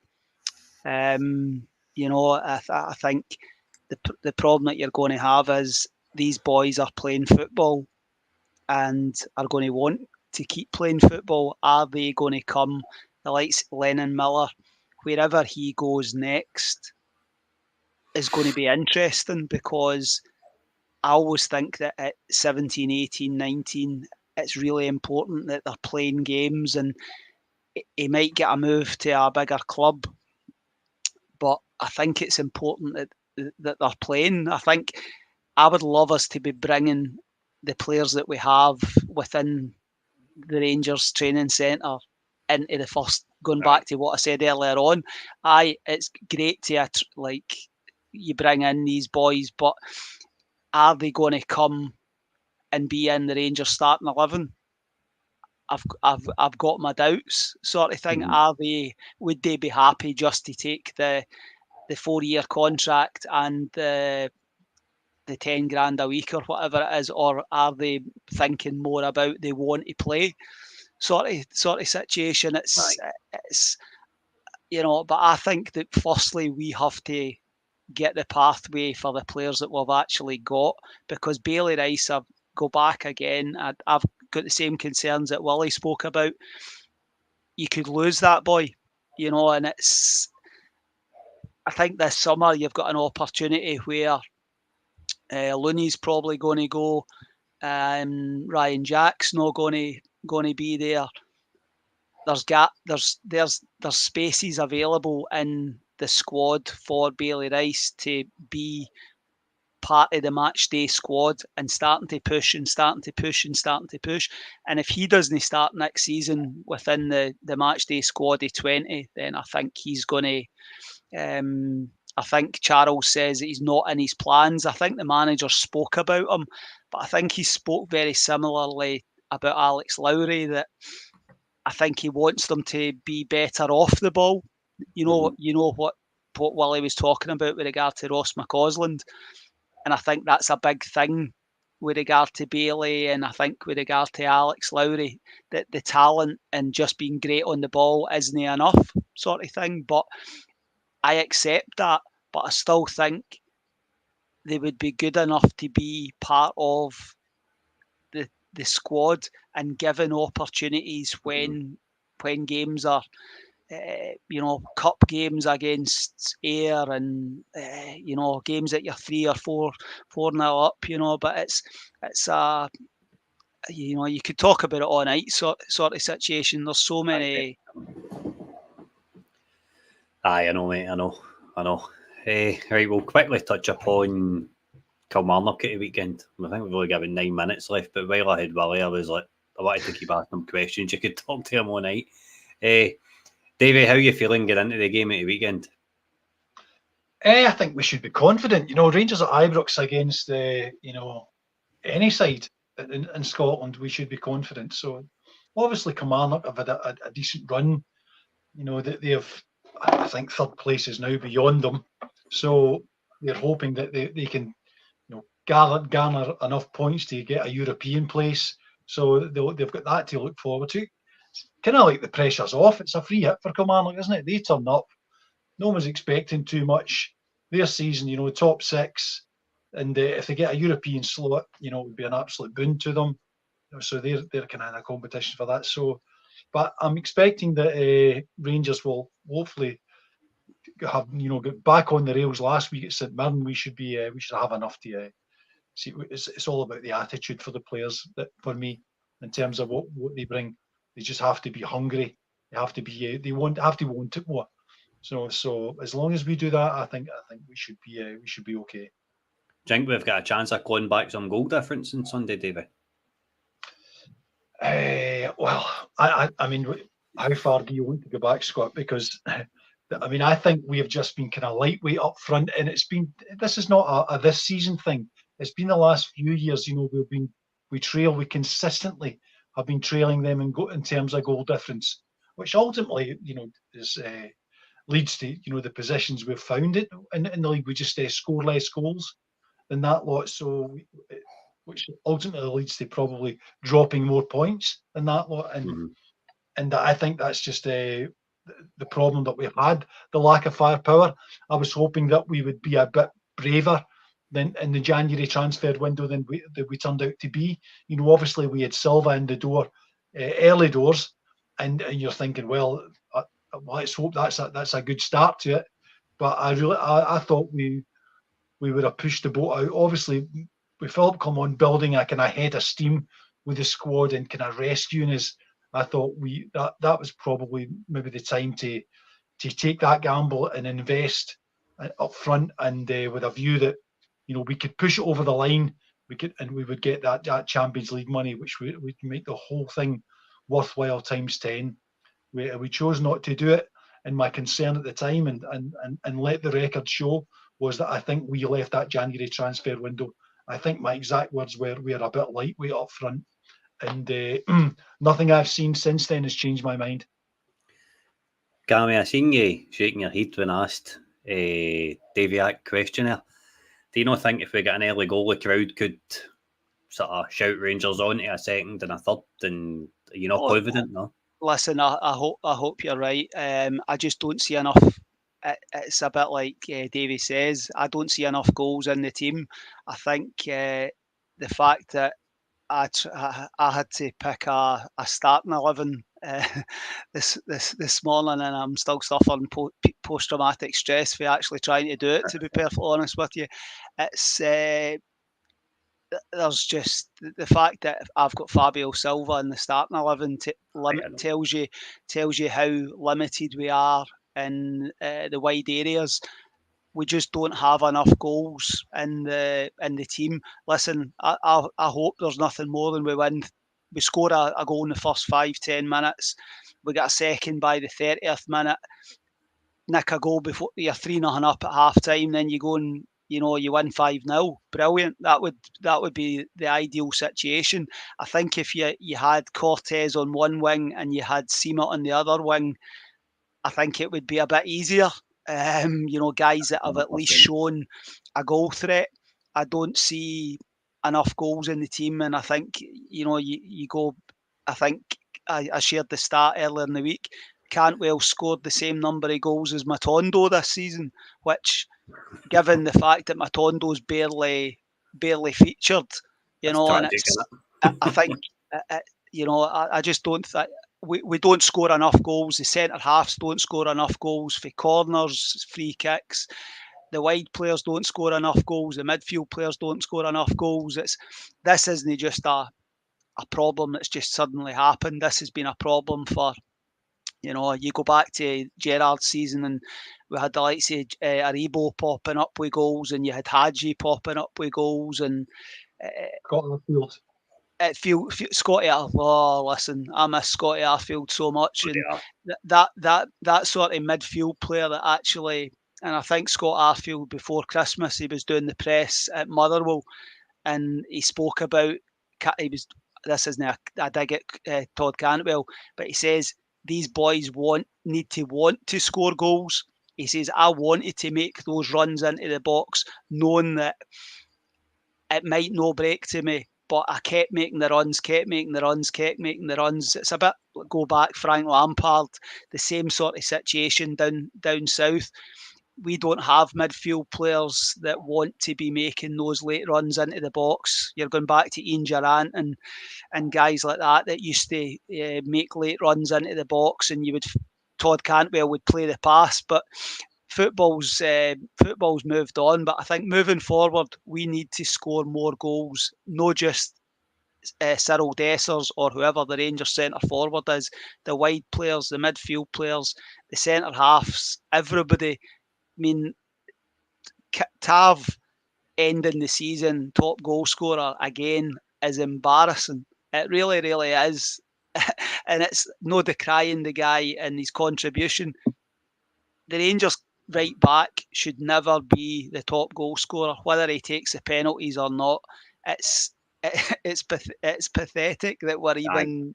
It's I remember joking about it at the start of the season that we can't possibly have him collecting the top goal scorer, and it's happened again.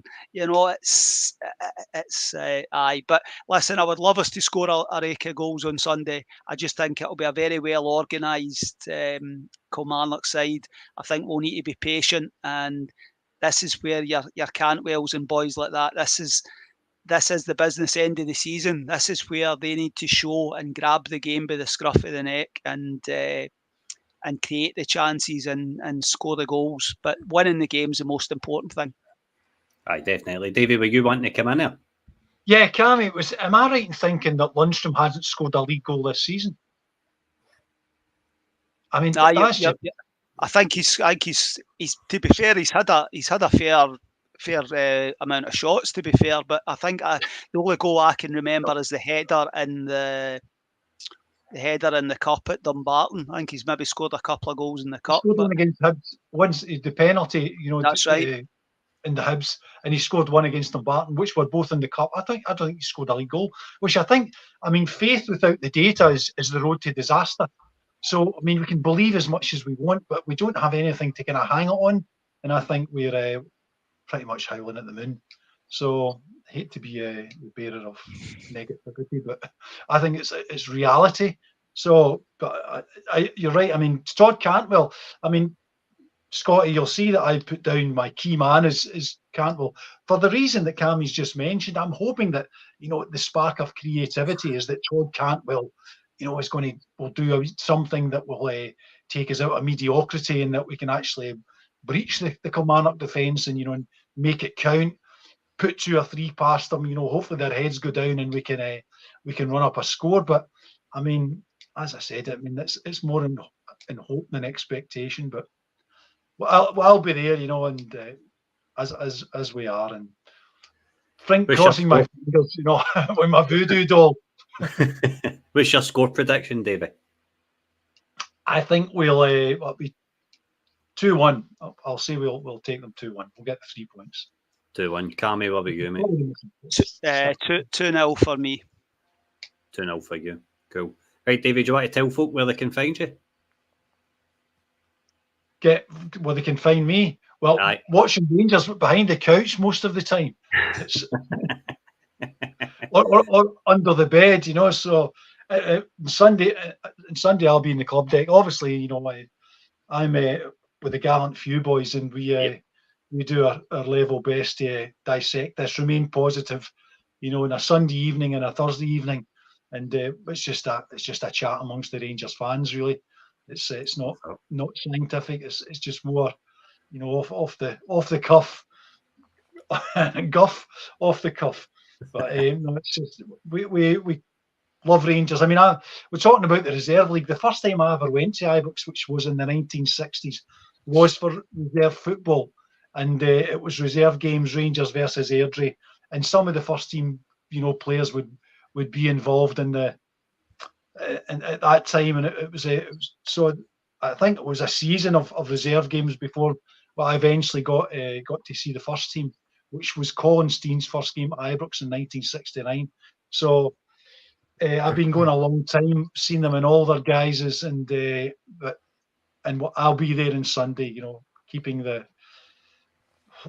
the home fans, but I'm hoping against hope, Scotty, that we can actually do this, because in previous years we've pulled it out, and that we can do it. So I'm hoping that on Sunday we can do it again this season. But I think come May the 11th, that's the acid test. We go out over to their midden.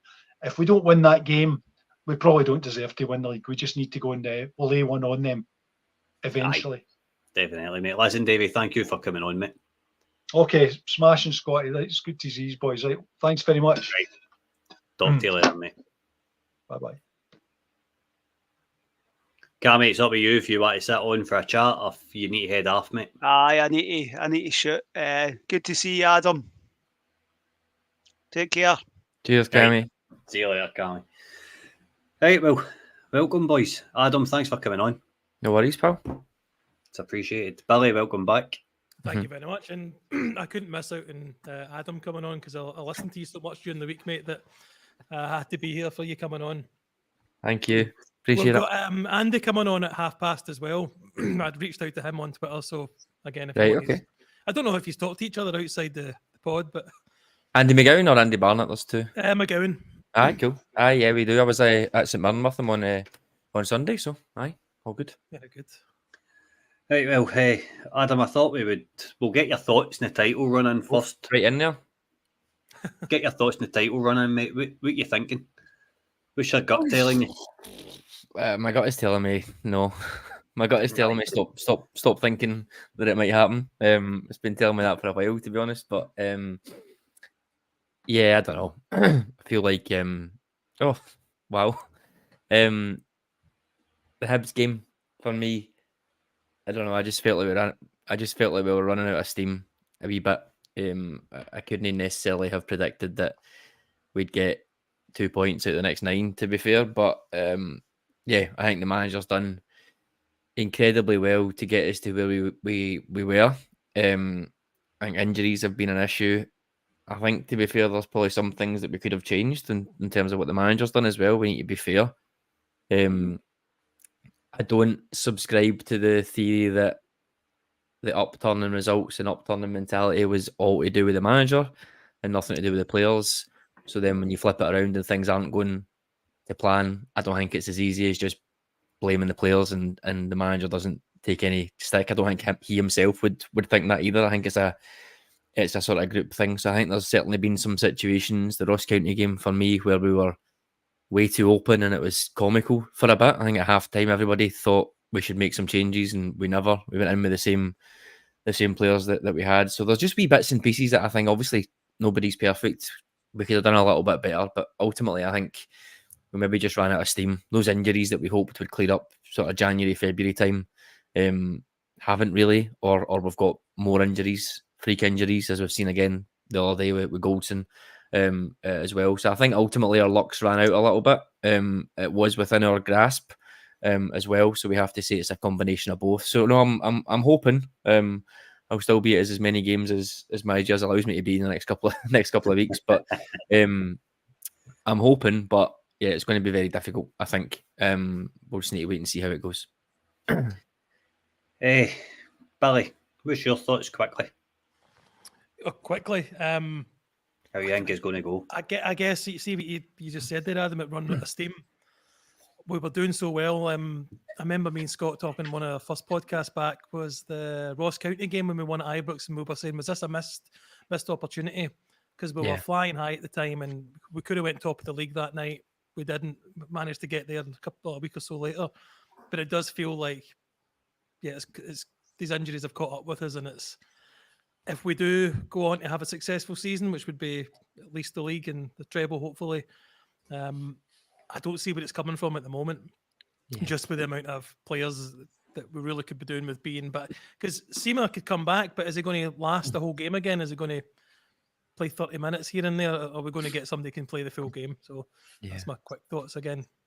I think as well for me, there's a couple of things that we maybe don't want to take into account as well, but it could just be as simple as, Ross County, Butland's been perfect, but he maybe palmed one into the middle of the box, and there that the week after, or even last week, he's palming away or palming around the corner. Now, you can't expect him to do that every single time, but it's one of those fine margins. The Celtic game as well, I'm absolutely not blaming Jack Butland at all, but he does goal. He's able, if he can save that, as he's been saving other things, it's just one of those sort of fine margin things. I think the players have put him in a poor position in terms of the last couple of weeks and the chances that they've forced him to save, but he has been saving them. And then on the other side as well, I think Celtic just slightly getting their act together a little bit probably hasn't helped as well. They've been creating chances and scoring goals, and their sort of bigger players coming back have helped them out a fair bit as well. So I think it's just a combination of us running out of steam, Butland being less than perfect for one goal, and Celtic maybe just getting more points than maybe we might have thought they would get as well. I think that's the three main things for me. Scotty, I don't know how you feel about this, but it did sound like Adam is blaming Butland there.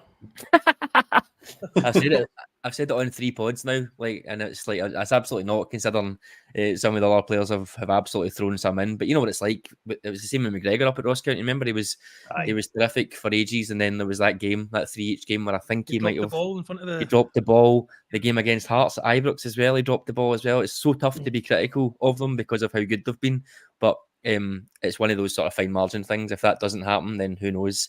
But it's the same at the other end as well. Desser's missing that pretty much open goal at Ross County when we're 1-0 up. It's all these sort of fine margins that you really need to be going your way, I guess. Aye, definitely. The comments are going absolutely nuts just now. Everybody thinks I've brought up a starting lineup. I've brought up like 2 players in a position. One of our podders, Ross Graham, made this for me for a pod a couple of months ago, and I've kept it because I think it's handy for some context. So just for ones in the comments, like See when it says it's a picture of Tom Lawrence and it says plus Todd Cantwell, that's because them two can play any time. It's not because I've named Todd Cantwell Tom Lawrence or Tom Lawrence Todd Cantwell, just for clarity. So we'll touch upon goalkeeping and defence first. Billy, I'll come to you. Say Super Jack Butland, with saying hypothetically, right, we finish second and Super Jack Butland gets sold, a big bid comes in from. Do you replace him as number one? Now we were just talking there with Willie and RFC youth updates kindly come on. We ended up talking for about 45 minutes in the youth programme with Zeb Jacobs going and all this type of stuff and how we could potentially put players into the team. Would Robbie McCrory come in and get that number one jersey for you, or would you want a replacement for Jack Butland brought in? I mean, I was impressed when he kind of played out. Was it last season he played the last half a dozen games or whatever? And I think it was only one goal against Hibs that he let in, something like that. I've not seen enough of him, mate, to say he should definitely walk in. I think the fact that he never got in when McGregor was kind of on the kind of downside of his last season. I think he picked up I think Beale was going to play him, but he picked up an injury that put him out for a few months, I think. See what I actually like about getting Butland is I like that kind of model of getting a decent goalkeeper that's maybe out of form or out of playing third fiddle with one of the bigger teams, and try and recreate that. Now that's just maybe that's a one-off thing, but I mean Celtic have done the same thing with Hart as well. So for me to be getting like an experienced goalkeeper that's maybe out of favour somewhere, because you kind of need that level of goalkeeper, I think, at Rangers. Adam, what's your thoughts? Yeah, I think so. I think he did okay. He did well when he came in last year, but do you want a rookie, and he is still a rookie despite his age and the loan spells, etc. Do you want that in there? Especially when we think, some people might hope, we'll be bedding in quite a brand new defence next year as well. You probably want, if you can't get a bit of continuity in there, and if we're assuming that Butland was to leave for however many millions, then you probably want someone experienced behind them just to sort of guide them through. So yeah, I feel a bit for McCrory. It's maybe just wrong circumstances, right player, wrong time, possibly.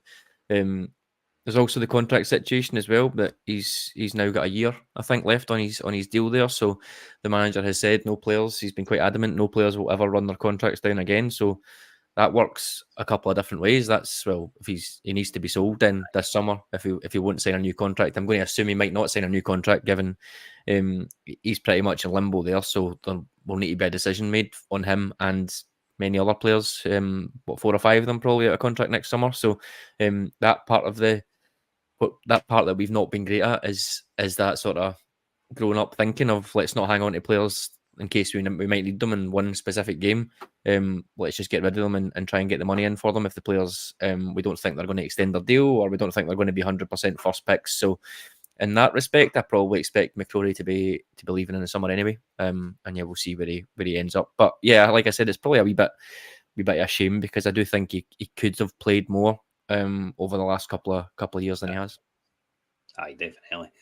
Adam, I'm going to stay with you. There's been a bit of Rangers Daz on Twitter again after not about Connor Goldson just now, right? I think that's the fairest way to say it. Yep. He's out injured. That's his career at the club done. Where in that defence do you think we need to strengthen next season? Is Suter got a future for you? I like Suter.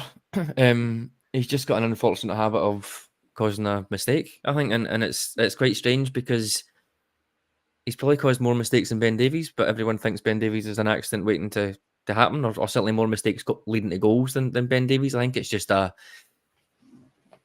stature thing. You probably see Suter as being more physical and more robust as a kind of centre half than maybe Ben Davies is. But to be honest, I'm not too sure. He's kept himself fit, which was the big worry for me, but he's been fit now most of this season, all of this season. I think he's been pretty much there. So absolutely zero concerns with him. I think what I do like about him is how good he is on the ball. My issue is that the way that we play, we make Suter pass the ball 2 yards to John Lundstram, who in my mind is not as good on the ball. So it's a bit of a weird weird oxymoron. So I don't think we're really setting up in a way that gets the best out of him. He's also playing on his wrong side as well. He's also been pretty used to playing in a back three, and then coming into a back four on your wrong side is just a wee bit awkward. So I would like to see him get a run absolutely next season as their sort of right-sided centre half. Should be coming into his prime. Hasn't played football, but hasn't played loads of football that he should at this age because of all the injuries that he's had. So I'd be more than happy with that next season moving forwards. And we bring someone in who is, I said this elsewhere, centre back, centre mid, and centre forward. Just bring somebody in who is the best in the league, no doubt about it. In those positions, young, hungry, best years ahead of them, that sort of trading model thing. If you get somebody in that's 22 to 24 in those positions that's coming in and is just going to settle and be the best players in the league, then obviously it changes lots of things and makes everything look a bit better. So that's what I'd be looking at. On Goldson, I think he's been a great servant. I really do. I'd have him very, very high up in centre halves that we've had in the last 15 years or so. So for me, that's the main measure when you're talking about an individual player. Have they been a great servant to the club? Have they performed at a level or better than some centre halves that we think were great just because they won a couple more titles? Then for me, yeah, it's a team sport and everybody will get judged on medals, but I think it's fine to say in a different team some of these players would get more medals, but it might not necessarily make them a better individual player. That's where I'm at with that. Also, the situation 2 years to go in his deal. He's over 30 now. Has had a very, very good run of form, a very, very good run of consistency, I think, in terms of being available. But his form has dropped off a cliff since that Motherwell game, whenever it was, end of February, start of March. So a couple of warning signs there. Are we going to renew that deal again? Probably not. Does the manager then say, right, well, he's on a high wage, want to try and get any money for him if we can? Maybe it is time to go. And it suits all parties. I think, like I said, it needs to be a serious summer. We can't just be hanging on to players because they've done well or they've played well for us in the past. If we can get money for players and get it reinvested in better, younger, more consistent players that are going to deliver a higher quality and higher titles, then yeah, anybody can go, really, as far as I'm concerned, as long as we do that. Aye, definitely. Billy, I'll come to you on fullbacks and centre mid. I'm happy with Ridvan in there. Does a steady job. I think potentially if he gets another year and he gets a run in the team, finds a bit of form, you're going to get more money than your money back, basically. I think Ridvan has got the potential there to be a 10, 15 million pound player. If I'm being honest, I rate him that highly. Borna Barisic is obviously going to go, so we need a left back. What's your thoughts on Tav and Sterling, the Saudi rumours, and the left back position? It's what do you do? Like, how do we move on from Tav? Like, are we ready to yet? Is maybe more. No, clearly not. If you to go though, I mean, to get some money for him would be great, but I would know. I just have no idea where to start looking for. You're changing the way the team plays as a whole, I guess. Regarding Ridvan, I would love him to stay if he can stay fit. It just seems it's been a good couple of muscle injuries he's had since being here. Aye. He's not been as available as I'd like, and certainly not as available as a £15 million player needs to be. So I would like him if he can stay fit next season. I'd agree with you, like another season out of him and maybe cash in with that player trading model. In regards, I was trying to ask Adam when we were talking there, is there a tactical reason that Lundstram takes the ball off the defender's feet? Because if we see it, then the manager must see it.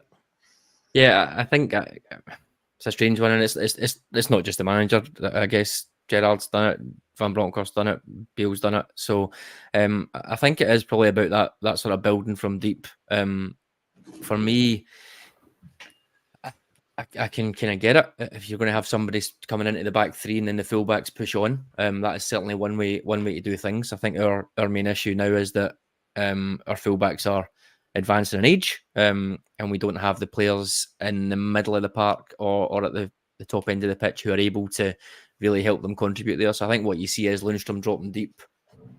Teams will just sit back, clog the midfield, and then we're left with just trying to play those sort of channel balls or direct balls over. That's what Lundstram's kind of been been reduced to. Whether or not that's what the manager wants to do, I'm not sure, because we've seen Diamandi doing it at the weekend as well. There was a tactic for about 20 minutes, which was just basically Diamandi get the ball and try and lob it over for Dessers to run in and chase it. It's fine as a I guess a tool for you to have, but for me, I don't really want to see that happening lots. I think we just need to be more aggressive in there. Lundstram coming and getting the ball is quite safe, and he'll maybe pass it side to side, or he'll try that long pass every so often. But yeah, I think it is basically that. They're probably trying to invite pressure on by dropping the centre mid in between the centre halves and hoping that the team are going to come up and attack and then create spaces. But it doesn't always happen, and when it doesn't happen, we sort of seem a little bit lost as to how we can do it. I don't think for me he's at the level that we probably want in possession either. I don't think he's the type of guy that can bring the ball in like a Barry Ferguson and spin in opposition and play forward passes. I see that more as something that we're absolutely really, really lacking, and we've probably not had since Stephen Davis was in there. That's a big thing for me. Under Gerrard, they spoke a lot about, if you remember at the early stages, they had Ross McCrory was sitting at the bottom of the midfield, and they had Koulibaly kicking about as well. And one of the things they said was when Stephen Davis came in, it let them play into pressure, back to goal. He can spin, he can turn the man, he can put a pass through the lines. We've not had that from our deepest line central midfielder for a long time. And I think it's something that for me is missing, and it really impacts how we start moves, because we just end up going really frantic. Like I said there, or we bring the ball out, we try and engage the opposition, they don't engage, so we stick it out wide to Tav, who just tries to swing a ball in because nobody else is moving, and it just all becomes a wee bit clunky. So I think that's a big issue for me in the team, is that having someone that can do that. But Billy, like you pointed out, the manager must be comfortable with that, because he talks about Lundstram as if he's his on-field lieutenant and his right-hand man, and he loves what he's doing. So the manager must see it differently to everybody else, because if he wasn't happy with him to the level that it's impacting the team, I don't know if he'd be playing him personally. Quickly, just a quick plug. See if there's 1,860 folk watching us right now, right? See if 300 of you go over to the channel, subscribe, we'll finally hit 1,000 subscribers. I'm absolutely obsessed with it. So please, a couple of hundred of you is going to head over and do that for me now. Cheers. Adam, I'll stay with you. We've obviously touched upon midfield there. Todd Cantwell and Tom Lawrence. Where do you see number 10 positions at? See what I noticed against St Mirren last week? It kind of momentum of the match changed when Cantwell was dropping a wee bit deeper into centre mid, and he made like a kind of flat 3, and he was trying to transition the ball forward with Diamandi, and there was different combinations coming on. Yeah, that impressed me, so to speak. I like Cantwell. I think he can do more. I thought he was pretty good in the semi-final, and he can come up with it. That just before he got that injury, he was on fire, scoring goals and doing really well. Maybe taking a wee bit of time to come back in. I would like to see him do more. I'd like to see him take on that sort of leadership role within the team and be that kind of creative hub in there. Lawrence, I like some things that Lawrence does. I like the fact that he can come in and he can be a goal threat at times. I'm not sure his long shooting is where I would like it to be, but I do like people that want to take a dig in there. For me, I think he probably falls into the same category as Robbie McCrory. Unfortunately, it's that you're kind of getting to a point now where he's got a year left on his deal. He's not getting any younger. He's obviously had injuries and niggles after his big injury as well. One of those situations where I'm sure we could get, or we would hope to get, if you back the manager and the scouting team, hope to get better quality or more consistently available quality in there that's a little bit younger. So I would be, if you put a sort of gun to my head, I'd be happy with Cantwell in there. I hate saying this because there's no real way to quantify it until it actually happens, but Cantwell for me would be one of those players that you put more consistent quality around him, I think he'll probably perform better and he'll be able to do more. That's not to give him a pass or anything like that. That's just to say, I think that's maybe a situation there where he's obviously a talented player. He wants to play for us. He loves the club. I think for me, it'd be another year with Cantwell as the main man in there with a bit more quality around about him. And I think it could be very different. Yeah. Billy, where you at with the wingers situation? Do you sign? Let's talk about Sima and Cortez. Do you sign them both? I like Cortez, and as we were talking earlier on, it would be good to get him back for next season. to have a longer look at him because he was promising. Certainly impressed me with the first couple of games he played. Seema, for me, that is the worry of him staying fit. And I know you looked up some stats to say he wasn't as injured previous to coming to us, which is just typical, I guess, with us. But obviously, I'd say, probably would still swing on, and if we can get a deal for a good price to keep Seema. But we need probably more than that there. So it's what, again, Adam, you were saying about the scouting team, trusting them. I'm hoping they've got one or two in mind to come in, because if he's wanting to play with the wingers, we need better quality than what we've got now. Especially even when you're looking at Matondo, he can pull off these great moments, but is he making the right choices when he's coming on and starting the game for how he either goes by someone or decides to pass inwards? I think we need better than him. But it's I mean, Adam, you might know better than you will know better than me. If we're looking at another rebuild, how successful is a team that needs 10 changes in it going forward? It's going to take them a few years to probably work. Aye. Yeah, I think so. We've made, 10, 12 signings the last two summers, and everybody still says it's the same old team that's been there for years, when it's only really two or three players. The big issue for me is we've not replaced players that have left that did well for us adequately. But then we've got players like Tavernier, Goldson, Lundstram, Barisic, who have been playing loads and loads of minutes, and fans are probably fed up with most of them, to be honest. But then the flip side of that is, well, we haven't given the management team a good enough player to make those players into squad players. So for Lundstram, we've not signed somebody as a number 6 that the managers went, well, hang on a minute, he's playing much better than John Lundstram's playing, therefore he has to play. So in that sense, it's a failing of recruitment. I think we've got into a bad habit last year and the year before of signing players that we quite like the look of as individuals, and I think I'd probably put Rabbi Matondo in that category of we quite like him. We might be able to get him. He's in the last year of his deal. We'll get him for £2 million. He could end up being that player he was, or that potentially was when he went from Man City to Schalke for however much money it was. Maybe we could do a turn there and try and get him. So we're kind of going in on a trading model, but not really with a plan of how the players should be playing.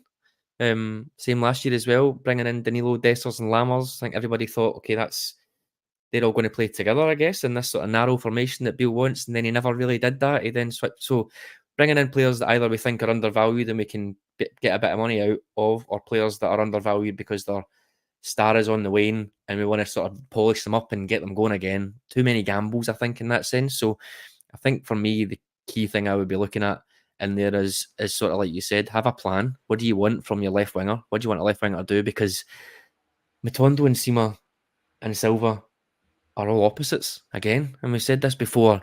I've said this years ago with bringing. You've got Tavernier there, that's fine.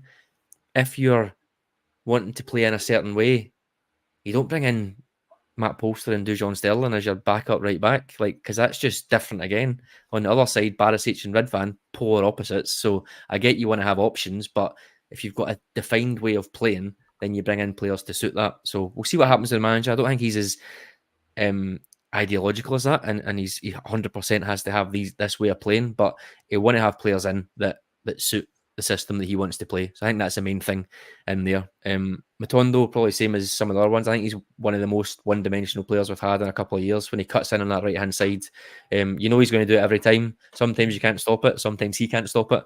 And it's one of those things. I think coming off the bench, great.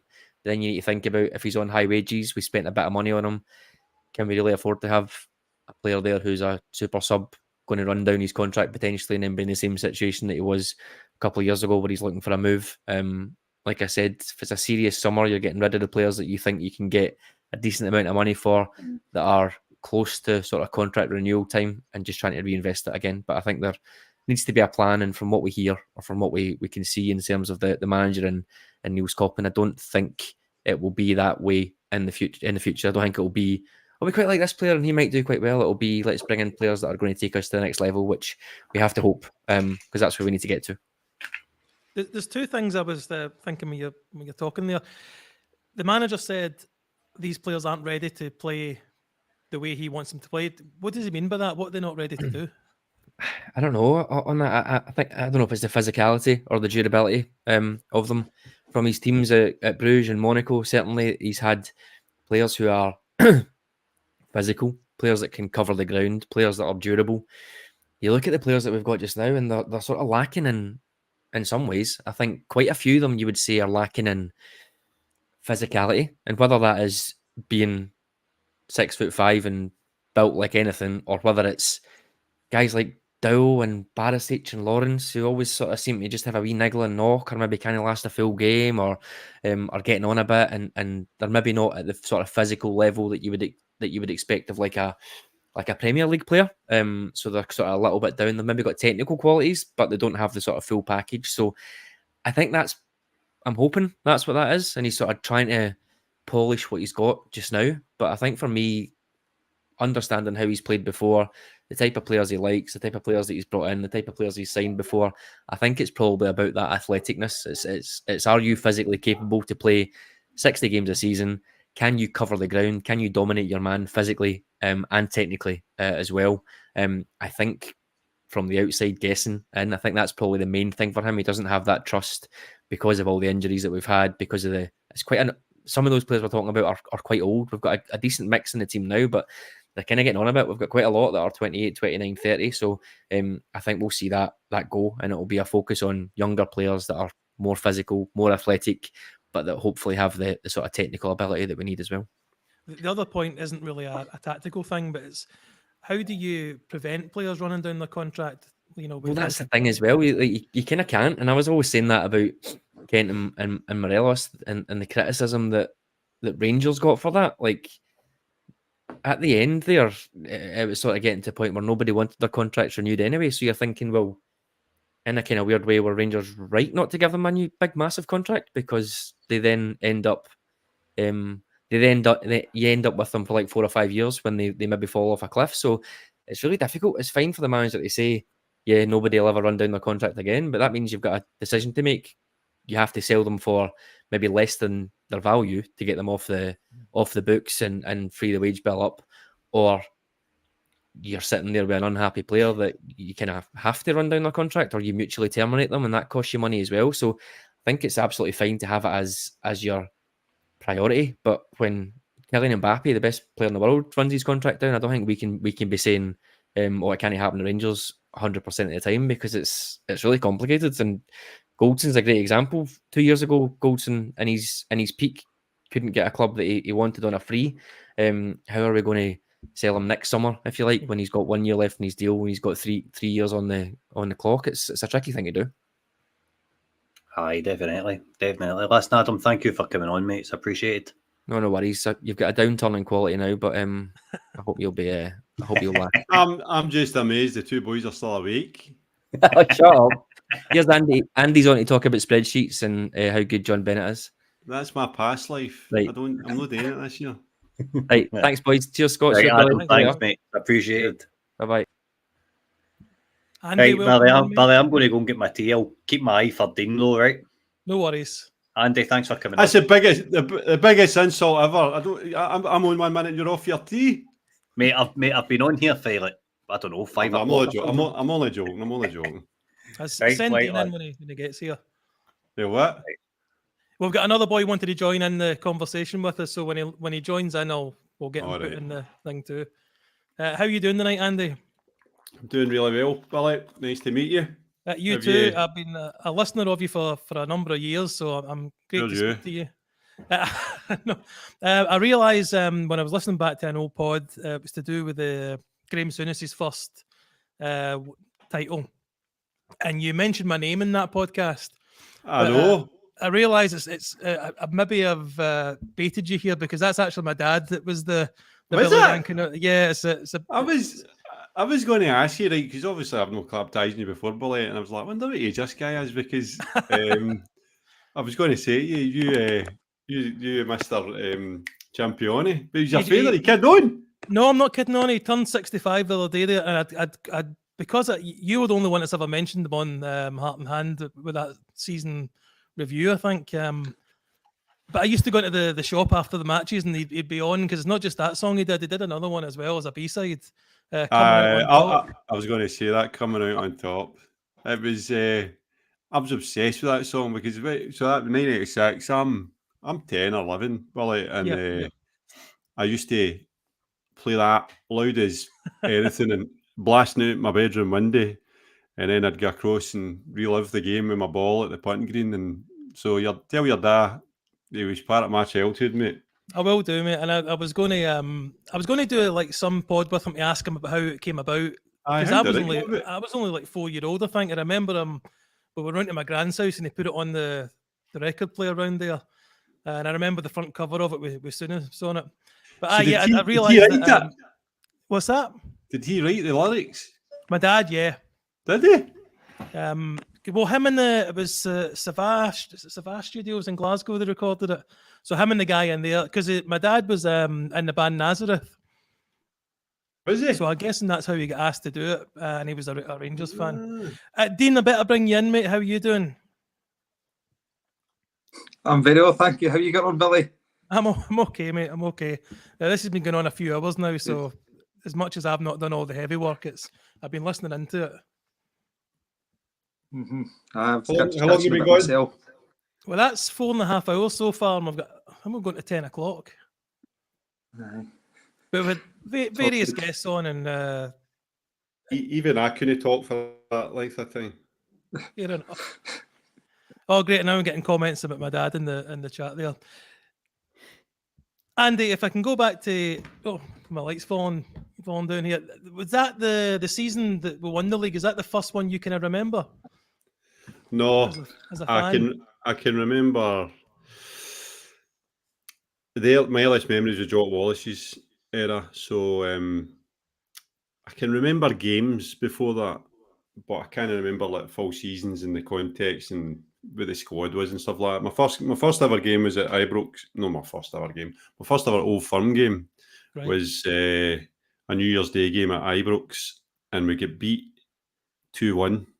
Me and my dad were right up the back of the Copeland, and I should know this, but I think Danny McGrain scored the winner for a penalty. And it wasn't on the telly, and there wasn't any sports scene or Scottish sport highlights. It was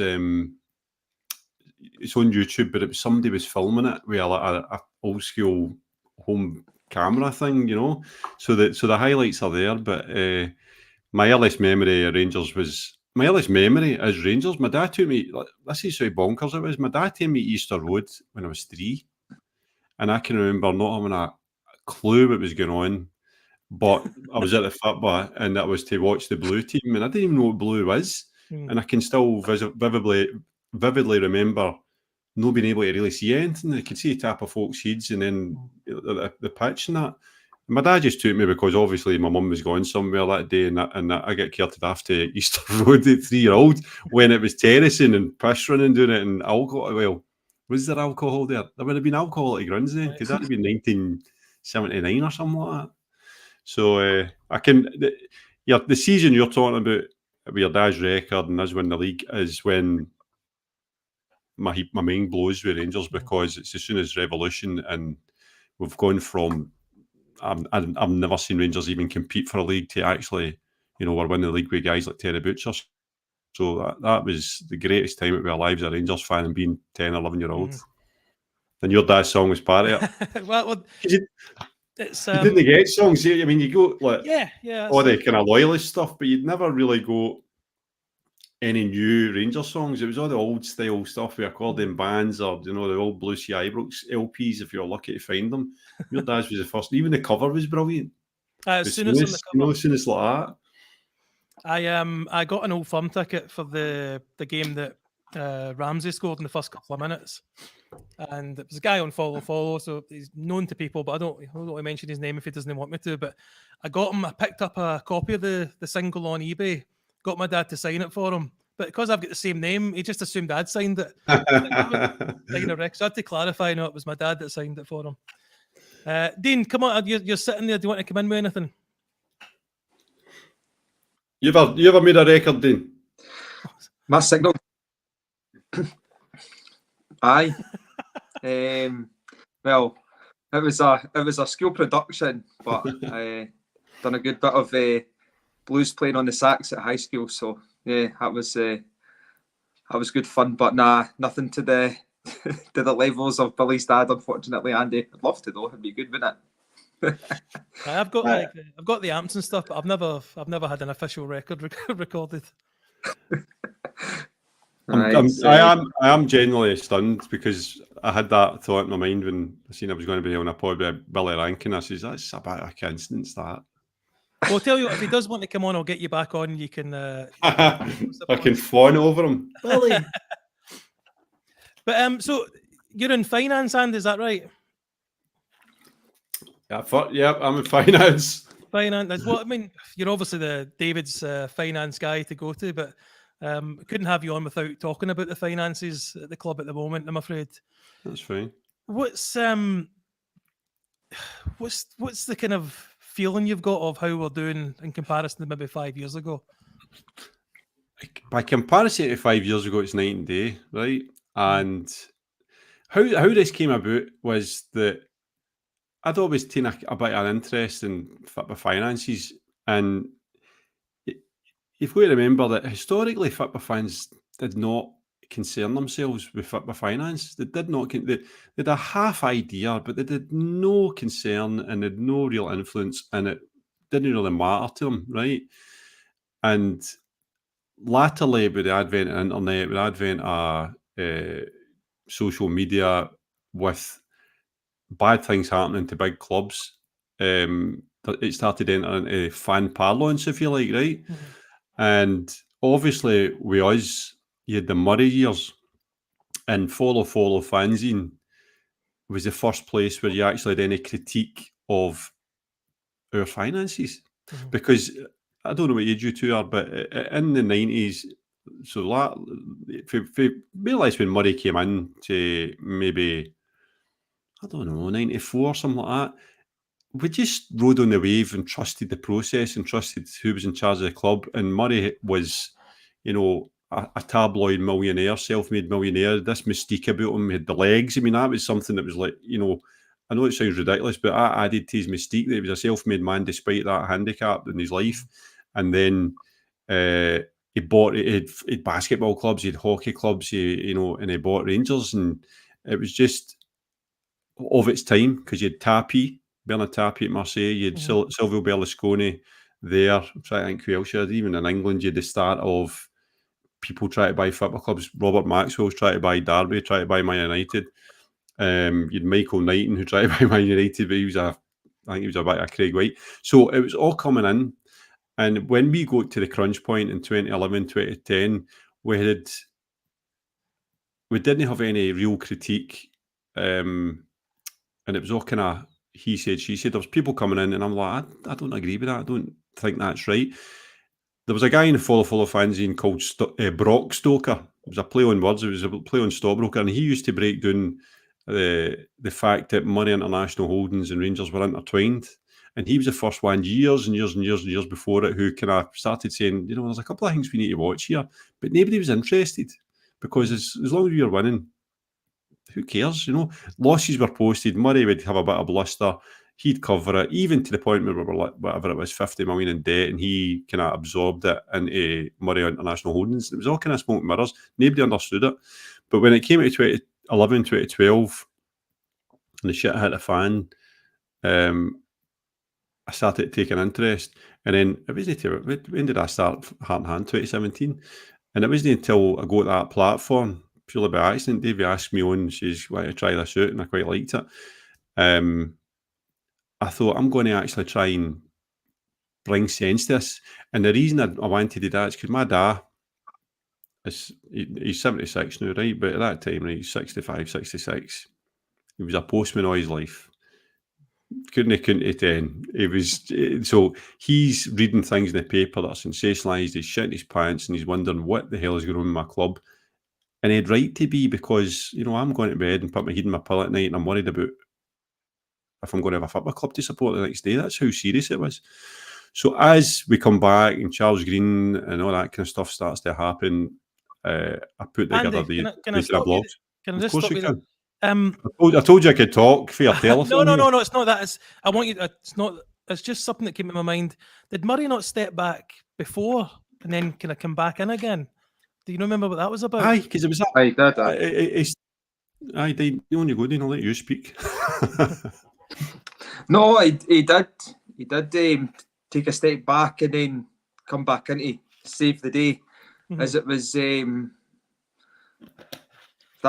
was the PR spin anyway, wasn't it? He came back in to save the day, whereas he just came in really just to, I guess, in my opinion, really probably try and fix his own mess.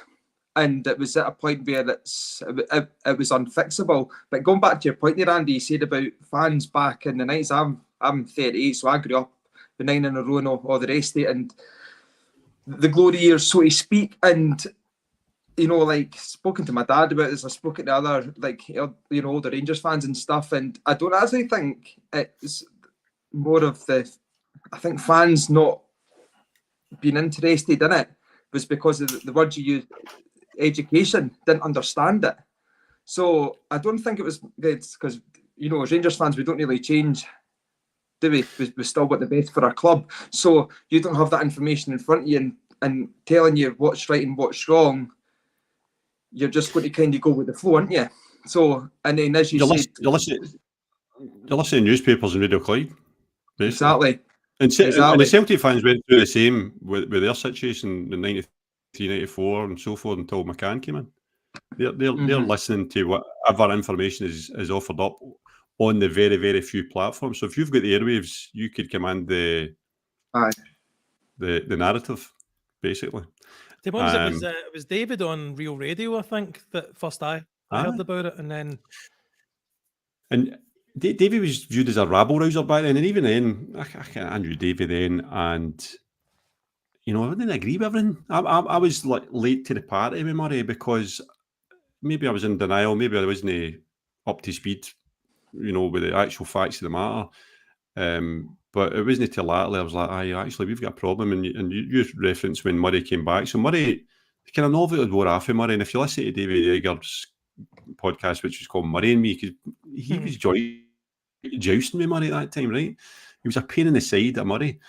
And Murray, the novelty wore off for Rangers. He was getting a wee bit of critique. He was getting a wee bit of stick. He was too, his ego was too big for that. And he took a step back. John McClelland was chairman, and the idea was for him to basically kind of be in the background, get the good bits of being a Rangers owner, but without the kind of day-to-day bullshit. And then the debt just hit such a ceiling that he had to do something and take control of it again, and that's where he came back. And my recollection is that it was last year issue, so I can't remember what it was, but Murray International Holdings kind of magic wand their debt away for Rangers, but it didn't magic wand it away. It just moved that into the body of companies that Murray Holdings were.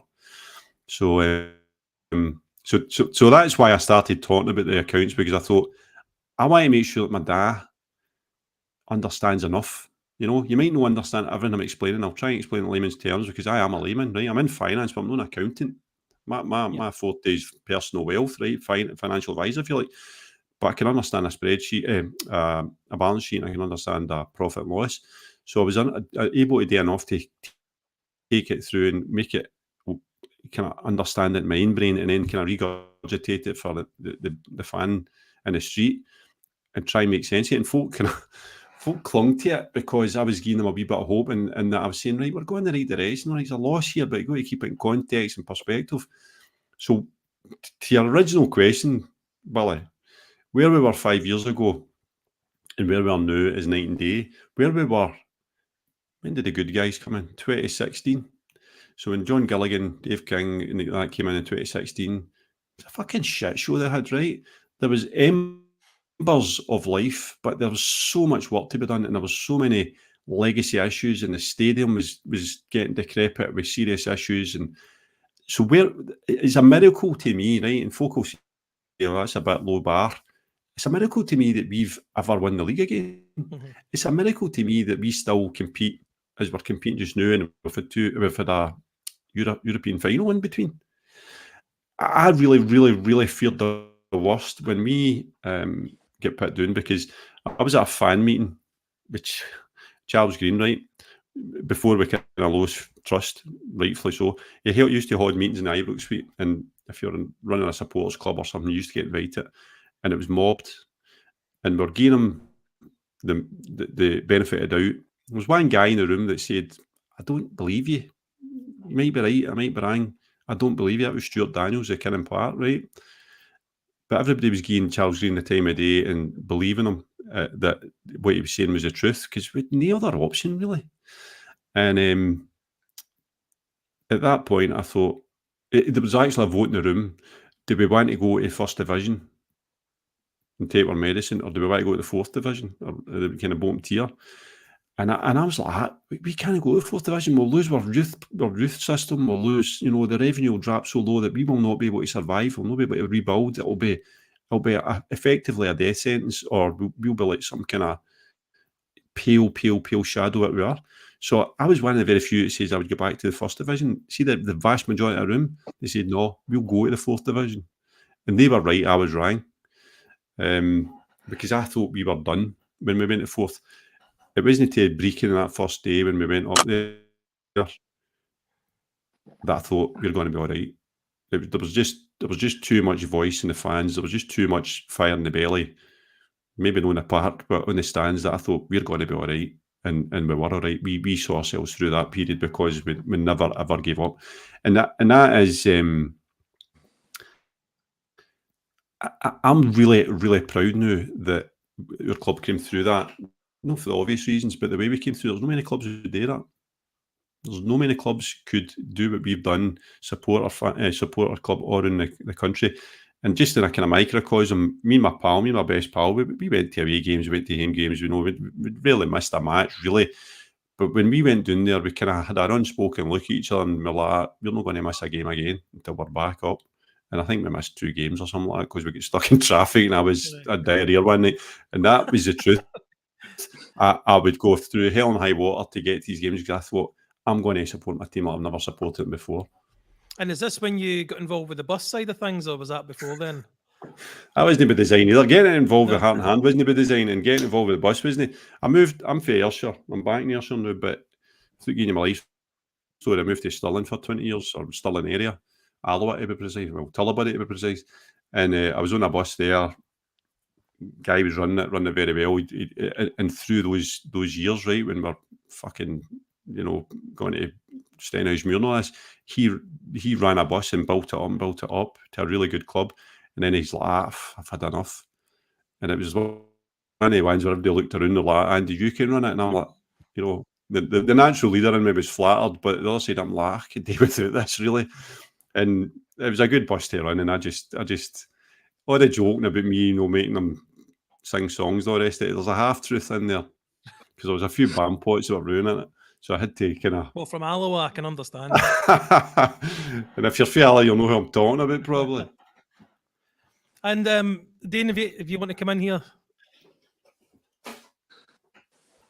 The signal just went there, Billy. What did you say? Sorry, just you look like you wanted to say something, so I was just saying, come on in if you want to say something. No, I'm just listening. No worries.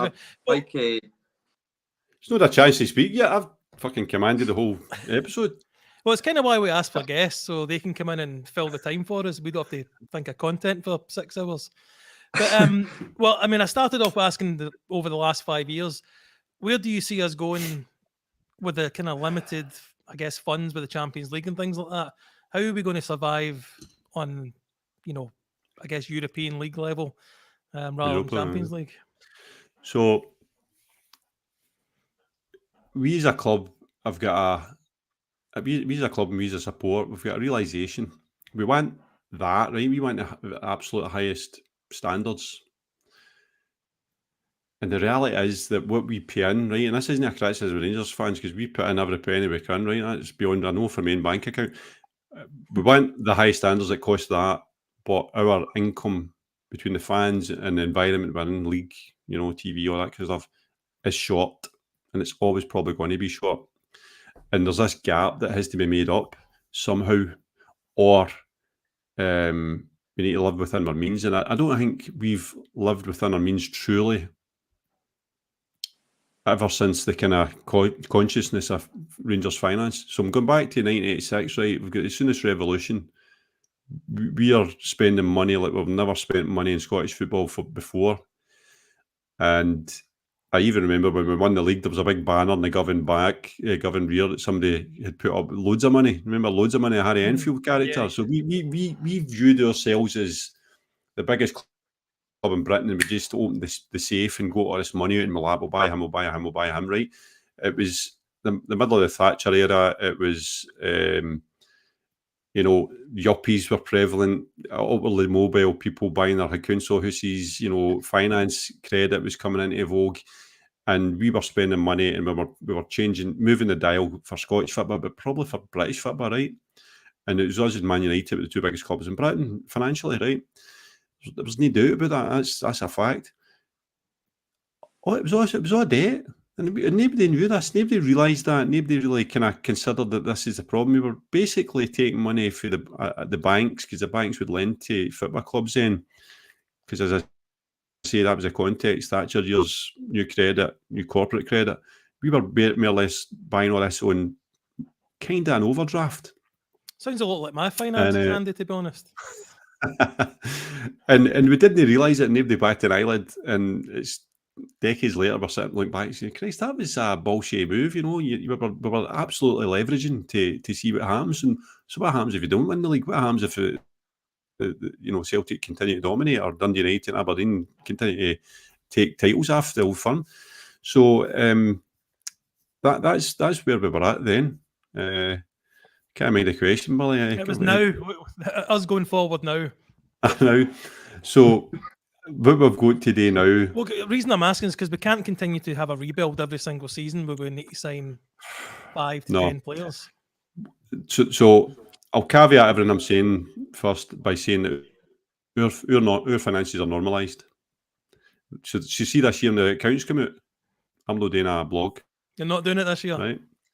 I'm not doing it this year, and it's not because I'm lazy or can't be bothered. It's because I think now that, and last year was an example, I am now contributing to the noise. The noise was justified through the years where we had to sit and say, right, what's happening here? Are we back? Are we going to be back?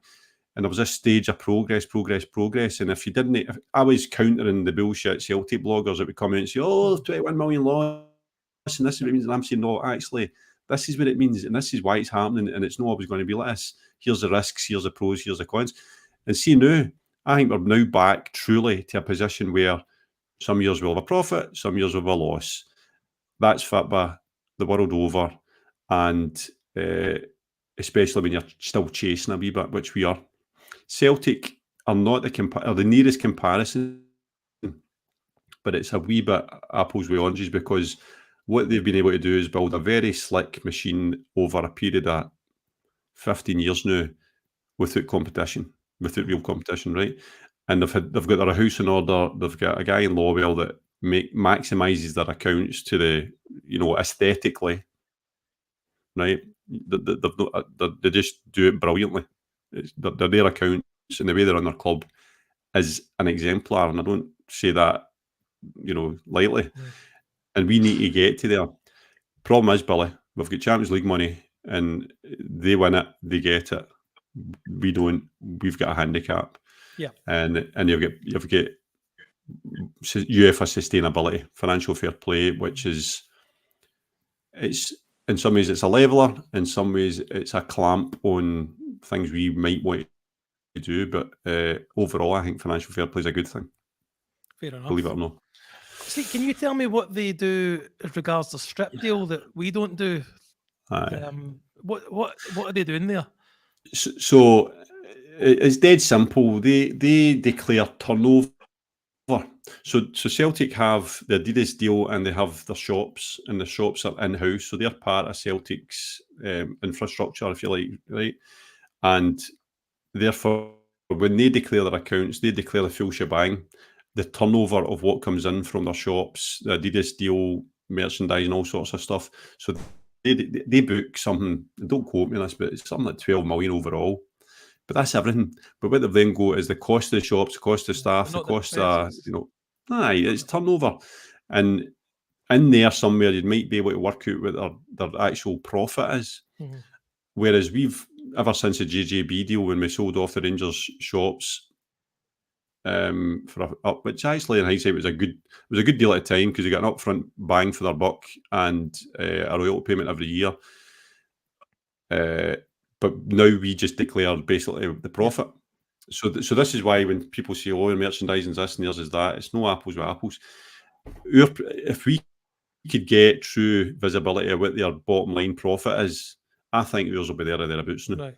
With the Castor deal fully functioning, with legacy Sports Direct stuff now extricated, which is another miracle, by the way. Yeah. So Dave Kings went toe to toe with Ashley there, and I think if you're ever going to get close to being a winner against Mike Ashley, that is it.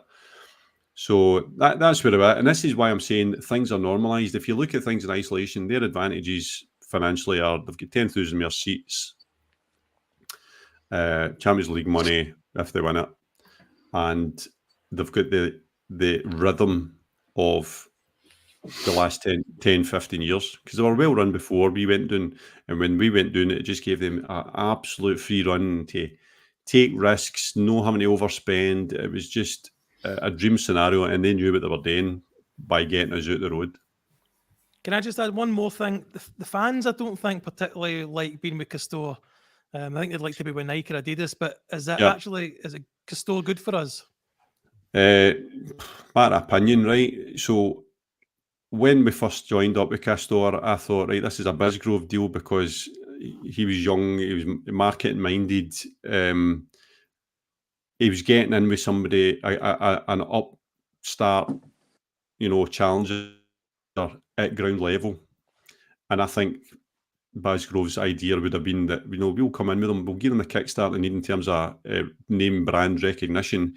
And as they get bigger and bigger, we'll reap the benefits from it. So the Castor quality issue is a totally different thing, because I've had that as well. When we used to buy stuff and you're like, Foisty bits and all sorts. That noise went away, because I think this year, certainly, everybody's happy with strips. Sponsors no falling off it. Quality been fine. The delivery through whoever we use, it's the kind of noises died down a wee bit there. And whereas I think if we went in an Adidas or a Nike, would have just been a name on the Adidas or Nike roster. Whereas with Castor, we were their main thing, and they were using us strategically to get where they needed to go in terms of the football world. And they couldn't have picked a better partner. So Castor owe Rangers a lot in terms of where they are now and their market value. And the two Behan brothers have done a great job, and they're a premium brand. You just need to buy some of their gear to find that out. And I buy their gear, I like it. So I think overall, we're looking at it now. There's been pain points. There's been there's been a lot of criticism at points. I think overall the Castor deal, when it goes far, it says it's a masterstroke, but I think it was out the box thinking. We wouldn't have got the same money off Adidas or Nike. They don't need us. They didn't need to give us £3-4 million a year. Whereas the Castor deal would have been ratcheted. There would have been incentives, because we were both trying to get our way back up in terms. And the other thing folk miss, and I know I'm running out of my time now and I've talked for half an hour, but the Castor deal, if we'd went to Nike or Adidas or anybody for that matter, absolutely anybody, the first thing they would say is, right, what's your sales figures been? And we would have had to have said, but didn't they? Because the Sports Direct deal was so opaque, and it was such a carve up from the shareholding of Rangers Retail, which was the kind of mechanism for that. We didn't know what the fuck we were selling and how many we were selling, because they didn't need to tell us as part of that deal. It was ridiculous. So we would not have been able to go to the market and have a beauty parade of sports companies dying to go with Rangers, because the first thing I say is, actually, when do you sell? You don't just deal on a promise. But didn't they have that? No, we have, because anybody looks at the Castor numbers, they'll be like, Jesus Christ, Rangers are one of the biggest in Britain, for the market we operate in, which is Scotland. So overall, this is why we're back and normalised.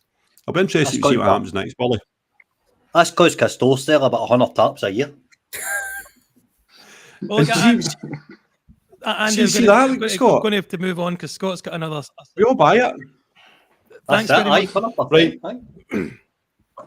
Right, have I talked Right, enough? I'm trying to get in, but Scott needs to let me go in. Right, Andy, thank you very much for coming on. I really appreciate it. With a few comments about how much people enjoyed what you were saying. So hopefully we can maybe get a chat with you another time if you. That was if you're up my for it. wife, my sister. That was my family. I asked them to join in.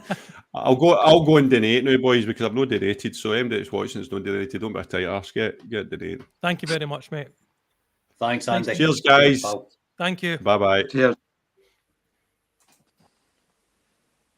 Right, boys, I'll let you get away. I'll hand back over. Right. Thank you very much. I'll look forward to listening to you. And Colin's taking the Right. reins now. On you go then, Colin. What a come down, man. You've got the master class that is Andy McGowan. I'm feeling royally shafted tonight. I had to follow Rory Hamilton at 6 o'clock and now I'm following Andy McGowan. Guys got it in for me, ain't they? But no, it's the half hour of takeover. I'm getting Speaking of fighting, it hits you in the face, there, Kai, yeah? Oh, Guy, you and I are going to have words, mate. Look, So- I'm going to go and let you talk. Right. Catch you in a bit. Catch you later, Catch you lads. later, lads. Cheers. See Bye. you. Cheers. Thank you. Class, I start talking. One of the get rid of two, is that how it is? Well, Guy, nice to finally meet you in person, mate. I don't know, you've been like a pen pal. We've been speaking for weeks, months, and here we are. First of all, well done on the day. This must have taken some sort of organising, like a lot of hard graft in the last hour. How's it went?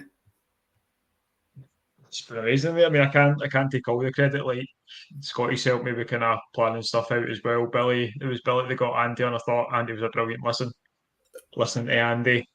Obviously, the guys that have chipped in and helped out. Like it's not been a one man show by any means, but it feels worth it. Do you know that? Like I said to Scotty this morning, I was really stressed about it. I was like, what if nobody shows up, nobody's going to watch. We're sitting here with like 2.4k people. Like it's not something I definitely want to be doing every week or every month, but it's been brilliant, mate. And like she actually talked to my missus earlier, and she was asking who people were on it because I still had it on, and she was like, "Oh, your pen pals."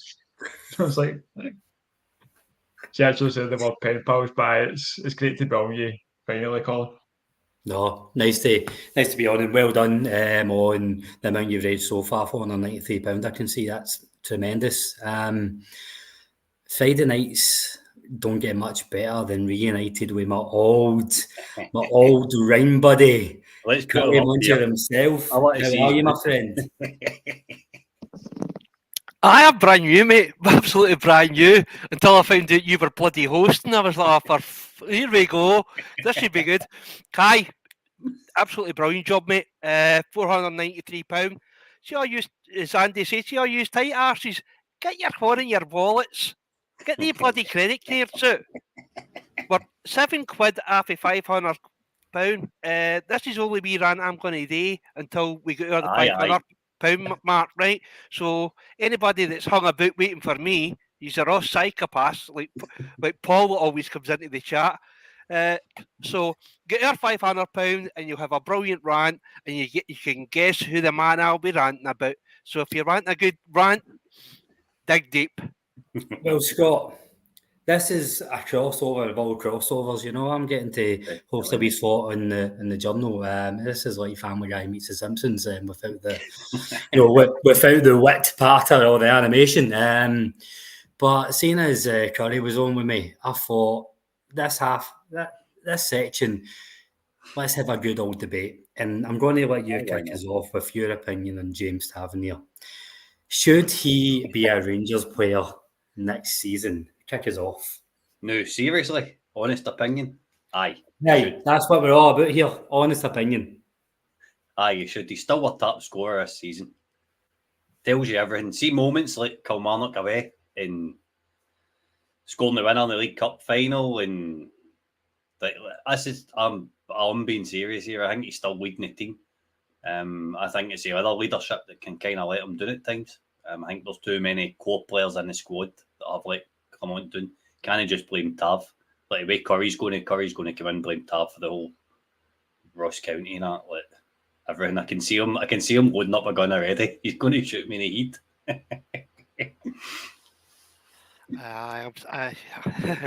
Just you wait, boy. Just you wait. So let's get the cards on the table here, because I'm, like we like to wind each other up, Curry. But I'm a Tav fanboy. I don't think it's as clear cut as what it maybe was in January of last season. I can see the arguments for and against. Tell us why you think we should move James Tavernier on then. We're just about to take a drink there, and you did this. Wait, hold on.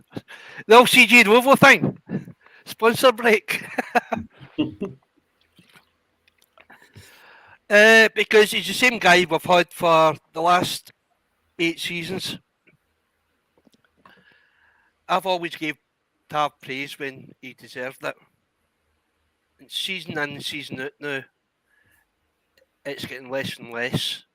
If you had to look at, I was talking to Doug when we were chatting on here earlier on with Doug about Tavernier.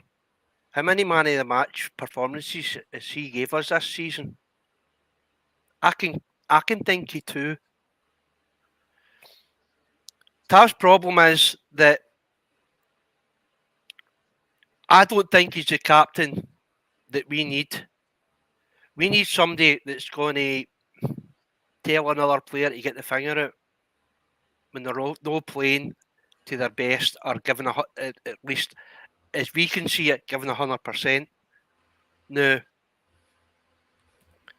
when the first person to make a balls up is him, it's got to be hard for him to turn around and tell another player that they're not playing well enough when he's the one that's making the mistakes.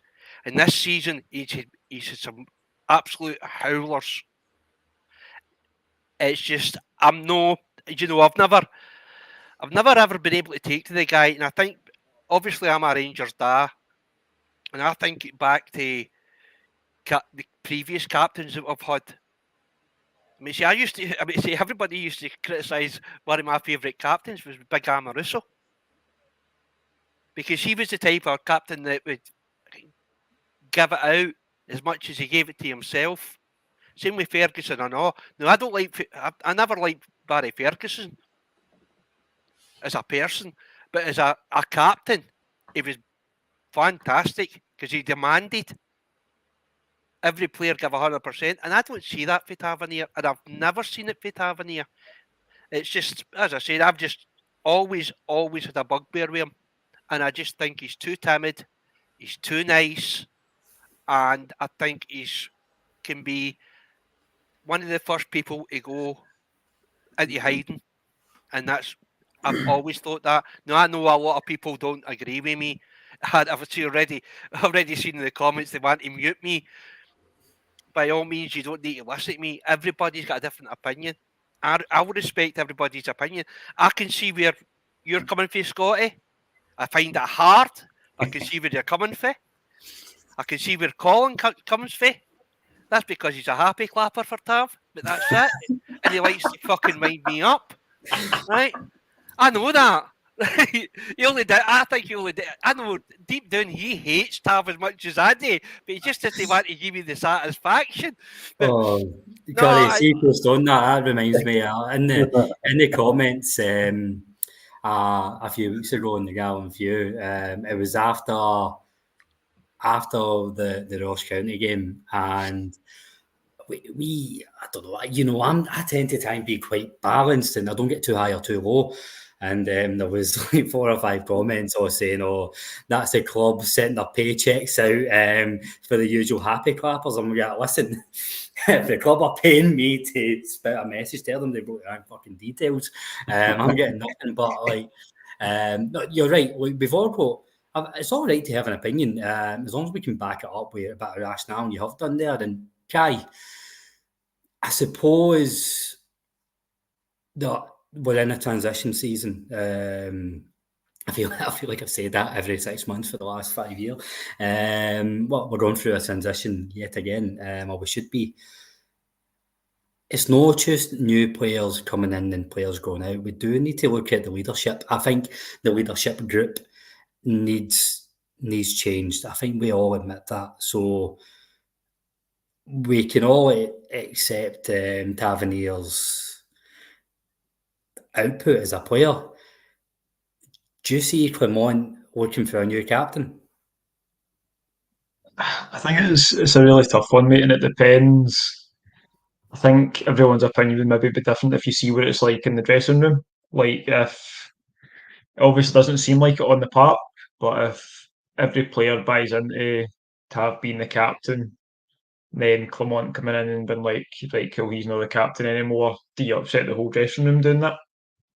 Like, as much as I don't think he's a leader on the pitch, like, I think it's not his personality. Like, it's obviously not his fault he's been made the captain. It's not the type of thing you're going to be like, oh well, I'll just give that over to someone else. Like, you're not going to do that if you're giving the captaincy of Rangers. You're not just going to give it up.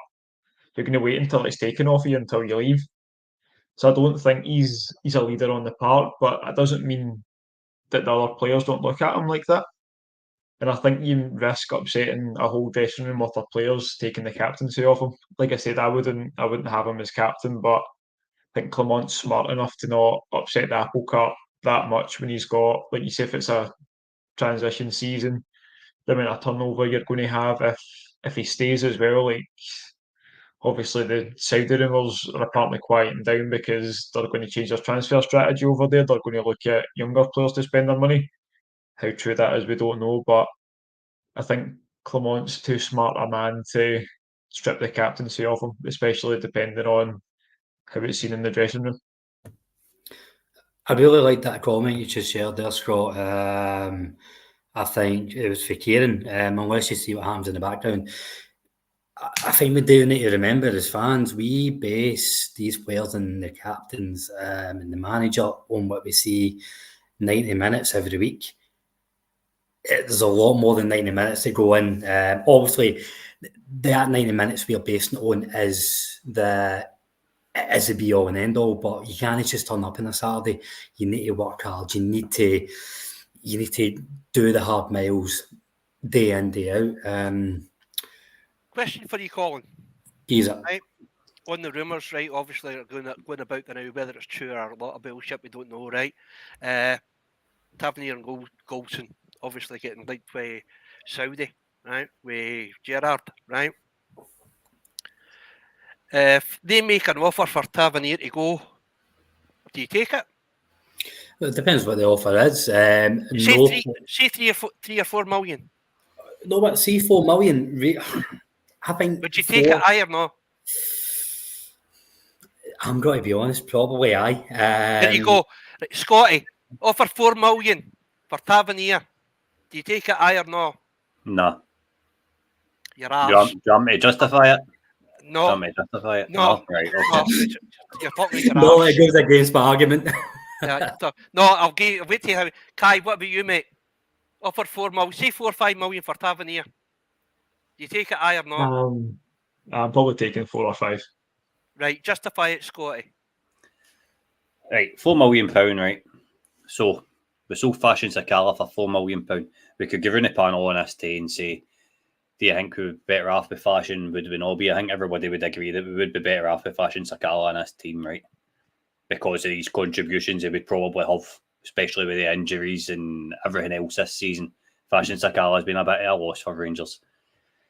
You sell Tav, you sell your top scorer, you sell your top influencer. Aye, you know what? He's a diddy at back in terms of defending, but in terms of going forward, Corey, I genuinely don't think you would hate the guy as much if he played right mid. But that's where I come from on it. Like, I see his influence, and I think because we need to rebuild the rebuild, we need to keep the likes of Tav and Balogun about. I sell Goldson, I would take 500 grand for Goldson. Goldson's form's fell off a cliff. But Take Tav, a Mars bar and a bottle of iron brew for fucking Goldson.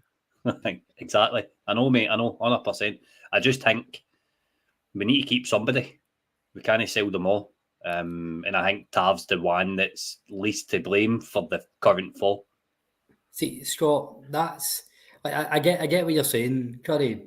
I don't think it has to be if the two questions are, do you want them next season or would you sell them for a certain price? The answer can both be yes. Like, I'd sell Jack Butland for the right price. I'd sell Diomande for the right price. I'd sell that's just where we are as a club, and nobody's You'd unsellable. sell Butland for the right price. Get him off. Get him off. Don't you dare say that about our goalie god. Are you kidding? Nah. Goalie god. Aye, the goalie god.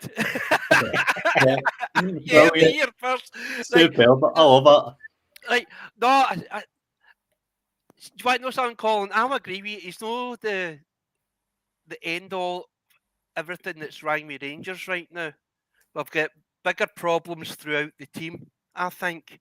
Especially over the last couple of games, I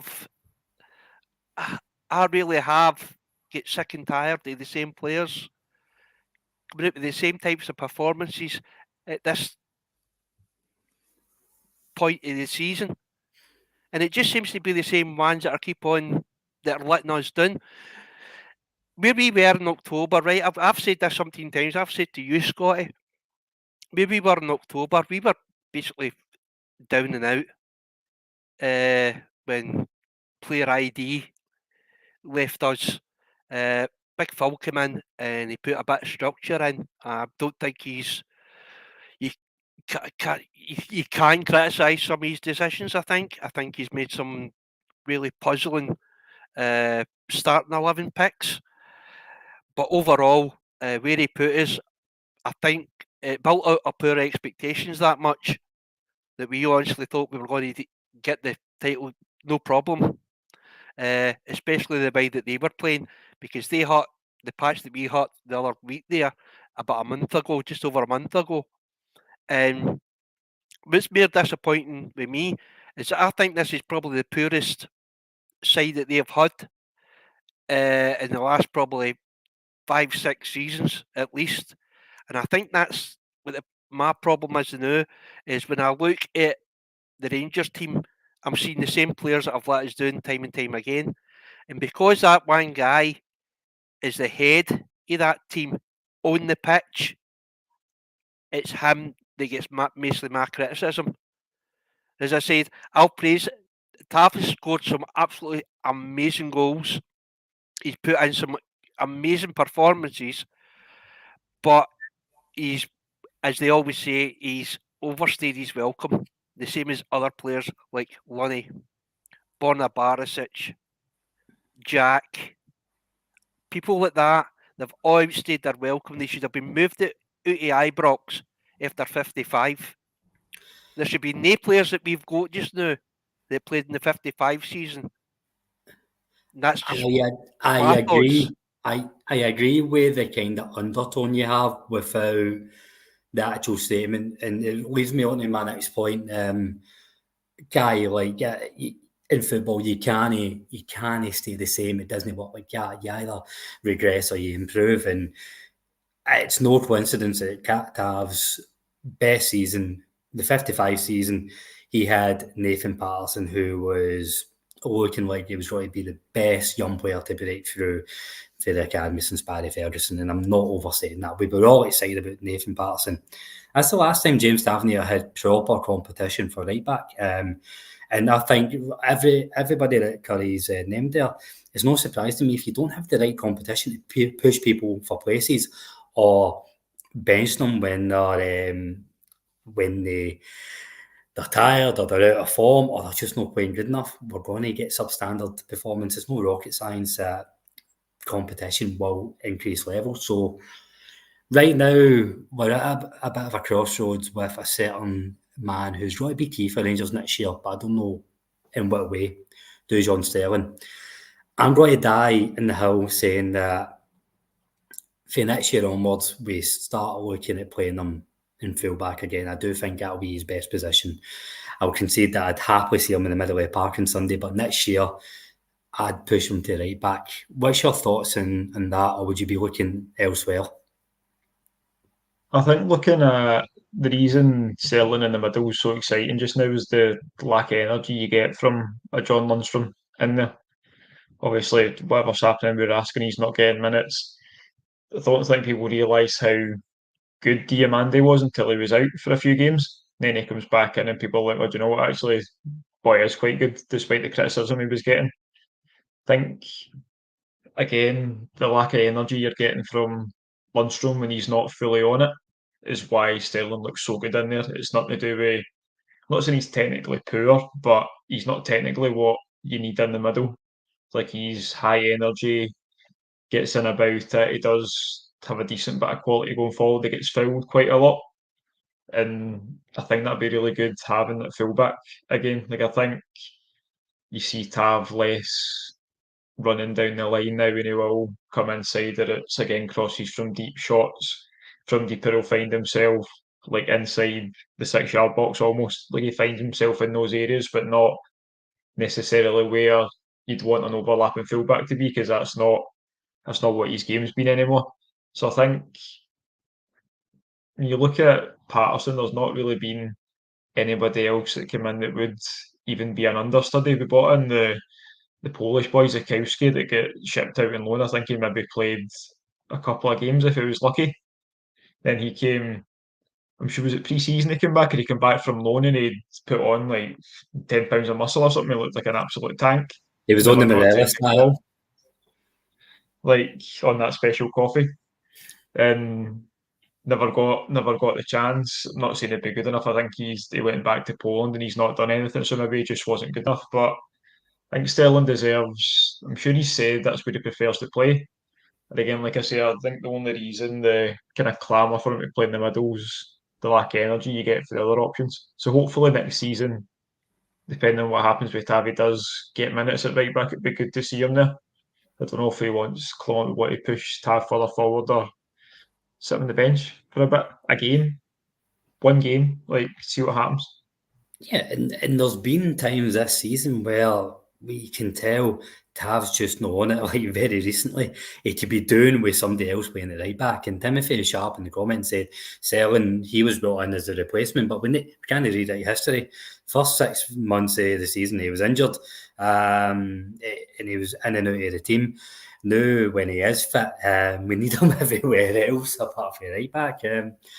So on the fullback options, I know you're a big fan of Adam Devine, and you're a big advocate of youth coming through. Aye. I don't know if Adam Devine is anywhere near Nathan Patterson levels. If you look beyond that, you've got the likes of Xander Hutton.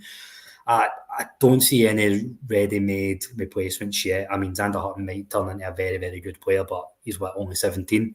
And you're also an advocate of Sterling in the middle of the park. Do you see he's going out for another right back this summer?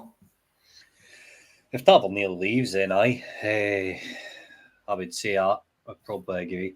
What I would say in terms of Devine, though, is that my frustration with the youth system is if Tavernier does get sold, I think me and you done a kind of pod on it in the Gallant Few a while back. We were talking about Tav being sold and bringing in sort of Devine and Sterling as your options. Now, these guys only going to develop unless they get minutes and time off the bench. This is what me and Willie for RFC Youth Updates were saying earlier on. Why not when you're 3-0 up at home to Ross County, for example? Like, you're not bringing these young guys on. Leon King could have had plenty of minutes this season off the bench. And when we've been in convincing winning positions and they're still not getting played. So we keep hearing that for every single manager. Getting right back to Gerrard that I'm a big promoter of youth development. No, you're not. They're quite clearly not, because they're not getting the guys minutes. Even when we're 4-0 up at home to Ibrox, you're not seeing anybody coming off the bench to see what they can offer. Ross McCausland got brought in purely on an off chance because his mate was interim manager at the time. Now, I'm sorry, but I genuinely think that's why Ross got his opportunity and he took it. Zach Lovelace obviously started as well. He's had a bad run of injuries, but apart from Stephen Davis staying at, there's been nothing at Rangers for years. You'd be well shutting the academy down. Genuinely. So we do need to go out and buy a right back in the summer, because Clement, as far as I can see, is never going to use Devine at him to, I don't know, not Kilmarnock because they're too good, but somebody for Hotham 6 at him to a Motherwell, for example, or Livingston. These are when you should be blooding these young boys in the easier matches when there's enough. It's not that big a challenge that the likes of Goldson and stuff can pull them through it, talk them through it, because there's more time in a match. Rangers are more ball dominant. Like, what's the hair minute? Why are we not doing it? Do you know what I mean? Well, William N01 in the comments makes a very good point. When's the last time we were 4 goals up? So, and that brings me on to the next point, Curry. It's much easier to bring youth through in a winning environment. And I don't quite agree with the way to bleed youth through as 5, 10, 15 minutes at the end of games that are already won. It's when you have a full strength squad starting a youth player at home to Ross County when your team's in form. You know, you've got 10 out of 11 picks ready. Rest one youth player, give him a chance, give him 60 minutes. The fact that Philippe Clement, his hand's been forced, he's had to play Ross McCausland through injury. He's gave Cole McKinnon a chance as well. They've not done themselves any harm. And I know we can argue, is Ross McCausland better than Chris Barker? Is he the long-term answer? That's a different conversation. We can all agree that he's filled in fairly well as a young player. So on that point, Curry, can you see Clement, you know, given maybe a bit more time a day to the youth than the last couple of managers have? I need to agree with Scotty 100% with him. I can't see Clement doing it. He's had plenty of opportunities this season to do it. Remember, we basically put a youth team against Hearts and absolutely scudded them. I think you need to add the context, but like they scudded a fully professional first team in a friendly. It was a friendly. Both teams were playing for nothing. It was a friendly. That the only difference was Rangers still charged £30 a ticket. It's in the maybe there's been you can say there's been opportunities for Clement to play more this season. I don't think it's right when there's no that right environment for a young player to come through. You just lump them in and see what happens. The youth system right now is a shit show. It's an absolute shit show. Everything that's been happened. It's what Willie was saying earlier on. It's concerning now that this could actually go the opposite way we want. Now, when we were playing in the Lowland League, every single one of us, and we used to speak about it, and when I was with the gallant few, you know yourself, we used to speak about all the young boys, all the upcoming, who was looking good, who had a chance at coming into the first team. What about this season? Unless you go to the games or you're invited to go to the games, a normal fan like myself doesn't see these games because you need to be here, there, and everywhere. And this year they played about 10 games in total. Aye. So you don't even get to really hear where these games are getting played. So we don't know what's happening with the youth team now. I used to be able to tell you near enough the full youth team. Now I'm like, I'd be lucky if I could name about 5 because we don't know. We've not been informed of how they're progressing. Will they make the only way we will know is if we ask people like Willie, who does go to the youth squad teams, any games that are going. That's the only way we really find out. And unless you're a really, really die-hard youth team watcher, you'll not know. But you're running them all Rangers fan. I'll not know anything. They'll only hear the snippets for other people. It's like the young boy Munn. It's the first time I've really heard his name mentioned. It's because he did such a good game against Aberdeen. Aye. In the cup final. That was the first game really that I could turn around and say, oh well, I knew something about the game or about how some of the youth squad played. I just think I don't think he's going to do it. As Scotty said, it's the same thing we heard for Gerrard, for GVB, for Player ID. They all said the exact same thing, and it's like Player ID. It's birthday care pish. Well, that's all it is. I just feel it's birthday care pish. You're the young to my young. It's all the same sound bites we hear. It doesn't matter what club it is really, because they all say the same thing, and I think it gets to people like me anyway. I know I don't. Probably 99.9% of Rangers fans don't agree with me the way I think about your team. But the thing is, the way I just don't. I'm sick and tired of hearing the same sound bites coming out for different people who get the same job. Just do your job. Just win his games. And if you say you're going to do something, do it. Don't. I mean, it's like our favourite thing. I think everybody will agree with me that. You're not sick of hearing the pish. We need to learn. Aye, well, And you're like, what? You've been that. Well, This is it. We'll well, go back we're to verging it. into a different We're going to podcast. for fuck's sake to have again. We'll need to learn. You've been here 9 years. What you keep? What Yeah, you we'll need be to here learn? 9 years. I'm just conscious of time, Curry. I think we can just draw a line under that and say, well, I agree, something has to change with youth. Whether, well, I know we've got different opinions, but Kai, Scott, I'm going to hand over to you, gentlemen. That's us a few minutes over time, but thanks very much for having me. Pleasure, mate. Pleasure as always. No worries at all. Before we jump off, Curry, where can the listeners find you? Well, right now they won't find me anywhere because I'm really, really busy. Kai, right, hide your eyes, mate. Right, I've been a bit busy with real life, getting things sorted out. I'm doing an upgrade in my PC system as well. I'm trying to get everything sorted out. But once everything's up and running again, hopefully within the month, it'll be the stands of Ibrox. You can come and hear me swear and curse and be a bad boy, which I'm not allowed to do in other pods, unfortunately, because I don't want them getting. I don't want them to get yeeted for YouTube. But before I go, Kai, again, mate, very well done, mate. I think you're well over 500 quid now. It would be absolutely amazing if some of you folk out there could maybe actually dig a wee bit deeper. I know, listen, and don't do this if you can't afford it.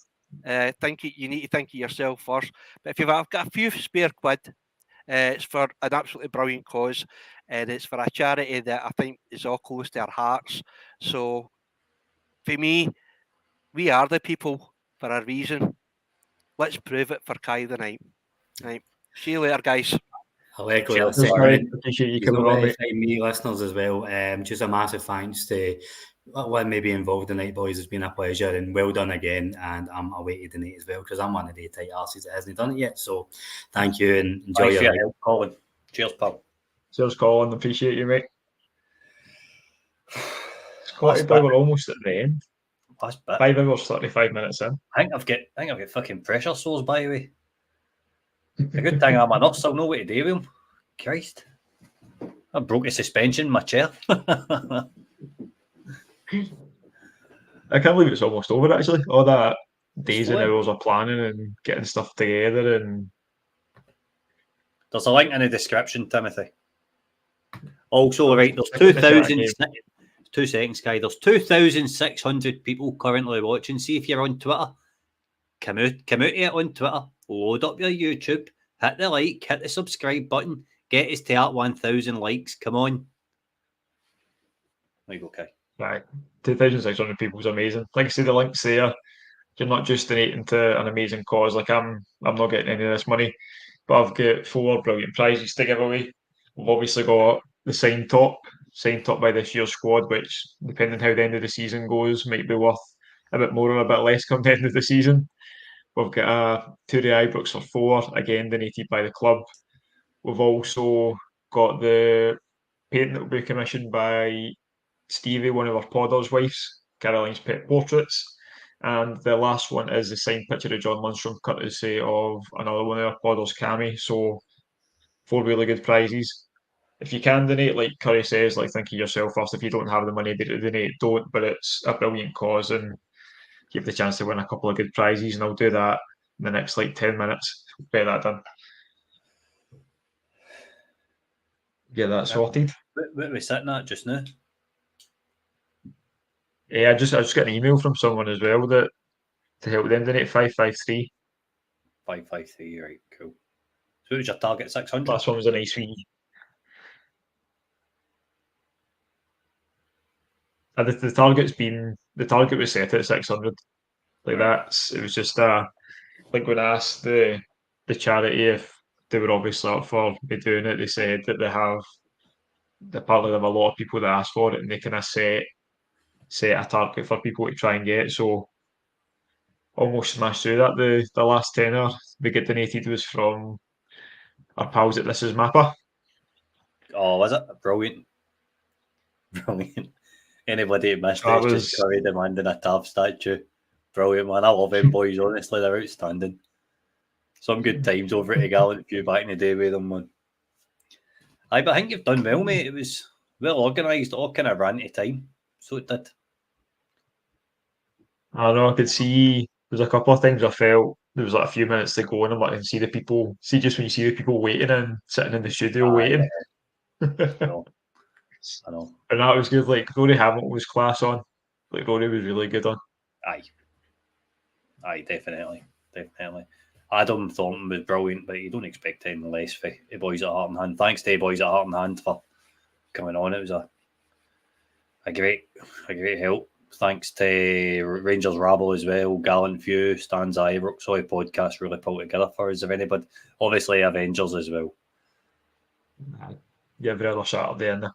Get Jack in there as well. Aye, every other Saturday, Rangers Assessment, Ibrox Channel.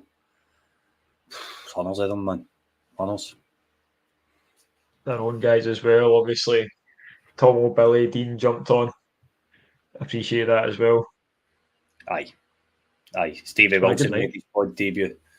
We've even got a new pod on the comments. Doug, I think it is, says he's going to message me on Twitter about joining the podcast. He was coming away with all sorts of stats. I was like, you go on board, get me a message now. Slip right into my DMs, pal. I said at the start, when I don't know how much you've seen in my half-hour spiel at the start, but I did tell everybody you're one of the hardest working guys in non-Rangers fan media, and the man's working in the comment section. Man's scouting in the comment section for podders. We're going. Mate, it never stops. There he is there. Dog here. Aye, but it's definitely. I've seen a few comments in it. You'll regret it later. It's all welcome, mate. It's all welcome. Yeah, but no, I'd say it was a seamless stream. Pretty decent, man. Pretty decent. Nah, it's no issues, mate. Again, I was worried. That's the first one I kind of started myself from the start. So that added to the anxiety a wee bit, but I think it went quite well. It was brilliant having Chris on, having Chris Paul on. I think that was a really, really important chat that we went through. So hopefully, if anybody's struggling, if anybody's watching now that missed the start of it from 4:30 till 5, I spoke to Chris Paul from Man on Inverclyde. We kind of covered a good bit about mental health and where you can find help. Like if you're not in the local area, Chris, he named a few other charities off as well, and hopefully even just having that chat's helped somebody, and we'll do whatever we can to obviously Man on support the pod as well. So everything we can to support them, we'll do. But I thought that was a really good chat, and hopefully if it's helped one person, then it was worth the half hour. It was good to have Chris kind of talk through it and see the effort he puts in, because it's quality work that he does. Aye, definitely, man. Try to think about it. When you want to do a raffle, you want to do it with 10 minutes to go, or? I will go for 10-2, mate. So if anybody's in the comments and you're planning on donating, then please do it in the next or before 10-2, and then we'll spin it out the really, really exciting bit for people that have lasted this long. Hopefully if somebody's donated at a minute past 4, then they maybe win something in 6 hours. It's been worth it.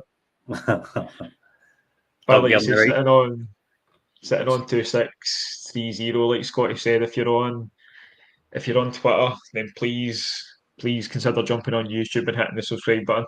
Like the content that's all went into this today is the stuff you can expect from us. Like we've not went out our way to be different. It's just the type of stuff we do. So if you've enjoyed it today, then you can enjoy it for however long we do it, because like I say, Scotty's always working in different ideas and different people. So this is the content we do. It's not as much as it's been a special occasion and going for 6 hours, every bit of content that's went in tonight is stuff that we would do anyway. So if you've enjoyed it here, you can enjoy it for however long on YouTube. Just jump over, hit the subscribe button.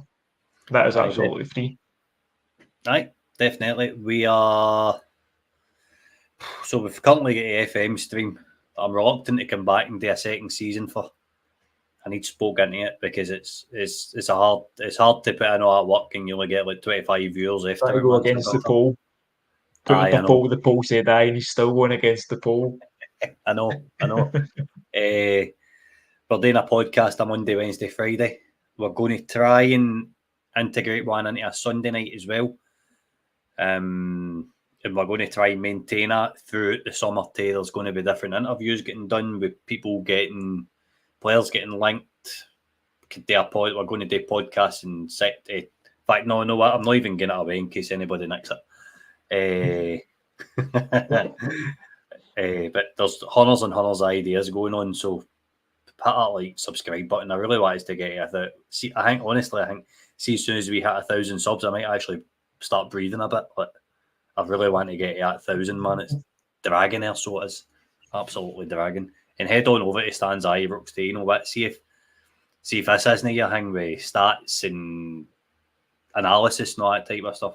Curry's just a Rangers supporter at so heart that wants to talk about his club, and he's not scared. He's not one for coming backwards either. So going over and give them a wee am I on that too? I'm on everything. Man is on everything. I said that at the start. Right. I said that at the start. Like I said, I spoke. I don't know how much you call me, but I kind of went through how everything started, and the first time we spoke was on my 30th birthday. Because I was away for an overnight, and I got a message asking if I was looking for writers. And we obviously couldn't work together at that point. Right. And then you went on every Rangers podcast after that, and then the opportunity obviously came about. Funnily enough, as the opportunity came about, you said was interested, and at that point, I decided or realised that I couldn't do it all myself. So one of the best things I've decided to do is get involved in that. 100%. On an upward trajectory ever since. We're just getting started.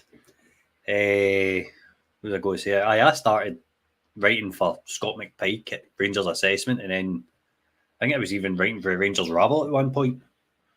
Sent them a few articles. I think my first one was about Fashion Sakala, I think. Aye.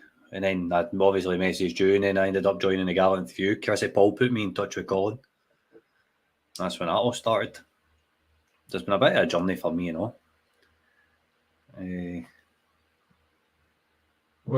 I'll take this one then, let you answer it as well, Scotty. So, a tough one between De Boer and Kevin Thompson.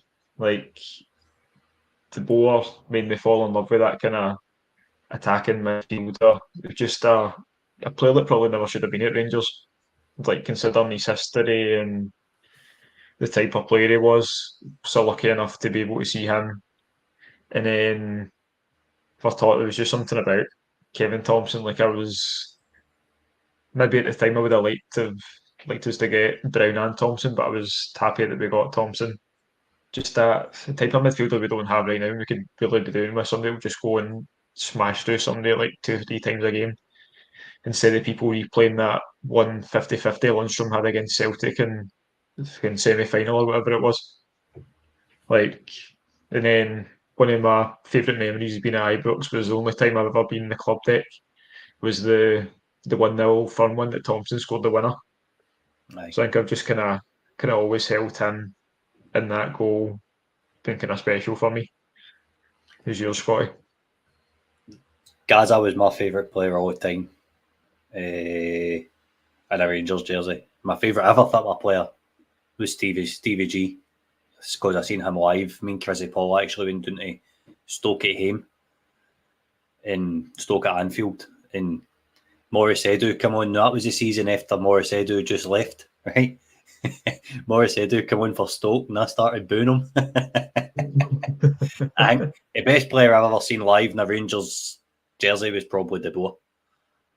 But in terms of favourite all-time player, it was definitely Gascoigne. Gascoigne was unbelievable. I read his autobiography and everything. He was just an absolute delight. So he was everything on and off the park. Like, see stories about sticking two fish in Gordon Jury's car and turning up at McCoy's house at 3 a.m. for a drink of milk and all that. It's just brilliant. Plus, he wasn't a bad football player either. Let's be honest.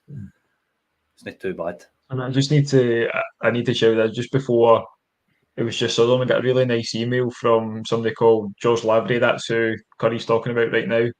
Said he wasn't technically minded and wanted the link and he's donated £100, which is amazing. Like, thank you so much, George. If you're watching, if not, I'll email you back right now. But that is incredible. Thank you so much. I really appreciate that. It's going to an amazing cause. Like they really do work their arse off. The Rangers Charity Foundation, they cover so many different charities, so many different areas. It's amazing the work they do, and I think it gets understated because they have Rangers in front of their name. Like, see if it was just the Glasgow Charity Foundation, like they get so much more credit for what they do. But because, like, I've spoke to people about when they ask me who I'm running the marathon for, who I'm raising money for, and if they're not a Rangers fan, they kind of turn their nose up. But it's not about the club. It's not just Rangers fans that they help. Do you know what I mean? It's communities in Glasgow and other charities. That's not what it's about. It's the connection for me and the connection to the club, but it's not what it's about. And I think people need to realise that, and hopefully people see the work they do, follow them on Facebook and Twitter, because they're always posting about where they are and what they're using the money for. So you actually see where the money goes and the work they do. So massive thank you to everybody there, and I really appreciate that, Jules. That's incredible. Can't thank you enough for that kind of level of generosity.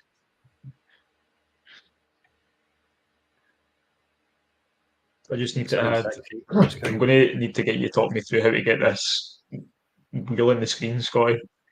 How to get what? Because I've been going through bits of the night and adding names to this. Are you wanting to share your screen? Is that what you mean? So, picture layout. What I've see if you hit the one that's doing the bot, like second in for your left. Picture layout. Then go to present. Share screen, and then go to entire screen. Then you need to click on it, and then hit share, and that'll be you.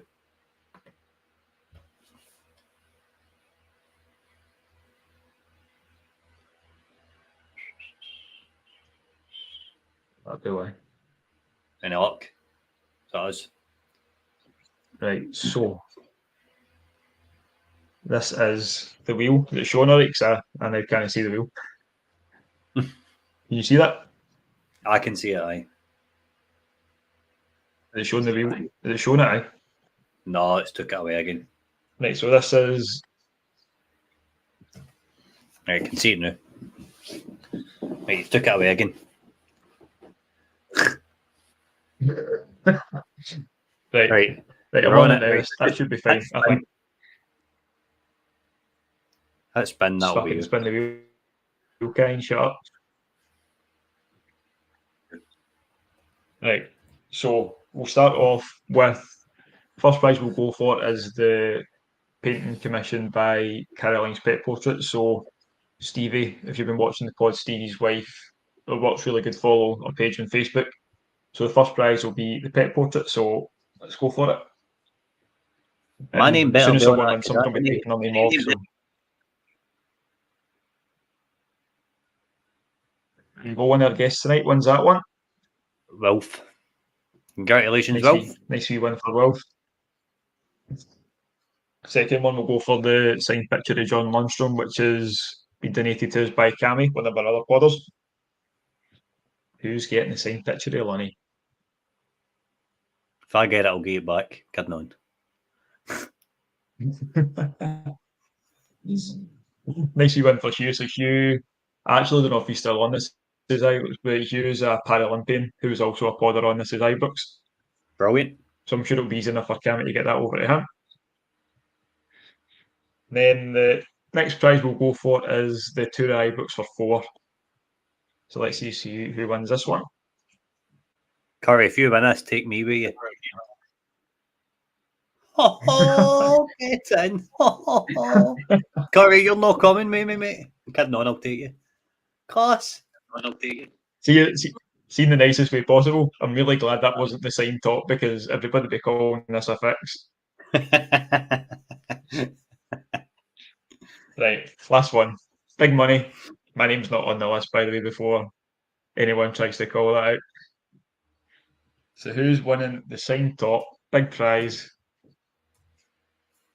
And it is no way. The very own Chris Paul. Paul. Genuinely couldn't go to a nicer guy. I know.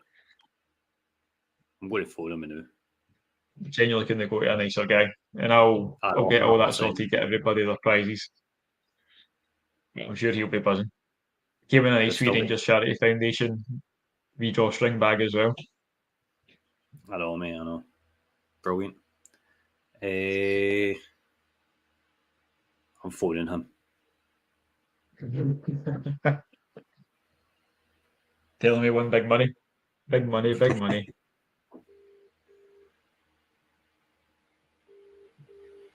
Probably putting away in a bed or something. No Kersey. All right, mate. You want that signed up, by the way? I'm live on YouTube just now, phoning you. Aye.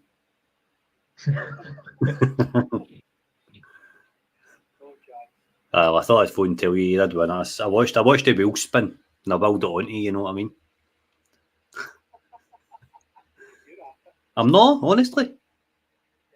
Aye, you want it, mate. Aye, you want it. I know. Aye, you donated, so you get put on it. Chris says the best tenner he's ever spent in his life, guy. Right, I'm going to go now, right? It was just to let you know. I'll sort out how I'm going to get it to you. Right, pal? Right, see you later, bye. It's buzzing. Can't believe it. I meant to tell you as well, see you can obviously put a comment when you donate. So George Lavery said, well done, kind of troops for the great content. Then keep going. Tell Scott and Curry to cheer up when the league is not over yet. We are the people. That's not mean Curry's nature to cheer up. We just went over 2,700 as well. That's amazing. Aye, we've only got 9 Honestly subs. buzzing. Everybody needs to go over and start subscribing now. Honestly buzzing with how it's went. Doesn't feel like it's been a 6-hour day. Obviously not been on the whole 6 hours, but aye, like I said, if you're watching this, every bit of content that you've watched, all the individual segments that we've done, we do that on the YouTube channel. It's not as much as it is a special occasion. It's a full 6-hour stream. Like if you go on the YouTube channel now, you'll find bits of every bit of content that you've seen tonight. So if you've enjoyed it here, please jump on over to the YouTube channel, hit the subscribe button, just get an email that somebody else is subbed now as well. So nice. Aye, please. It's what we do. We try to be a bit different. We try and cover all bases. We try and not be bog standard. And aye, it's exactly what we've done tonight. Just been exactly what the Rangers journal is. So go and subscribe on YouTube, please. William, the Rory Hamilton bit will be an hour and a half in. If you're watching the stream back, hour and a half in that'll be. So we had Rory on from 5:30 until 6. So it was good to get him on, something a bit different. I don't think he's been on any pods, not even especially not Rangers ones. Like I don't remember seeing him because I know when I said he was going to be on, loads of people would obviously actually went and followed him on social media and they were like, did not expect him to look like that. So a lot of people didn't even know what he looked like. Which fair enough, everybody recognises your voice. So, but it was interesting to hear obviously Tom would ask them the question about VAR and what they actually hear. So I didn't know that. Like that was something new that I'd learned, that they hear bits and bobs, and it was obviously interesting. I'm talking about the rugby and people telling them to shut up because they can't hear what the refs are saying. I imagine that'd be a riot if it came to football, but aye. That's been saved, don't you worry, Doug. That is being saved. That's all ours now. Nobody else has got that. Definitely nobody else has got that. We'll need to send over to Ross, and Ross can pick it apart. He'll be good at it. Billy will probably be able to do it as well. How much is the total now, Kai? Curry's asking. We are sitting at 653. Brilliant. 653 quid. So that's amazing. It smashed through the target. I think that's the kind of top level target they get. I don't know if it's obviously not to put people off trying to raise money for the charity foundation, but I think it's to save getting like £10-20 here and there. They'd rather it was all kind of in the one. So smashed through the 600 quid target. Still got the marathon is 3 weeks on Sunday, which sounds ridiculously close now that I say that. But looking forward to it being over. But it's been a really good journey getting back out there, getting running, getting this stream done. Hopefully everybody that's watched it, everybody's taken parts, had a good time. Because I know even when I've not been on, I've had bits and bobs playing in the background. I've really enjoyed it. I think everybody was always brilliant. And again, massively appreciate everybody that took the time, not only to watch it, but took their time to come on, give us the time of day. Not everybody would. And I appreciate that is for a really good cause.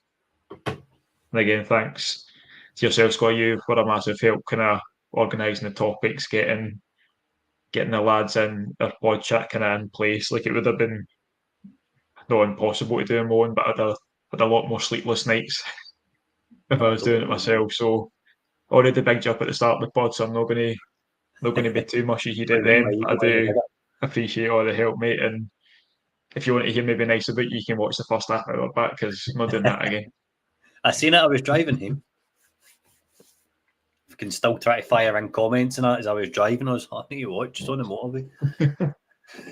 It looks like we're going to end it in over 2,700 people. So honestly, I can't thank everyone enough for tuning in, donating, just taking the time to be here with us. It's been a great day for me. Like I said, hopefully you've all enjoyed it. And you want to sign off, Scotty? Do you want me to finish your hang off, or do you just want me to do just a cheerio? You can finish the whole thing off. I've said my bit. Right. Hit the end stream button when you're done. Okay. Right, everybody, thank you for tuning in. There's a lot of effort that's been put into this tonight. Thank you for all your kind donations. Thank you for watching. I hope it was up to everybody's standards. We're back on Monday at 6:30 to dissect the Kilmarnock game. We'll have a quick look at the title race. We're back on Wednesday with our special episode at 7:30. Then Friday at 7:30. I'll consider AFM streams. Get on over, watch it, help convince me to keep doing it. Give me a bit of encouragement. Kai, it's now over to you to go and actually do the work, go and do the marathon. Good luck with that. I'm pretty sure you're going to smash it. Congratulations to Rangers Charity Foundation. You've got a big donation coming your way. And always remember, guys, every night is Rangers Journal night.